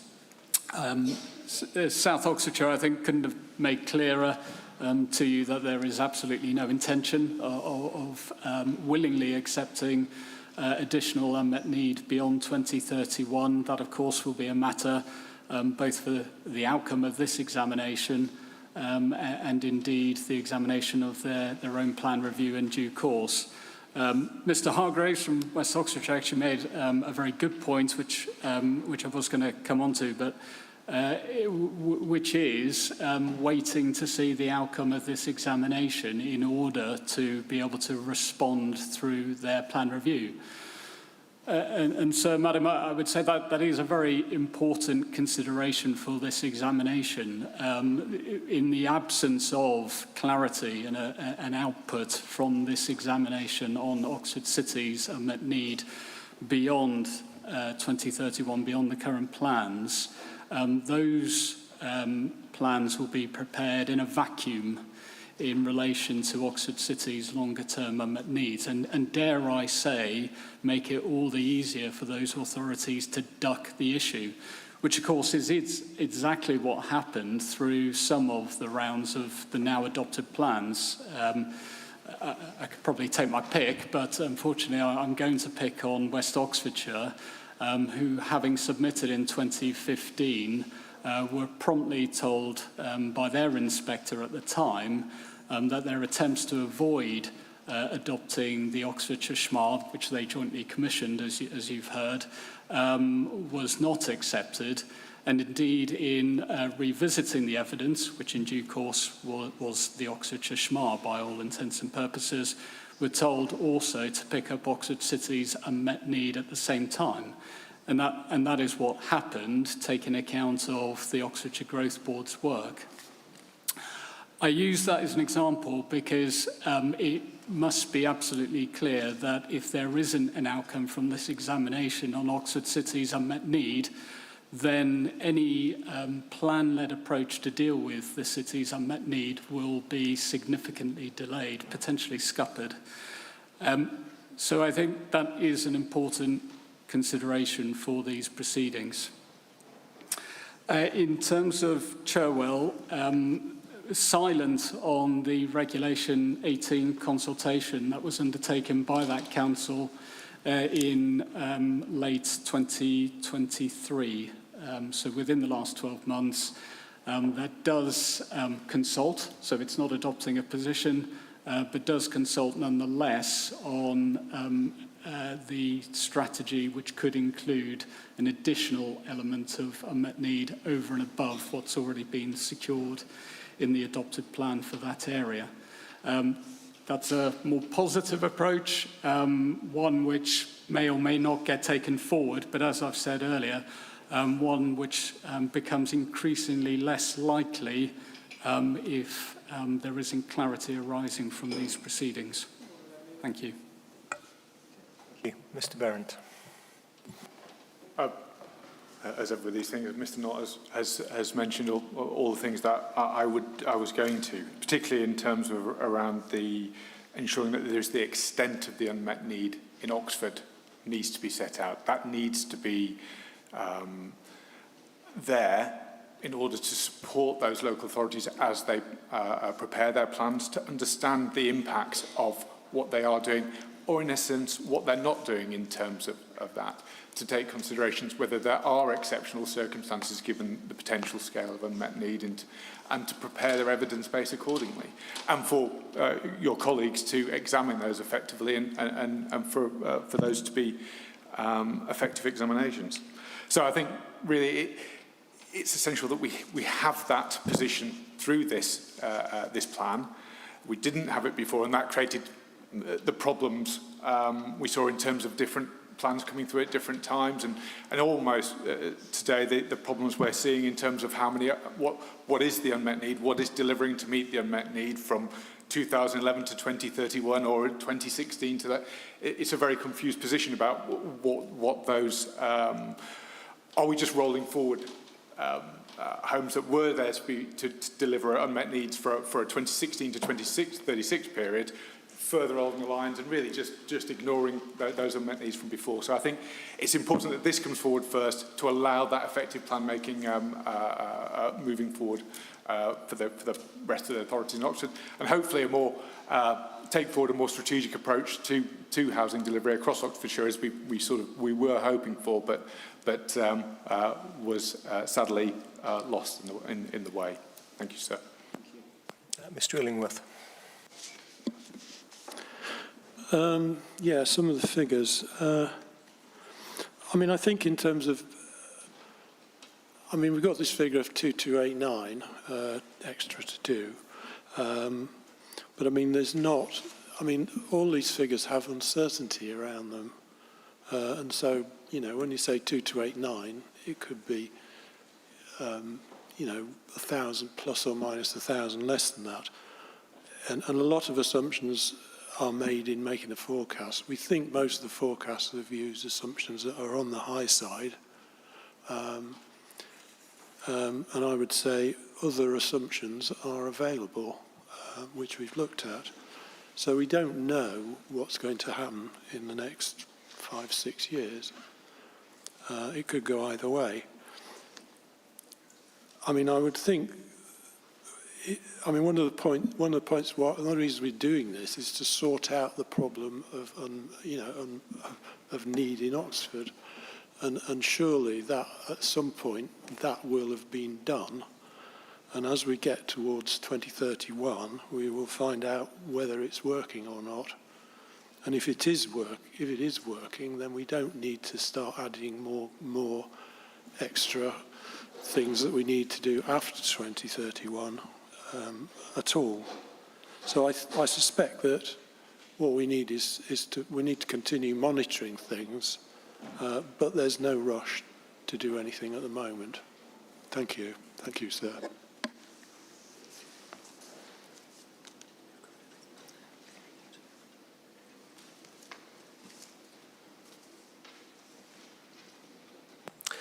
Okay, thank you. want to move on then to item 4.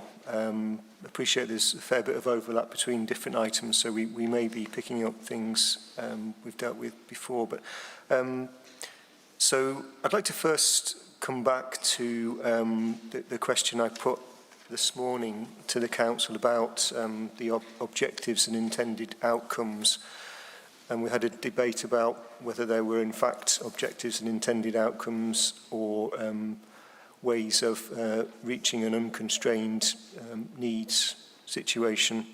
But nevertheless, it seems to us, I think, fairly clear that there are, whether they are wider objectives for the local plan or whether they're specific objectives about that level of housing need being identified, there are some kind of aspirations that the council has and some motivations that the council has to move things in a better direction as far as you're concerned. And as I said before, kind of summing those up, it's about the amount of housing that's coming forward in Oxford itself. It's about the availability of affordable housing and access to it in Oxford. And it's also about dealing with issues of travel to work and commuting. So I just wondered if, from the council's perspective, so inevitably, if there were to be an unmet need identified, and if that unmet need is higher than existing commitments, there will be other things that would need to happen, other land would need to come forward. And housing to meet some of Oxford's needs would need to be built in other authorities. And that goes for the existing commitments as well.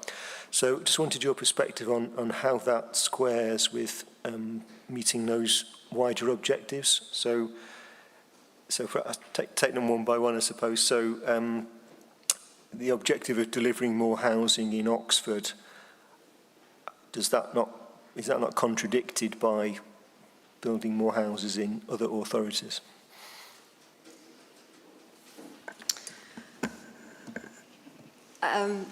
This question is quite difficult because, firstly, it's what objectives are we talking about? I think we can answer it maybe in terms of the objective of identifying our housing need in full, that objective in and of itself. So whether we can achieve the objective of identifying our housing need in full when some of the unmet need needs to be exported will be up in the air, depending on exactly how that unmet need is met. In some ways, meeting the need overall in any way will meet some of the objectives to some extent.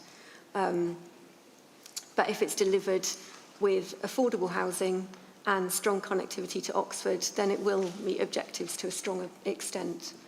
And we think the current approach to unmet need does meet the intended outcomes of this approach, of identifying a full housing need and some of it being exported, because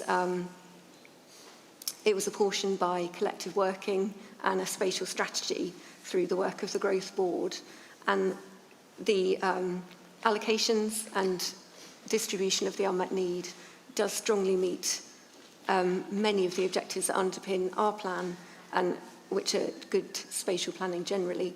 And in terms of housing, or access to housing, that's the key objective, is having enough homes to meet the need. And if they are outside of Oxford, they can still be meeting Oxford's housing need. I think we're very tightly constrained, and it does mean that sites which are outside of Oxford are still very close to all of our facilities, very well connected, and not needing driving often because they will be close enough to sites of employment for walking, cycling. And these discussions were held in terms of the allocations that are now in adopted plans to a significant degree of detail. But the intention of the spatial strategy and where the unmet need has been distributed to is so that there's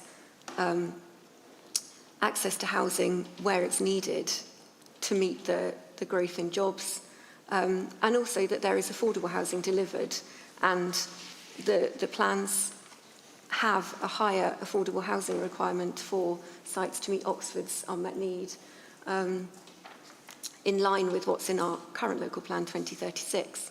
But also there are nomination agreements in place as sites are coming forward that mean that those affordable homes will be meeting the needs of people on Oxford City Council's housing list.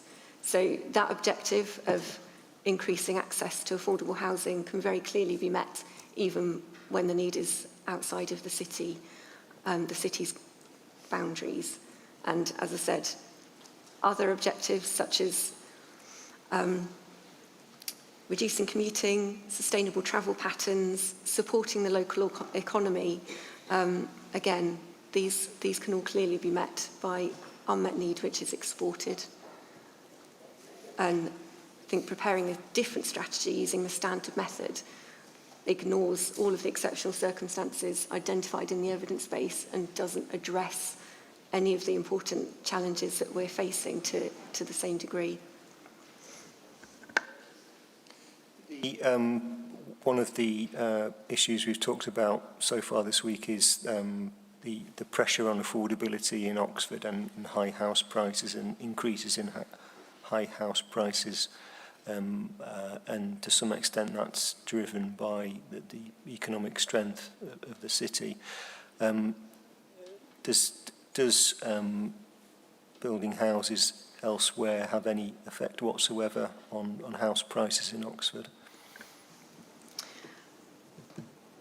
This is, in a general sense, as in the number of homes, does that affect the affordability rather than access to affordable housing? Because that's a very difficult question to answer in terms of planning. What we've done is just make sure that houses are meeting the needs of those in greatest housing need as far as possible by having strong policies on requiring affordable housing, which, as I said, are reflected in the other districts' local plans for sites for our unmet need, with the nomination agreements in place, which does improve significantly access to housing for people in housing need.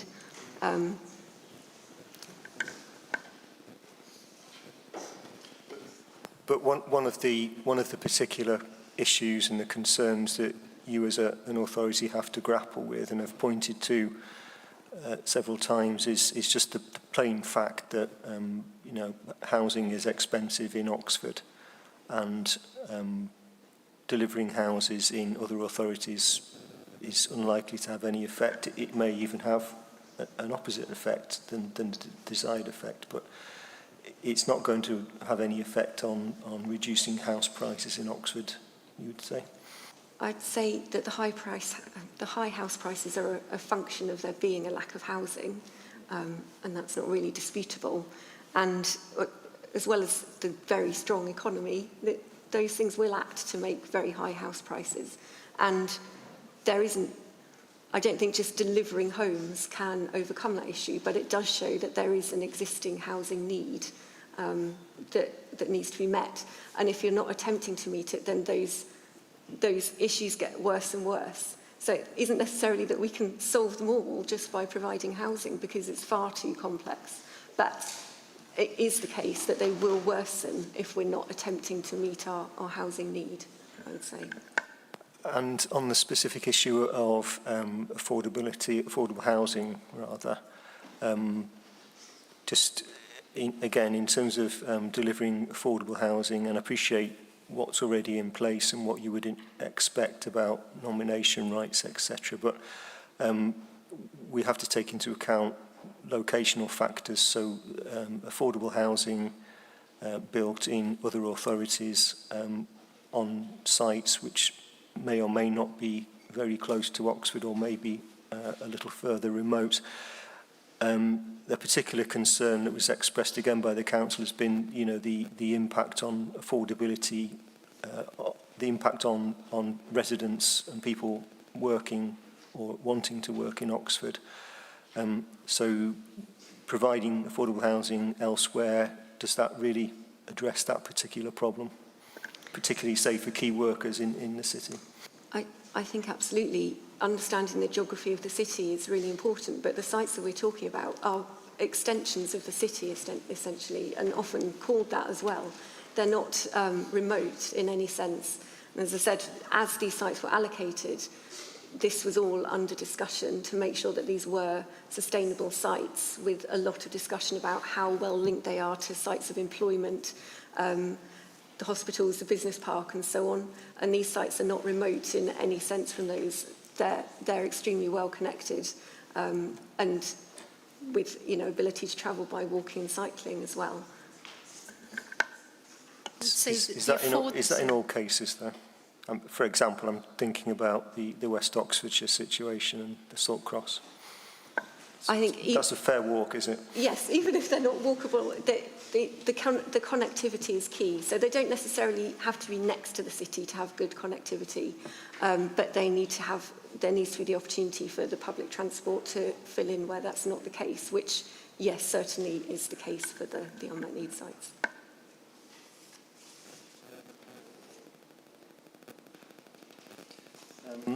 So the commuting issue, which has been raised as a concern by a number of people, that again the premise of the plan and the HENAR is that Oxford is an economic driver. It's a base for employment. It will continue to grow as an employment location, and people living in houses in other authorities are presumably going to continue to want to commute into Oxford for work purposes. Doesn't an increased amount of delivery of unmet need elsewhere exacerbate that problem? Does it not naturally lend to an increase in commuting?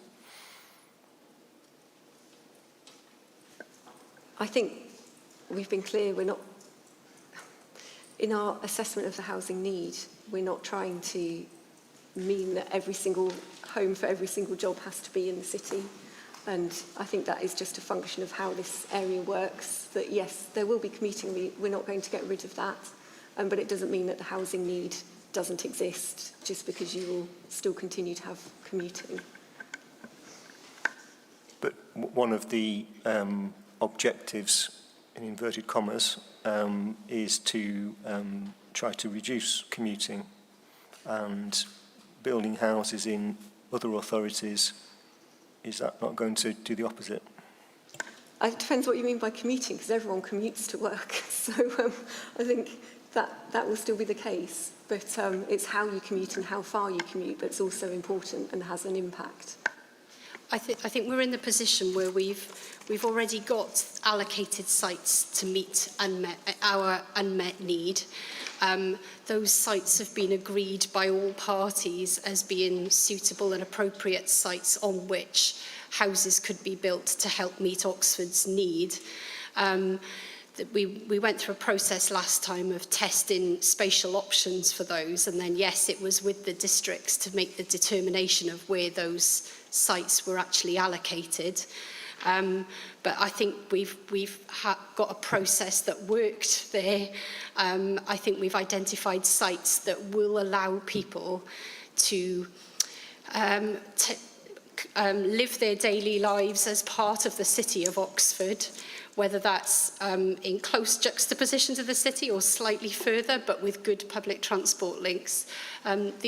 The alternative is that people will continue to commute into Oxford from even further away. I think there's a way of planning for this growth in a sensible, sustainable way, and we have some evidence that that's already worked in Oxfordshire. Thank you, sir. Can I hopefully provide you with just something that is helpful in relation to the question you asked about whether house prices in Oxford City are sensitive to the housing stock inflation in Oxfordshire as a whole. The starting point is that our analysis shows that Oxfordshire as a whole is the relevant housing market area and functional economic market area as opposed to Oxford City. And there is a section 4.1 of the HENA that addresses the issue that you've asked questions about. Figure 4.2 is a graph showing house price growth in Oxfordshire and the South East.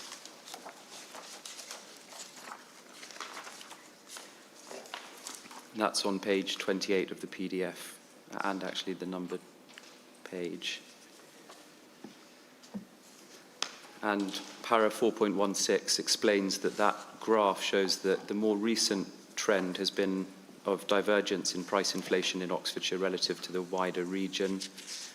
The figures are given, and the analysis is to the effect that that's around a third lower than price growth trend across the region and nationally.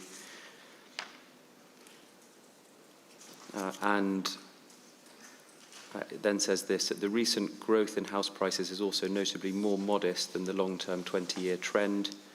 Indeed, recent house price growth in Oxfordshire has been less than half of this longer-term trend, and this correlates with stronger housing supply across the county. And then above paragraph 4.1.8 on the following page is a box, and it explains that the evidence shows a positive correlation between a notable increase in housing delivery over the last 5 years in Oxfordshire relative to many other parts of the region and weaker house price growth, despite the county's relatively strong economic performance. So that suggests that arresting the trend of worsening affordability is a matter that is addressed by inflation in the housing stock in Oxfordshire as a housing market area. And I hope that assists with respect to your question, sir.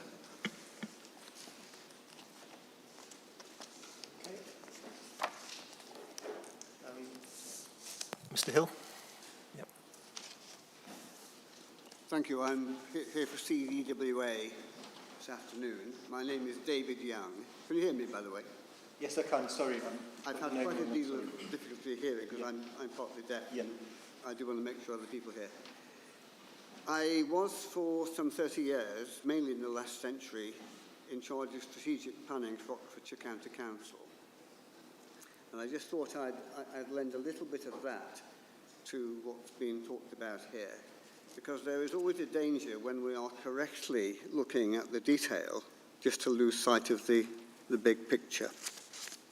And I've got 5 points to make, and I'll be quick.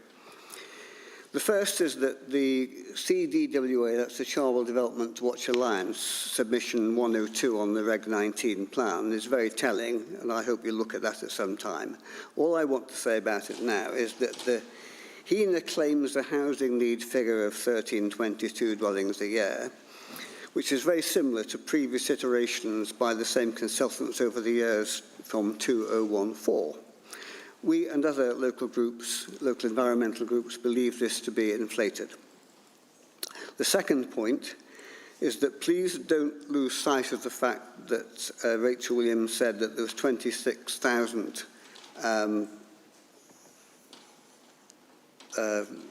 plus need of what that would be approaching some 50% lift to the Oxford housing stock over the next 20 years. Now that's significant in itself because that's the size of a post-war small new town. That's the size of the thing you're dealing with. At the same time, there's an elephant in the room, which is the green issue, the carbon issue. And it's ever more urgent to get carbon down, and you've got to be very careful what sort of growth you are allowing if we are to meet nationally and locally carbon targets. On the ground, which is still point 2, on the ground, the size of the small new town, was fine in the 1950s and 1960s when local authorities had enough money and Development Corporation had enough money properly to service these. What's happening in Oxfordshire now, with very little money available to local authorities, with sewerage, health and transport and other things in serious problems of funding, that will be a very, very big pill to swallow. There's tremendous pressure in some on a very special city and its environs. Third, more specifically, Oxford has consistently restricted its capacity for new dwellings, particularly in the central areas of Oxford, where they could be much more sustainable.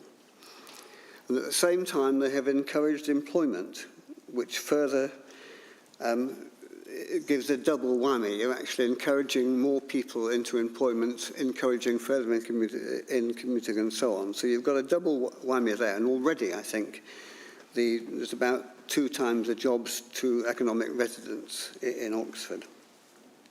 The fourth point is that the results of this undesirable dash for growth, as I call it, and this started with the growth deal, is that we're beginning to see on the ground now, for the first time, the effects of this. The loss of green belt, green space, the biodiversity, a spread the surge of car-based executive houses on the margins of towns and so on, with relatively low levels of genuinely affordability. And I think if this inquiry does proceed, it was very important that the inspectors take a look around some of these areas to see what is beginning to happen. And it's only just beginning. And the difficulties then of achieving anywhere near zero carbon. If I was at work now, I think I would have carbon written in big, obviously sustainable wood on my desk.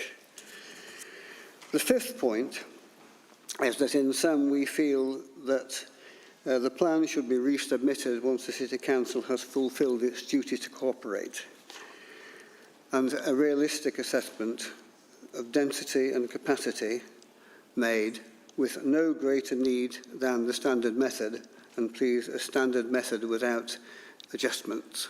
Thank you very much. From South and Vale. Yep.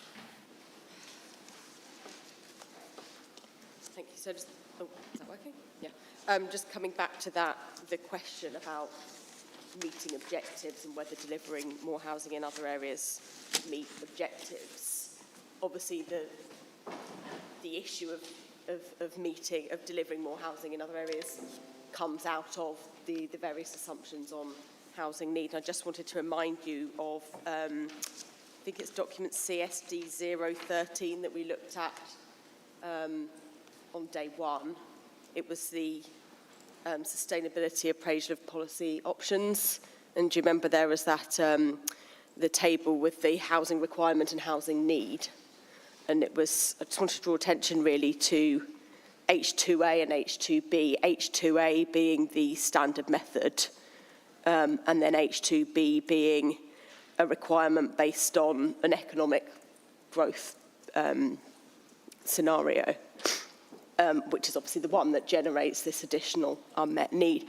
And just looking at that, I mean, it's very clear that in terms of the positive outcomes on housing and economic growth, the standard method scenario is still positive, just a bit less positive. But then if you look at the negatives in terms of climate and carbon, traffic and air pollution, commuting, water quality, biodiversity, they're all much more negative. So just thinking about those objectives and particularly creating a livable city for all and reducing commuting, I appreciate these are not necessarily, slightly unclear what objectives we're talking about, but these are the sustainability objectives. And it does seem clear from that that the need figure that has been preferred and is being promoted is one that isn't going to perform as well against those objectives as the standard method would do. Thank you. Mr. Taylor.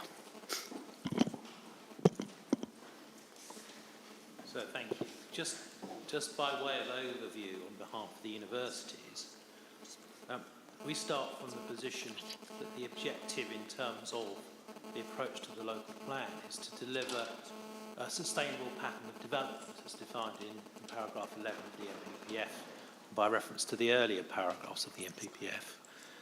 That means we have to look at the 3 limbs of the MPPF: environmental, social, economic.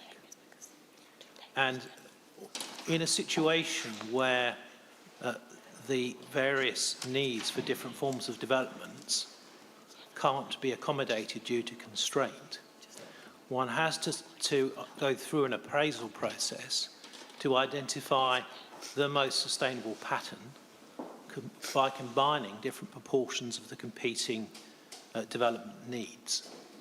The starting point for developing a sustainable pattern for development in that situation must be to identify the scale and distribution of need, absent any policy constraint. If you don't do that correctly, then you can't inform the judgment that is then to be made about the relative proportions of need that you meet. We've said already, I hope it's come across clearly, that the Council in this particular instance has not started from the correct position, either in relation to student accommodation or indeed generally in relation to the KI cluster.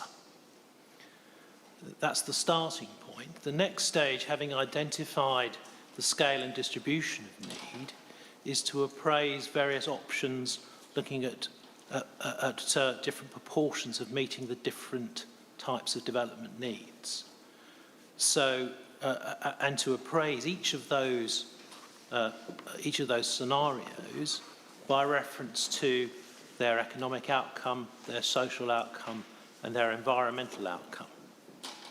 So, for example, in relation to student accommodation,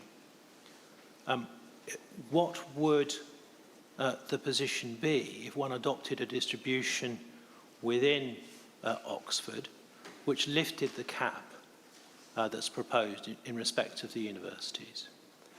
And why would that be good? Why would that be bad in terms of its consequences, either economically, socially, and environmentally?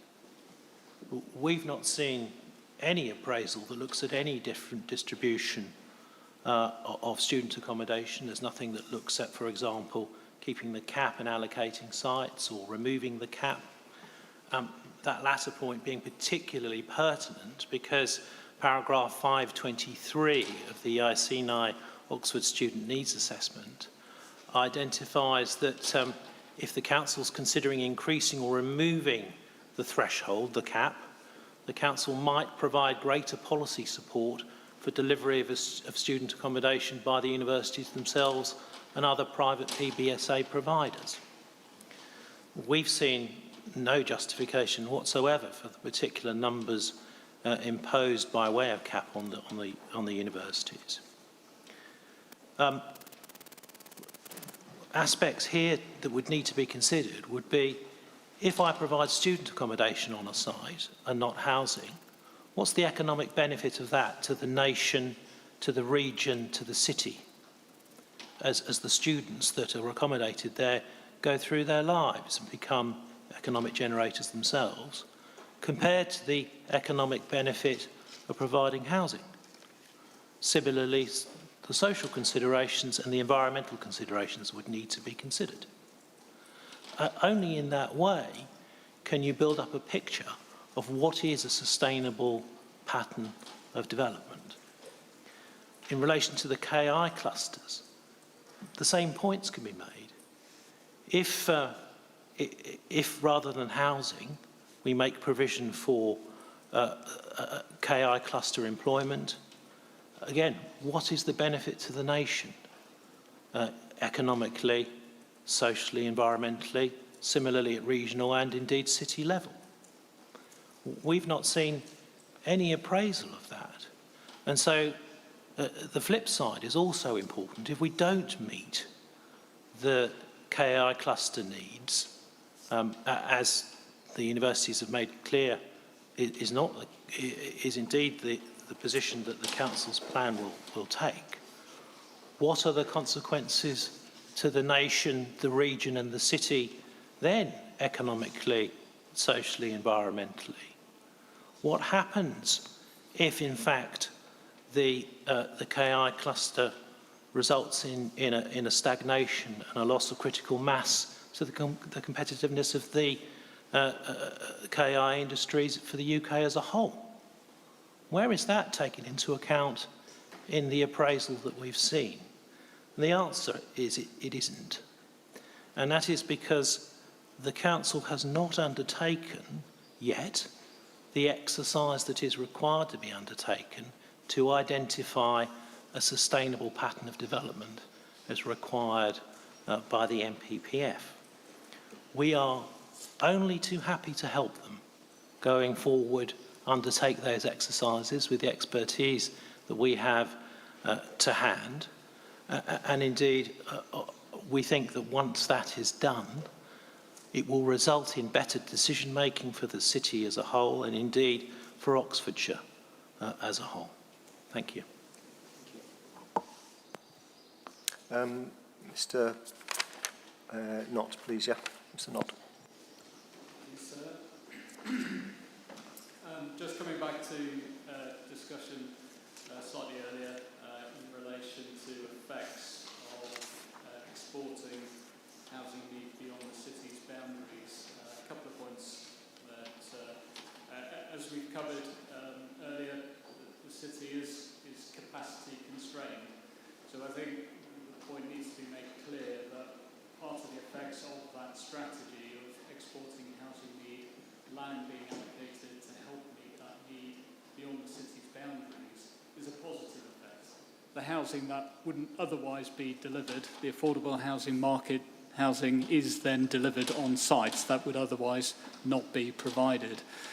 So making, as it's just been put to you, making a positive contribution. I would add environmentally as well, given the requirements that have been introduced and continue to be introduced to improve both the environmental performance of the housing as well as contribution to biodiversity, net gain, etc.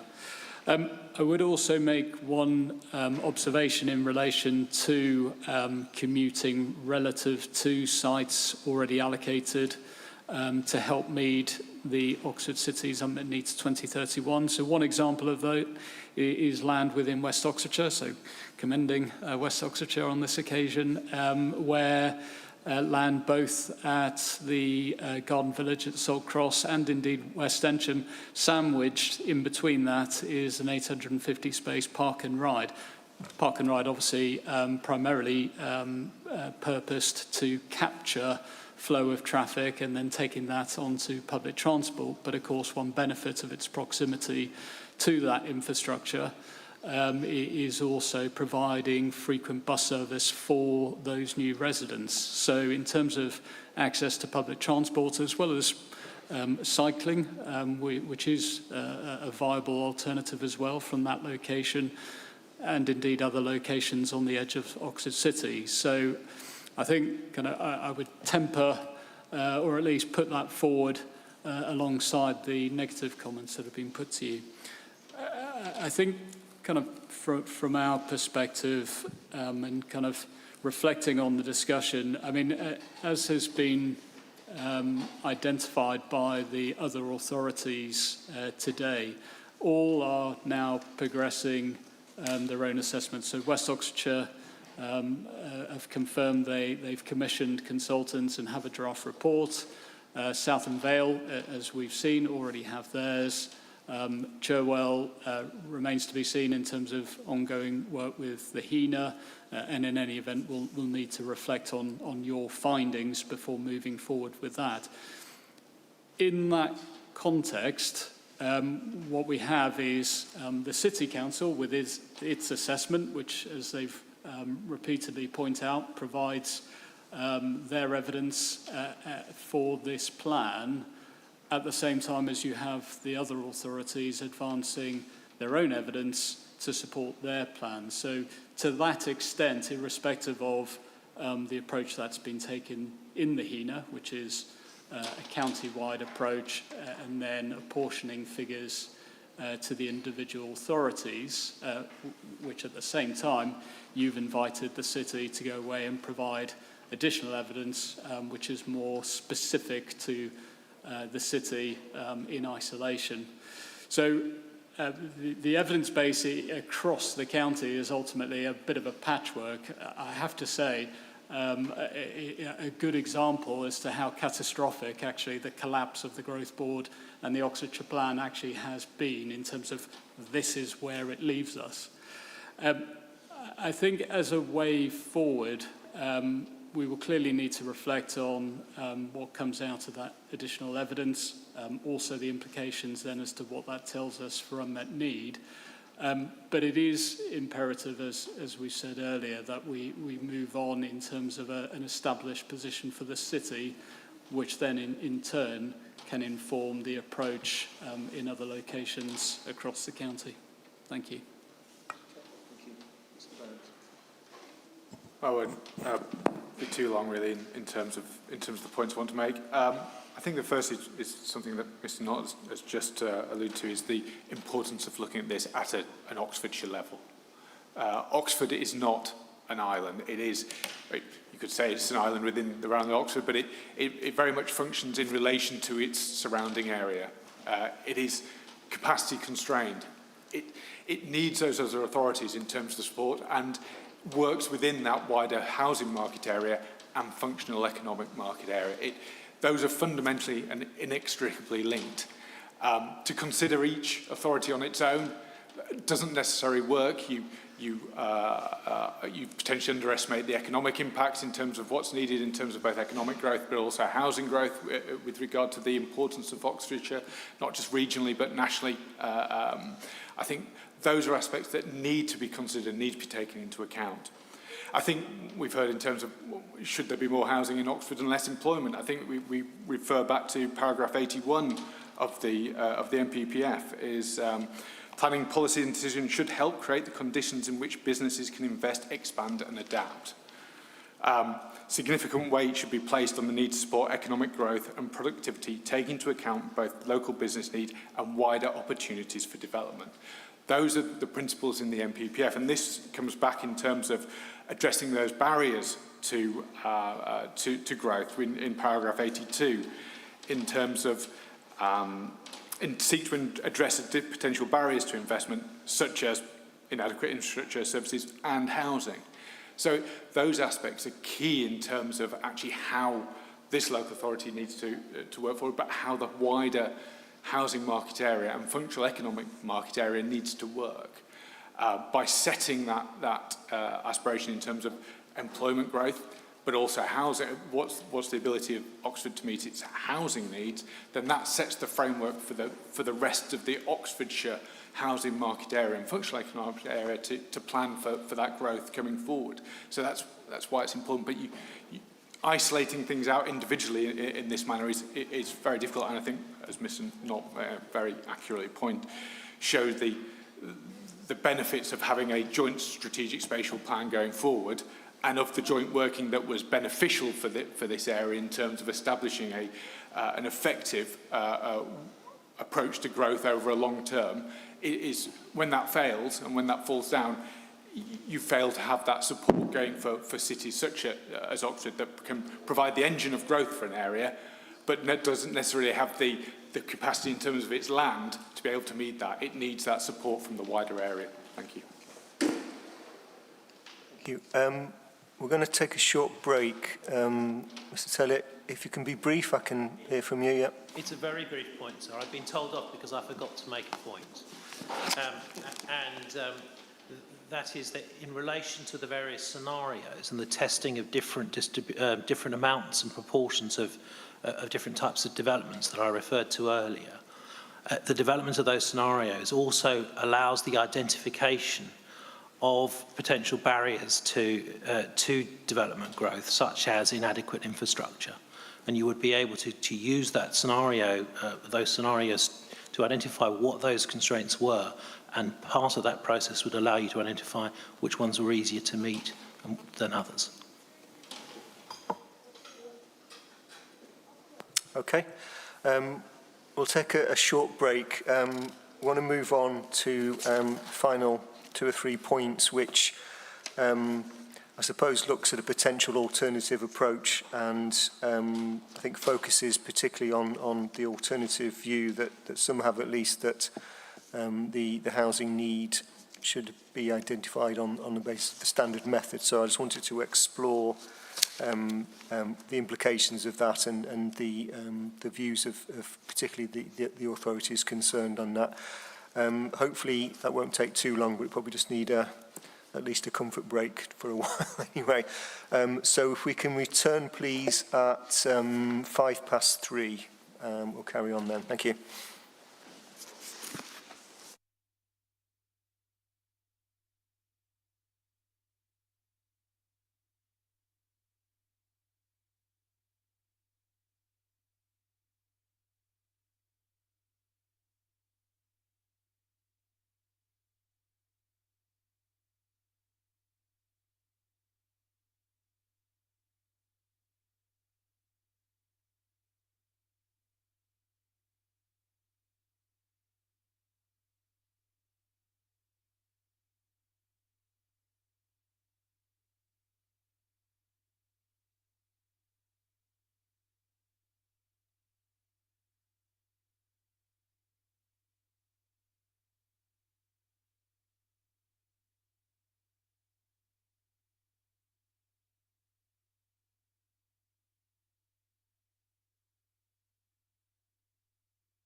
Welcome back, everybody.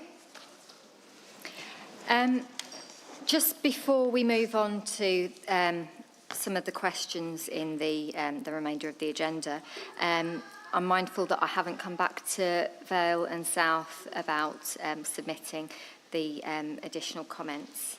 I mean, on the basis that it's nothing new and it's going to be helpful, I'm happy to accept it.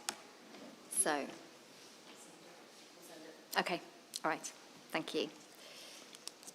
Madam, just in relation to that document, I don't think we've seen it yet. Obviously we will, but I'm not sure whether we will need to reply to it, because I think all of... Oh, right, okay. I was just about to come on to that. I mean, obviously I haven't seen it either, and neither has my colleague. So if we feel that it's necessary to invite response from the council, we will do that. But of course you'll get to see it, and if you feel that you need to respond anyway, then we'll allow you to do that.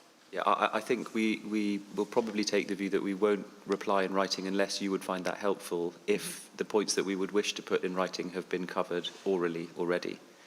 But we won't provide you with another document just for the sake of there being a written response to a written response. Understood. If we feel further response would be helpful to us, then we'll invite it.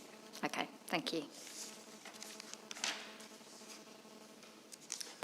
Okay, so bringing the session to a close, what we wanted to do was to, I suppose, look at a potential alternative scenario. As I said before the break, there is clearly concern from some authorities and indeed others in terms of the assessment of need, both being on an Oxfordshire level and also the extent of need that's identified. And an alternative view is that the housing need for Oxford should have been prepared on the basis of the standard method, and it should have been prepared on the basis of just a single authority basis. So we just wanted to explore the potential implications of that with the council and with others. So, yeah, we'll kick off with the council. So, the alternative approach, which could be to use the standard method as a housing need figure. Clearly, the capacity is the capacity, and although there's discussions about what that capacity actually is, but it's certainly the council's position that the capacity is below even the standard method figure anyway, so even that would result in some unmet need. But from the council's perspective, the implications of having a housing need for Oxford, which was the standard method figure. Okay, I'll be brief on this one. Shall I run through first what the numbers actually look like? So if we take our standard method housing need as 762 units per annum, that's 15,240 over the plan period. And compared to our capacity, using the update to H1 of 9,851, that leaves an unmet need of 5,389. And that compares to the HENA under our selected scenario of 16,589 being the unmet need. And so the standard method does mean a smaller unmet need figure, but still an unmet need figure.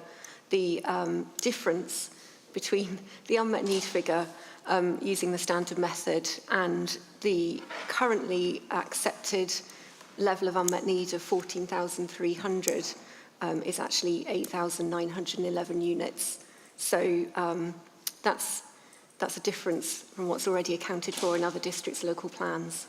So to us, it doesn't seem logical in any sense to think that that need has simply vanished. And I don't think anyone's suggesting so, given that there's already been clearly today intention at the moment to continue to meet that previously agreed level of unmet need arising from the Oxford Local Plan 2036. I'll leave it there.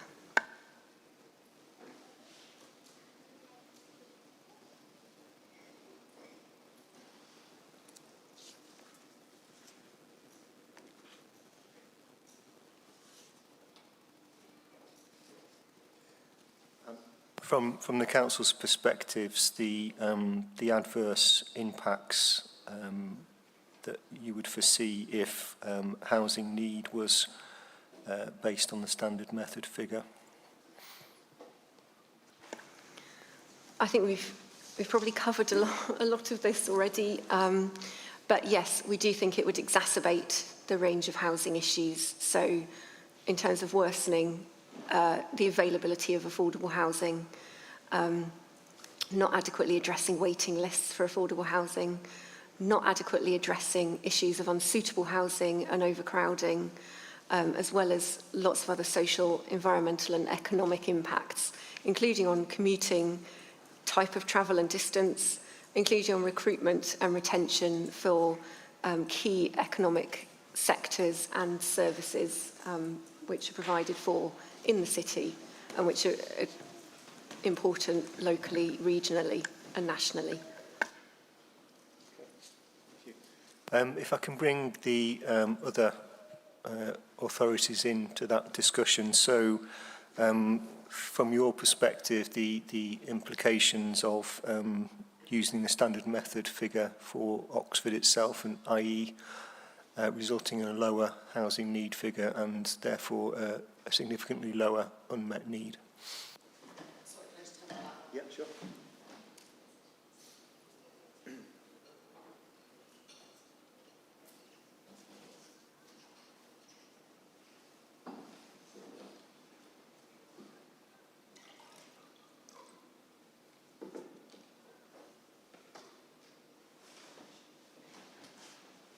I mean, obviously, our position is that the standard method is the right approach. It's the approach that's justified. There aren't exceptional circumstances for departing from it.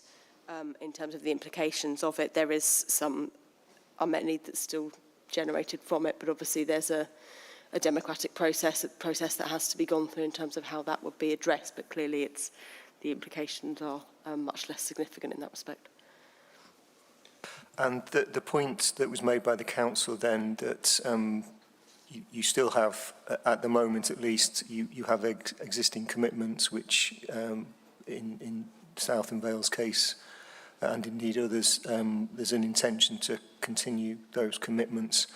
How would you see the overlap between that? So if there were to be a reduced unmet need for this plan that we're talking about now, those previous commitments would still be honoured, as it were. So they would be in effect looking at the need that was identified in the past. Sorry, not a very clear question, I'm afraid. No, I think what I'm trying. Let me say that again. What I'm trying to ask is because the current plan, the submitted plan, is looking at the 2020 to 2040 period, and if a level of need in that period was established which was based on the standard method, does that kind of remove the need to continue with those previous commitments, or would you see that logically they would carry on?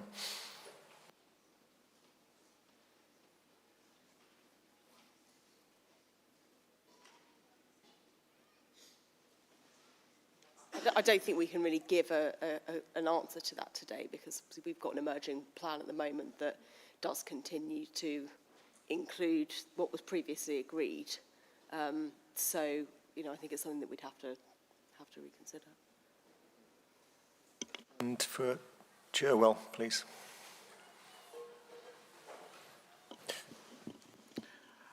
Our position is that we would have to, if the situation changed and you did recommend the standard method, then we would have to consider the consequences as we progress our local plan. I can't give you any more a definitive answer than that, I'm afraid. I sense a trend here. Well, I'll just say something slightly different, but only ever so slightly. I think in terms of the sort of practical implications, I guess we would find ourselves, as I mentioned earlier, we remain committed to delivering those 2 sites that are in our plan already, so that's a given. I guess it would then depend on what proportion of those would be seen as contributing to unmet need, perhaps. So at the moment, Saltcross Garden Village, all of the homes, 2,200, are intended to contribute to the overall 2,750 figure. But I guess if that was then lower, it would be reasonable to assume that a proportion of that would be meeting any West Oxfordshire's need going forward. So we sort of rebase things, I think. So I haven't done the maths of it, but that's my initial thinking. It would play into what we assume about the houses provided at those two sites, and also the number of any additional allocations that would need to be made through the new local plan. The County Council. Yes, I mean, it's important to remember, of course, if there's no agreement, if it's more than 14,300, which we were talking about before the break. So, you know, if it's more, then the County Council would be looking for everybody to think about those existing allocations and whether more of that could be identified for Oxford's unmet need. If it's less, as with the standard method, then there's more flexibility for the districts to have some of that for their own need, I suppose. So yeah, I suppose that's basically how we would see it. Mr. Knott. Thank you, sir. Not unsurprising responses from the councils. Extremely disappointing, I have to say. Putting myself in the position of any party promoting those sites already allocated in plans and listening to the level of uncertainty that's been cast on those sites is extremely unhelpful, particularly given that these are sites, as you've been informed earlier, which have come forward through challenging plan processes a number of years ago, have been allocated, having difficulty finding their way through the planning process for one reason or another, but plainly delivery has been slower than anticipated, and all in the context of sites which are ultimately intended to meet need, which arose from the period starting in 2011. So we're many, many years on from when the need for these homes started, and we are in most, if not all cases, as I think you've been told, not anywhere close to seeing the first of those homes constructed, apart from the very few that have been already consented at Ensham and are being built out. So I think, again, extremely concerning statements being made about how things are being taken forward. Yes, those are matters for those plans when they come to further consultation and examinations. But again, I think what you've just been told only reinforces the need for a clear position coming out of this examination in terms of need and unmet need for those plan reviews. If I can also just add one other point on the consequence. As you're probably well aware from the material, Oxfordshire was very fortunate in securing significant central government investment into infrastructure for the area through the growth deal settlement, which has been covered earlier, as well as housing infrastructure funding for infrastructure. A consequence of planning at the very low numbers of homes identified through standard method, and the consequences that have been articulated to you in terms of the economy, I think highly unlikely that any further funding would be steered towards this area, which again I think should be a significant concern, rather than a strategy of, well, we don't want more development because that means we have to provide more infrastructure. Well, we could look at the contribution that new development has made to delivering infrastructure, both in terms of the attraction that makes of central government funding, coupled with the contribution that each of those developments make through Section 106 and SIL. So I think in terms of infrastructure constraints, that certainly is no reason not to deliver high levels of growth, and indeed the growth does secure the infrastructure. Thank you. Mr. Illingworth. Yeah, just briefly. I mean, it's in many ways a great shame that we can't separate these two problems out of the problems with housing quality and access to housing and being able to buy property, and the other alternative, which is building new houses, which is generally tend to be rather expensive. I mean, I know that's I can't think of a solution to that, but I think our other side of that is that the expensive house price being expensive is to do with problems in the employment market, really, and that. So if you've got too many poor quality, low paid jobs, you know, then that's what's an insecurity. Then that's what's driving people's inability to be able to afford to buy a house. Thank you. But I just wanted to make it clear that there is no more money coming out of the housing and growth deal. There isn't any more money coming out of the Housing Infrastructure Fund. We're very worried as a county council about any reliance on further government funding to help with infrastructure, because that isn't there, which then means that we're very worried about further housing numbers that seem to require some government funding. So, yeah, and the lack of exceptional circumstances to sort of go for that higher number is the situation that we're now in, compared to what we were in before, where we had that housing and growth deal, and we were looking at trying to accommodate that because we had the funding from government. It's now quite different at this point in time. So yes, can I just highlight two data points which might be helpful in terms of that topic and the consequences of using the standard method. So it's table 7.8 of the HENA shows, and so this is on page 85, shows what the labour supply deficit would be and what the housing market effect would be if the standard method was adopted. And obviously the analytical starting point here is that even if the standard method was selected as the basis for assessing local housing need, that doesn't in any way invalidate the economic forecasts.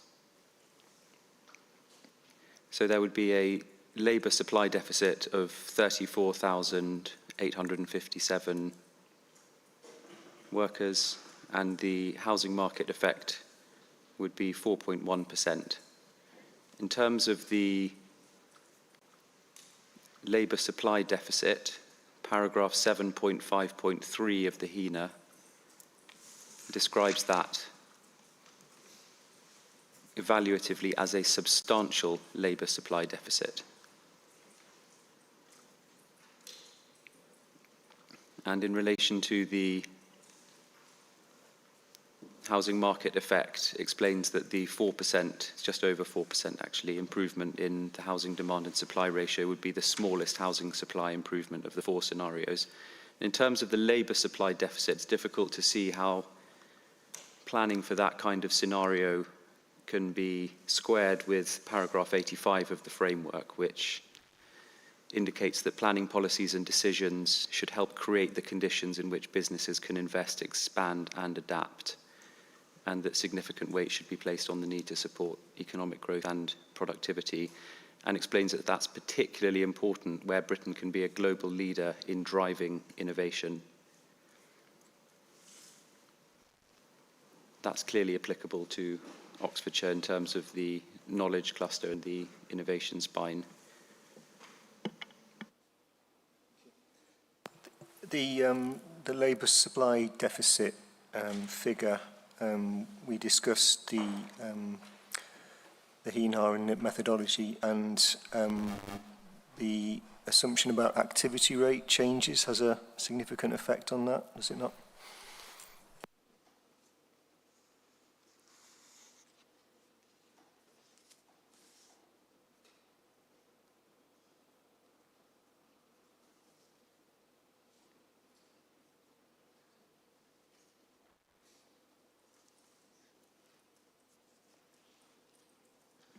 Can I think about that? You may well be right.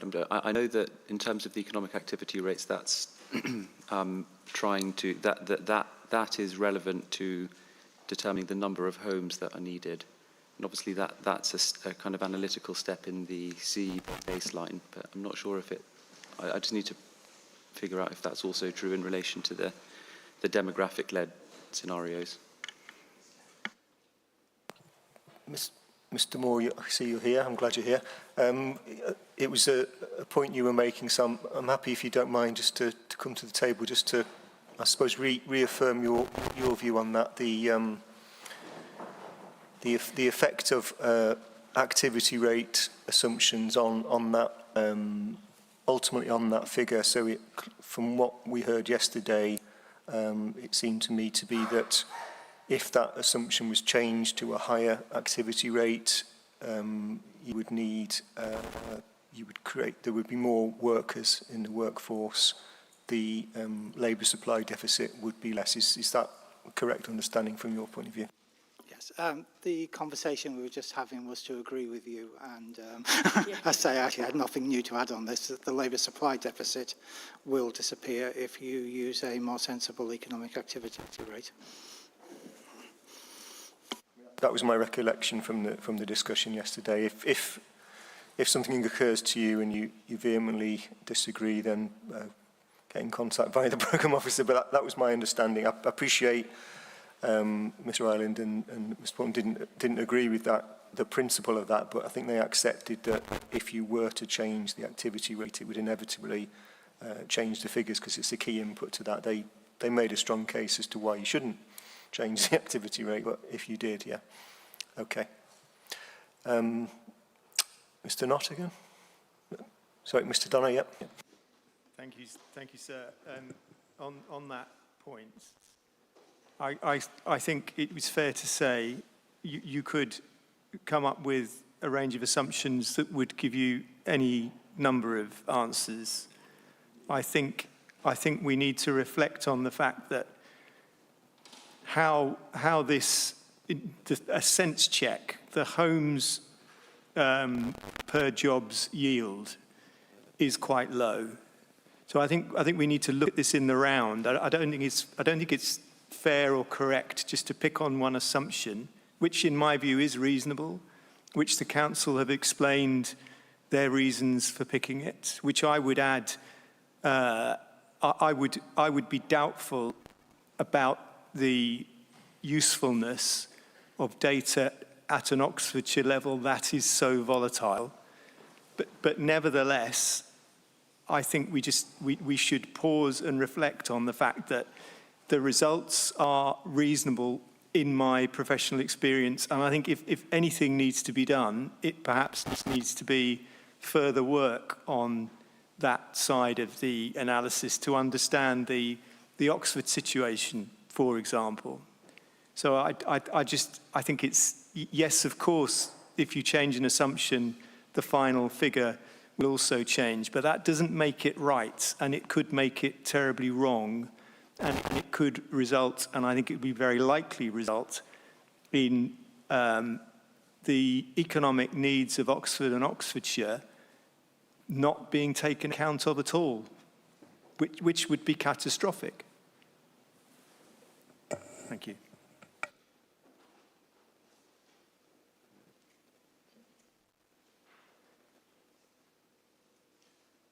Okay, in terms of the position of the council and other authorities, I think we're fairly clear. We've had lengthy discussions about the different scenarios and the merits of different scenarios, etc. So I think we're fairly clear, unless anybody wants to add anything extra to that.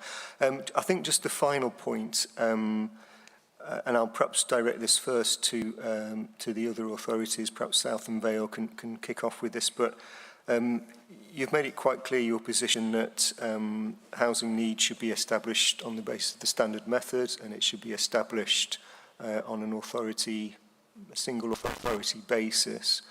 And in the case of Oxford City, that would result clearly in a lower housing need than is being proposed.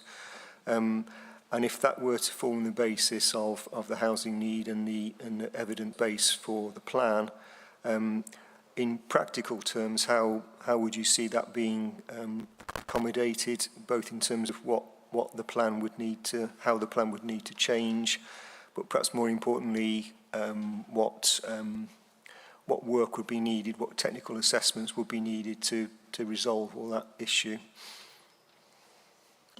Do you mean work by the City Council, or are you referring to more joint work? Well, both, I think, yeah. Well, certainly so far as joint work's concerned, then that is not just a technical matter, but a democratic, it sort of involves democratic decision-making about what's going to be done, and so clearly you can't really say anything about that at this point. So far as the City Council is concerned,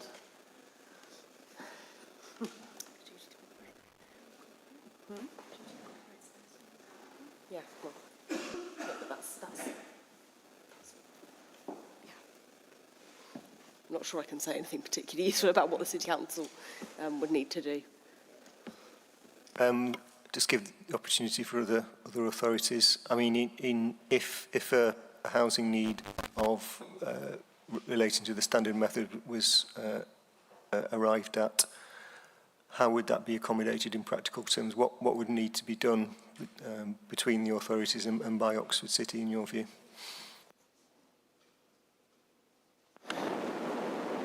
Sorry, I think I was going to answer a slightly different question to that. So it was just a sort of suggestion about further work that the city could do, and it was just picking up back on the point about economic activity rates. I listened with a lot of interest yesterday to the discussion on that point, and I apologise if I've got this wrong, but I think what's happened is a regional rate has been applied, an average regional trend data, whatever it was, 0.77.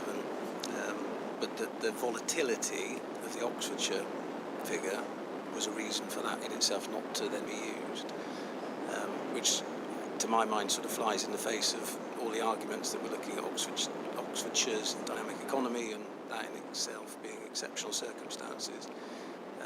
I just wonder if there would be merit in some further analysis using a sort of average of that Oxfordshire figure. I think yesterday you suggested a sort of smoothing of the line. Now it's beyond my capabilities to work that out, but I'm sure some of my senior Cambridge econometrics could do it quite easily. It would be very interesting to see that if you were to take that presumably slightly higher economic activity rate, what that would do to the labour supply deficit, and in turn number of people commuting into Oxfordshire, and in turn number of houses needed. So as we've set out in our Regulation 19 representation, it's really for the City Council to make the case for their preferred scenario, and we're not sort of making a judgment on that, but I think in advancing that case it would seem reasonable. I didn't really hear an answer as to why an Oxfordshire-specific economic activity rate wasn't used, and the default seemed to be to look to a regional figure. And I just, for my own personal interest, would be very interested to see what the outcome of a more Oxfordshire-focused analysis would look like. But if a standard method housing need figure were to be applied for Oxford City, what in your view, what would need to be done to accommodate that within the plan-making process, both for Oxford and for yourself? Well, I think we kind of touched on this on the earlier question. Apologies if I'm misunderstanding it, but as I said, we would, I guess, find ourselves in a position of having to sort of rebase things. So, despite Mr. Knott's contention that our answers were disappointing, what I said for West Oxfordshire was that the council remained committed to delivering those two sites at Ensham, and that is the case. So, if any of the site promoters are listening online, I hope that's some reassurance.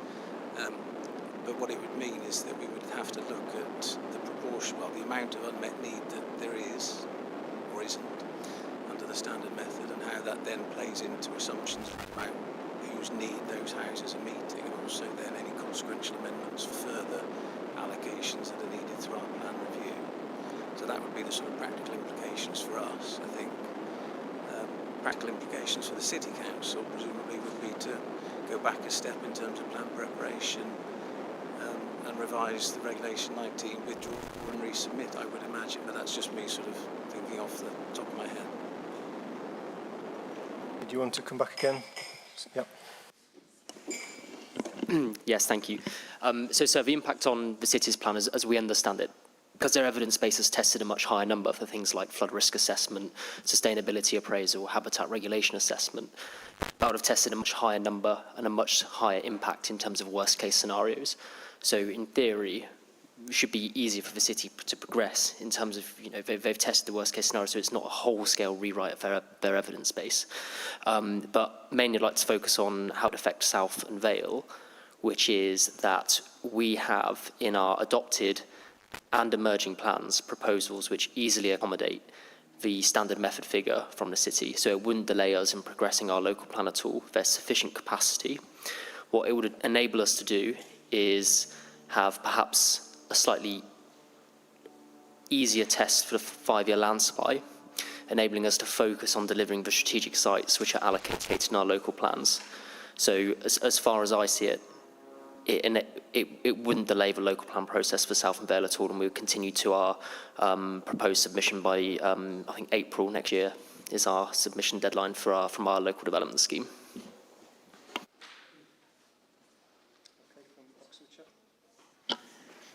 Yes, I mean, we'd see the standard method as making things easier, I suppose, because anything which is above and potentially creates more need has a need potentially for having a look at a new infrastructure strategy, how to deal with it, how to apportion it between the districts, how to apportion that need and go forward. So if it is, a need which is less than the 14,300 agreed, I mean, I'd go with what Mr. Rice said, hopefully a number of the bits of work that have already been done cover that. So it does make things much easier. Mr. Knott. Thank you, sir. Just picking up on the point just made by the representative from the County Council. If I've understood correctly, there's to be a refresh of the Oxfordshire infrastructure strategy. Well, to my mind, that's potentially well-timed if there's going to be a collective view arising from this examination and emerging plans elsewhere in terms of growth at a county-wide level, which, again, makes complete sense. So the risk, of course, then is that if there isn't that clarity coming out of this process, then I would put to you, and indeed others, that throws a significant question mark over the ability to advance an infrastructure strategy for the county without clarity over the level of growth and indeed locational details to underpin that.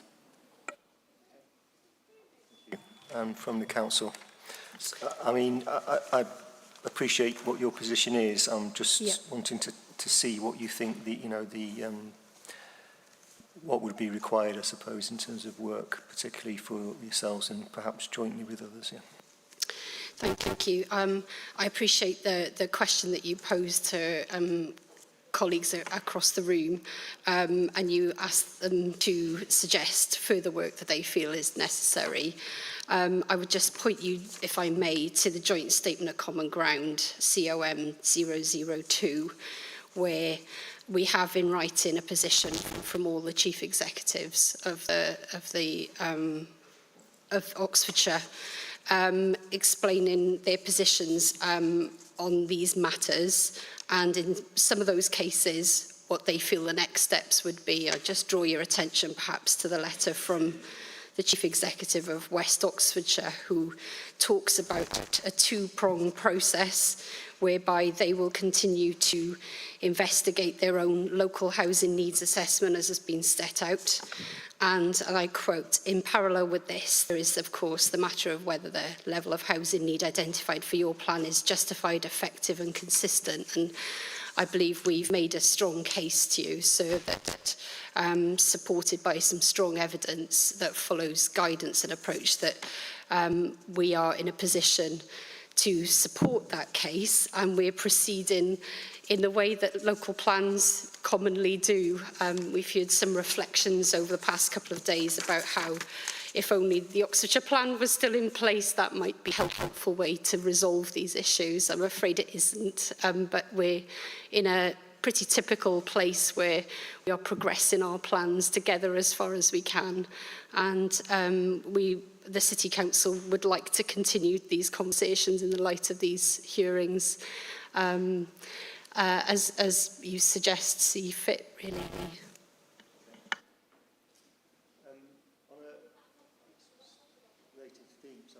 On a related theme, the issue of capacity, which the council we talked about earlier, there are still, I think, some issues between parties in terms of the capacity, the HELA assessment. Just in relation to that specific aspect, do you see any prospect for further collaboration with the other authorities in terms of potentially moving more towards agreements as far as the capacity assessment is concerned?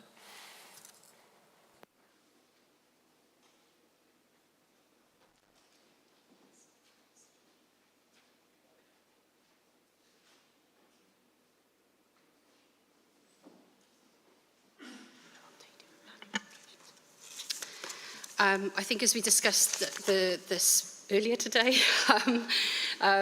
we've been through a lengthy process with our HELA. At every stage, we've shared that emerging work and heard comments back and reviewed that work in the light of those comments. As was illustrated by our addendum, we reflected on comments that were received and added to that. I think it was my statement to yesterday, I couldn't find it right now. There's a list of stages where we've shared emerging work on capacity, and I think that sequence of meetings demonstrates that the capacity has been moving, albeit within relatively small parameters, but it has been moving over that time.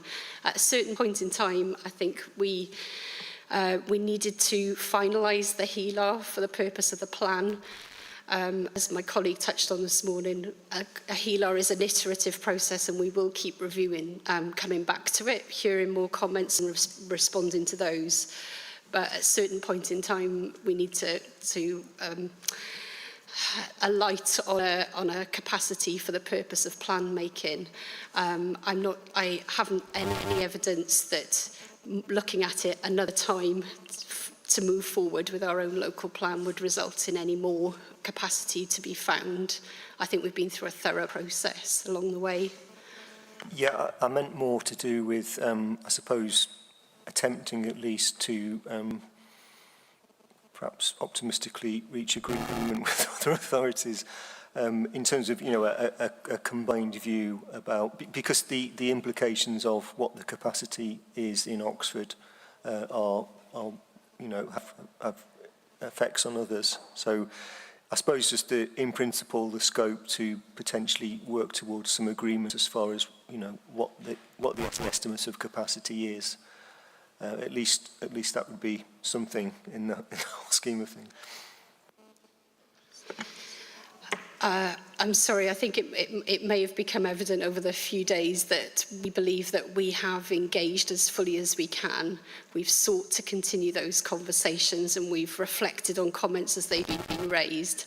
This is a tricky situation where I'm not sure another round of a HELA review would result in a situation where all of our neighbouring districts would wholly agree.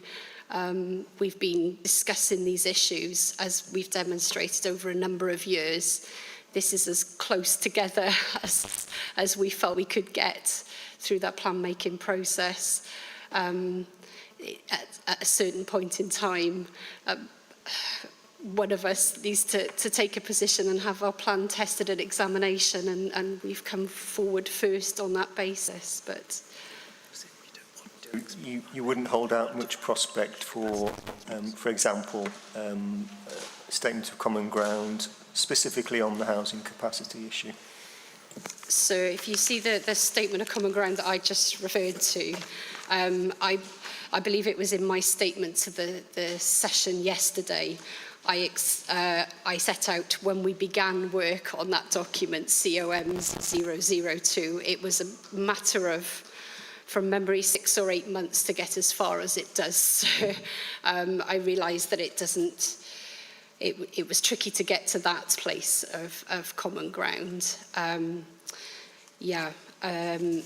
say, I just reiterate, it's not the city's intention to export its need. We've very much tried to accommodate as much as we possibly can, and it's only in those circumstances that we have actually formally requested help from our neighbours to meet that unmet need.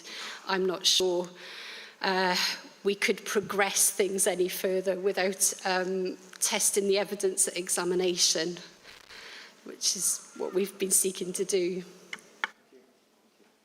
And so just very discreetly on the point about another round of statements of common ground, that the plan-making section of the PPG encourages authorities to detail cooperation in a single statement and sort of cautions against the approach of just kind of having lots and lots of statements of common ground.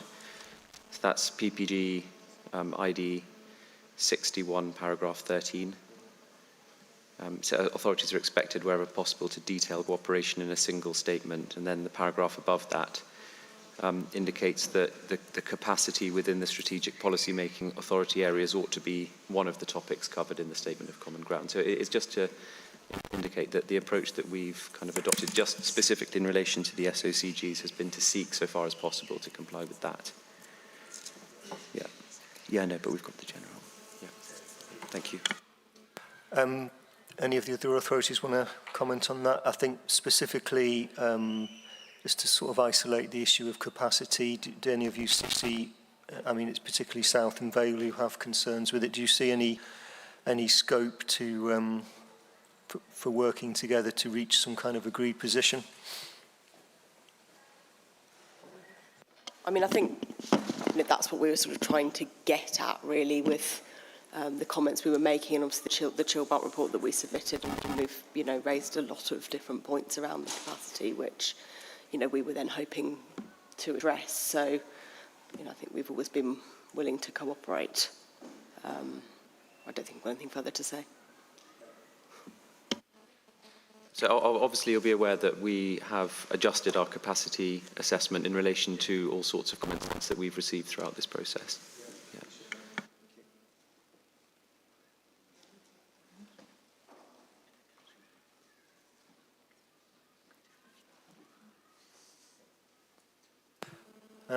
Okay. I'm sorry. So, yeah. I was going to ask if I might just provide, if I may, a very brief footnote to the discussion that we've been having over the last 2 days, and specifically to just provide two salutary reminders. The first reminder is that the test of soundness in the framework requires there to be an appropriate strategy, taking account of reasonable alternatives and based on a proportionate evidence base. So the focus in the framework is on appropriateness and proportionality. And it demonstrably does not use the language of the most sustainable pattern of development or similar formulations, which is what my learned friend Mr. Taylor submitted before the break. And you'll recall that he used that phrase, the most sustainable pattern of development, and suggested that that's what the examination, or that's what we ought to have been trying to devise. That's not what the framework says, primarily because that's not a matter which is it's a matter that reasonable people will obviously disagree about. What's the most sustainable pattern of development? There's no realistic way that such a strategy could in fact objectively be identified. The focus is on appropriateness in that context. And then in terms of proportionality, it also does not require the kind of evidence that Mr. Taylor suggested should have been developed here. In other words, a an analysis or appraisal of the economic benefits to the nation of each student who passes under the Dreaming Spires compared to the economic benefit of providing a house in Oxford over a similar time period. That is just plainly disproportionate. And the second reminder is that in that context, obviously, we don't have a crystal ball, and there is no expectation or requirement in national policy or guidance to achieve or alight on scientific or mathematical certainty in respect of the need and capacity matters that we've been discussing over the last 2 days. And as Mr. Illingworth said, there is uncertainty with all of these figures, and other approaches may well have been available. That's axiomatic, but isn't a matter that can stand in the way of plan making. Of course, we should be expecting rigour, robustness, realism, proportionality, and ultimately reasonableness in respect of the tools, evidence, and methods used to develop the appropriate strategy, and in respect of any matters of evaluative planning judgment. But the assessment of housing need and housing capacity is not an exact science. It's a classic process of evaluation, is inherently imprecise, and there is no prescribed or uniform approach in government policy or guidance for assessing housing capacity, or in terms of a methodology that assesses local housing need that departs from the standard method. And there is a Court of Appeal authority that draws all of these strands together, which I'll provide. It's the case of CPRE Surrey and Waverley. The reference is 2019 EWCA Civ 1826, which was a statutory challenge to the adoption of the Waverley local plan in 2018. And I just mention that because the context is that the authority predates the introduction of the standard method and needs to be read in that context. But the propositions that flow from that case must be at the forefront of our minds when assessing housing need and housing capacity in this examination. And I'll just read one paragraph of the judgment now because it is just so important on these issues. But Sir and Madam, when you read it in full, please also have a look at paragraph 35 in particular. But paragraph 49 is as follows in the judgment of Lord Justice Lindblom: assessing the extent of such need and gauging the proportion of it that should be accommodated by the plan being prepared will always involve a series of planning judgments. The scope here for a rational and lawful planning judgment is broad. The choice of relevant data and projections and the use made of such evidence are matters for the inspector conducting the examination and assessing the soundness of the plan, and for the local planning authority with statutory responsibility for preparing it. In a particular case, there may be several reasonable decisions available to the inspector and the authority. It may be a reasonable approach, for example, to use projections that are not the very latest to have emerged, but to rely on evidence underpinning the strategy in the recently adopted local plan for a neighbouring authorities area. That example given is obviously relevant contextually in that case. And then he says this, that some other approach may also be reasonable, and so may its outcome. Either approach may therefore be lawful. Thank you. Thank you. So that brings us to the end of the session on this matter. Just to, before anyone asks what's happening next, which I thought you might, so I'm going to say what's happening next. Our plan, at least, is to obviously think about the significant issues we've discussed this week, and ultimately to write to the council with our, I suppose, our conclusions on those key matters. And ordinarily, we would aim to do that fairly quickly, but we're in the pre-election period, and we are bound by certain practices there. So we will be doing what we can to expedite that process, but just to flag up the reality that the pre-election period is going to hold up actually the council receiving the letter. But that's our intention. We will seek to reach conclusions on the key matters that we've been discussing this week and set out the position there and the way forward after that. So as far as what's happening next, I think that's as far as we can go. In the short term, obviously there are a number of matters that have been raised, and largely to do with submission of additional documents from mainly the council, but also other parties. So if they could be done as soon as possible, I think next week would be a suitable time to pull everything together. I think we're particularly keen on the information, the more detailed information about commuting patterns. That would be helpful if that can be looked at as a priority. But much of the other information is just simply supplying documents, I think, so that shouldn't take too long. Okay, unless there are any questions from the council or others. Yeah, Mr. Illingworth, yeah. Would you mind putting the microphone on? If more information is sent in, do we get to see copies of that, or do you put it online, or what? It's largely existing documents that have been referred to, so they'll be submitted to the programme officer and they'll be added to the examination library. So any documentation that we accept is added to that library and is available to everybody. Yeah. Okay. So thank you. Thank you everyone for your contributions during the week. Appreciate the constructive atmosphere. Thanks to Ian and Debbie for yesterday to facilitating it, and special thank you to the staff here at the community centre for keeping us well fed and supplied with coffee and tea, etc. It's been very welcoming. So thank you everyone. Thank you.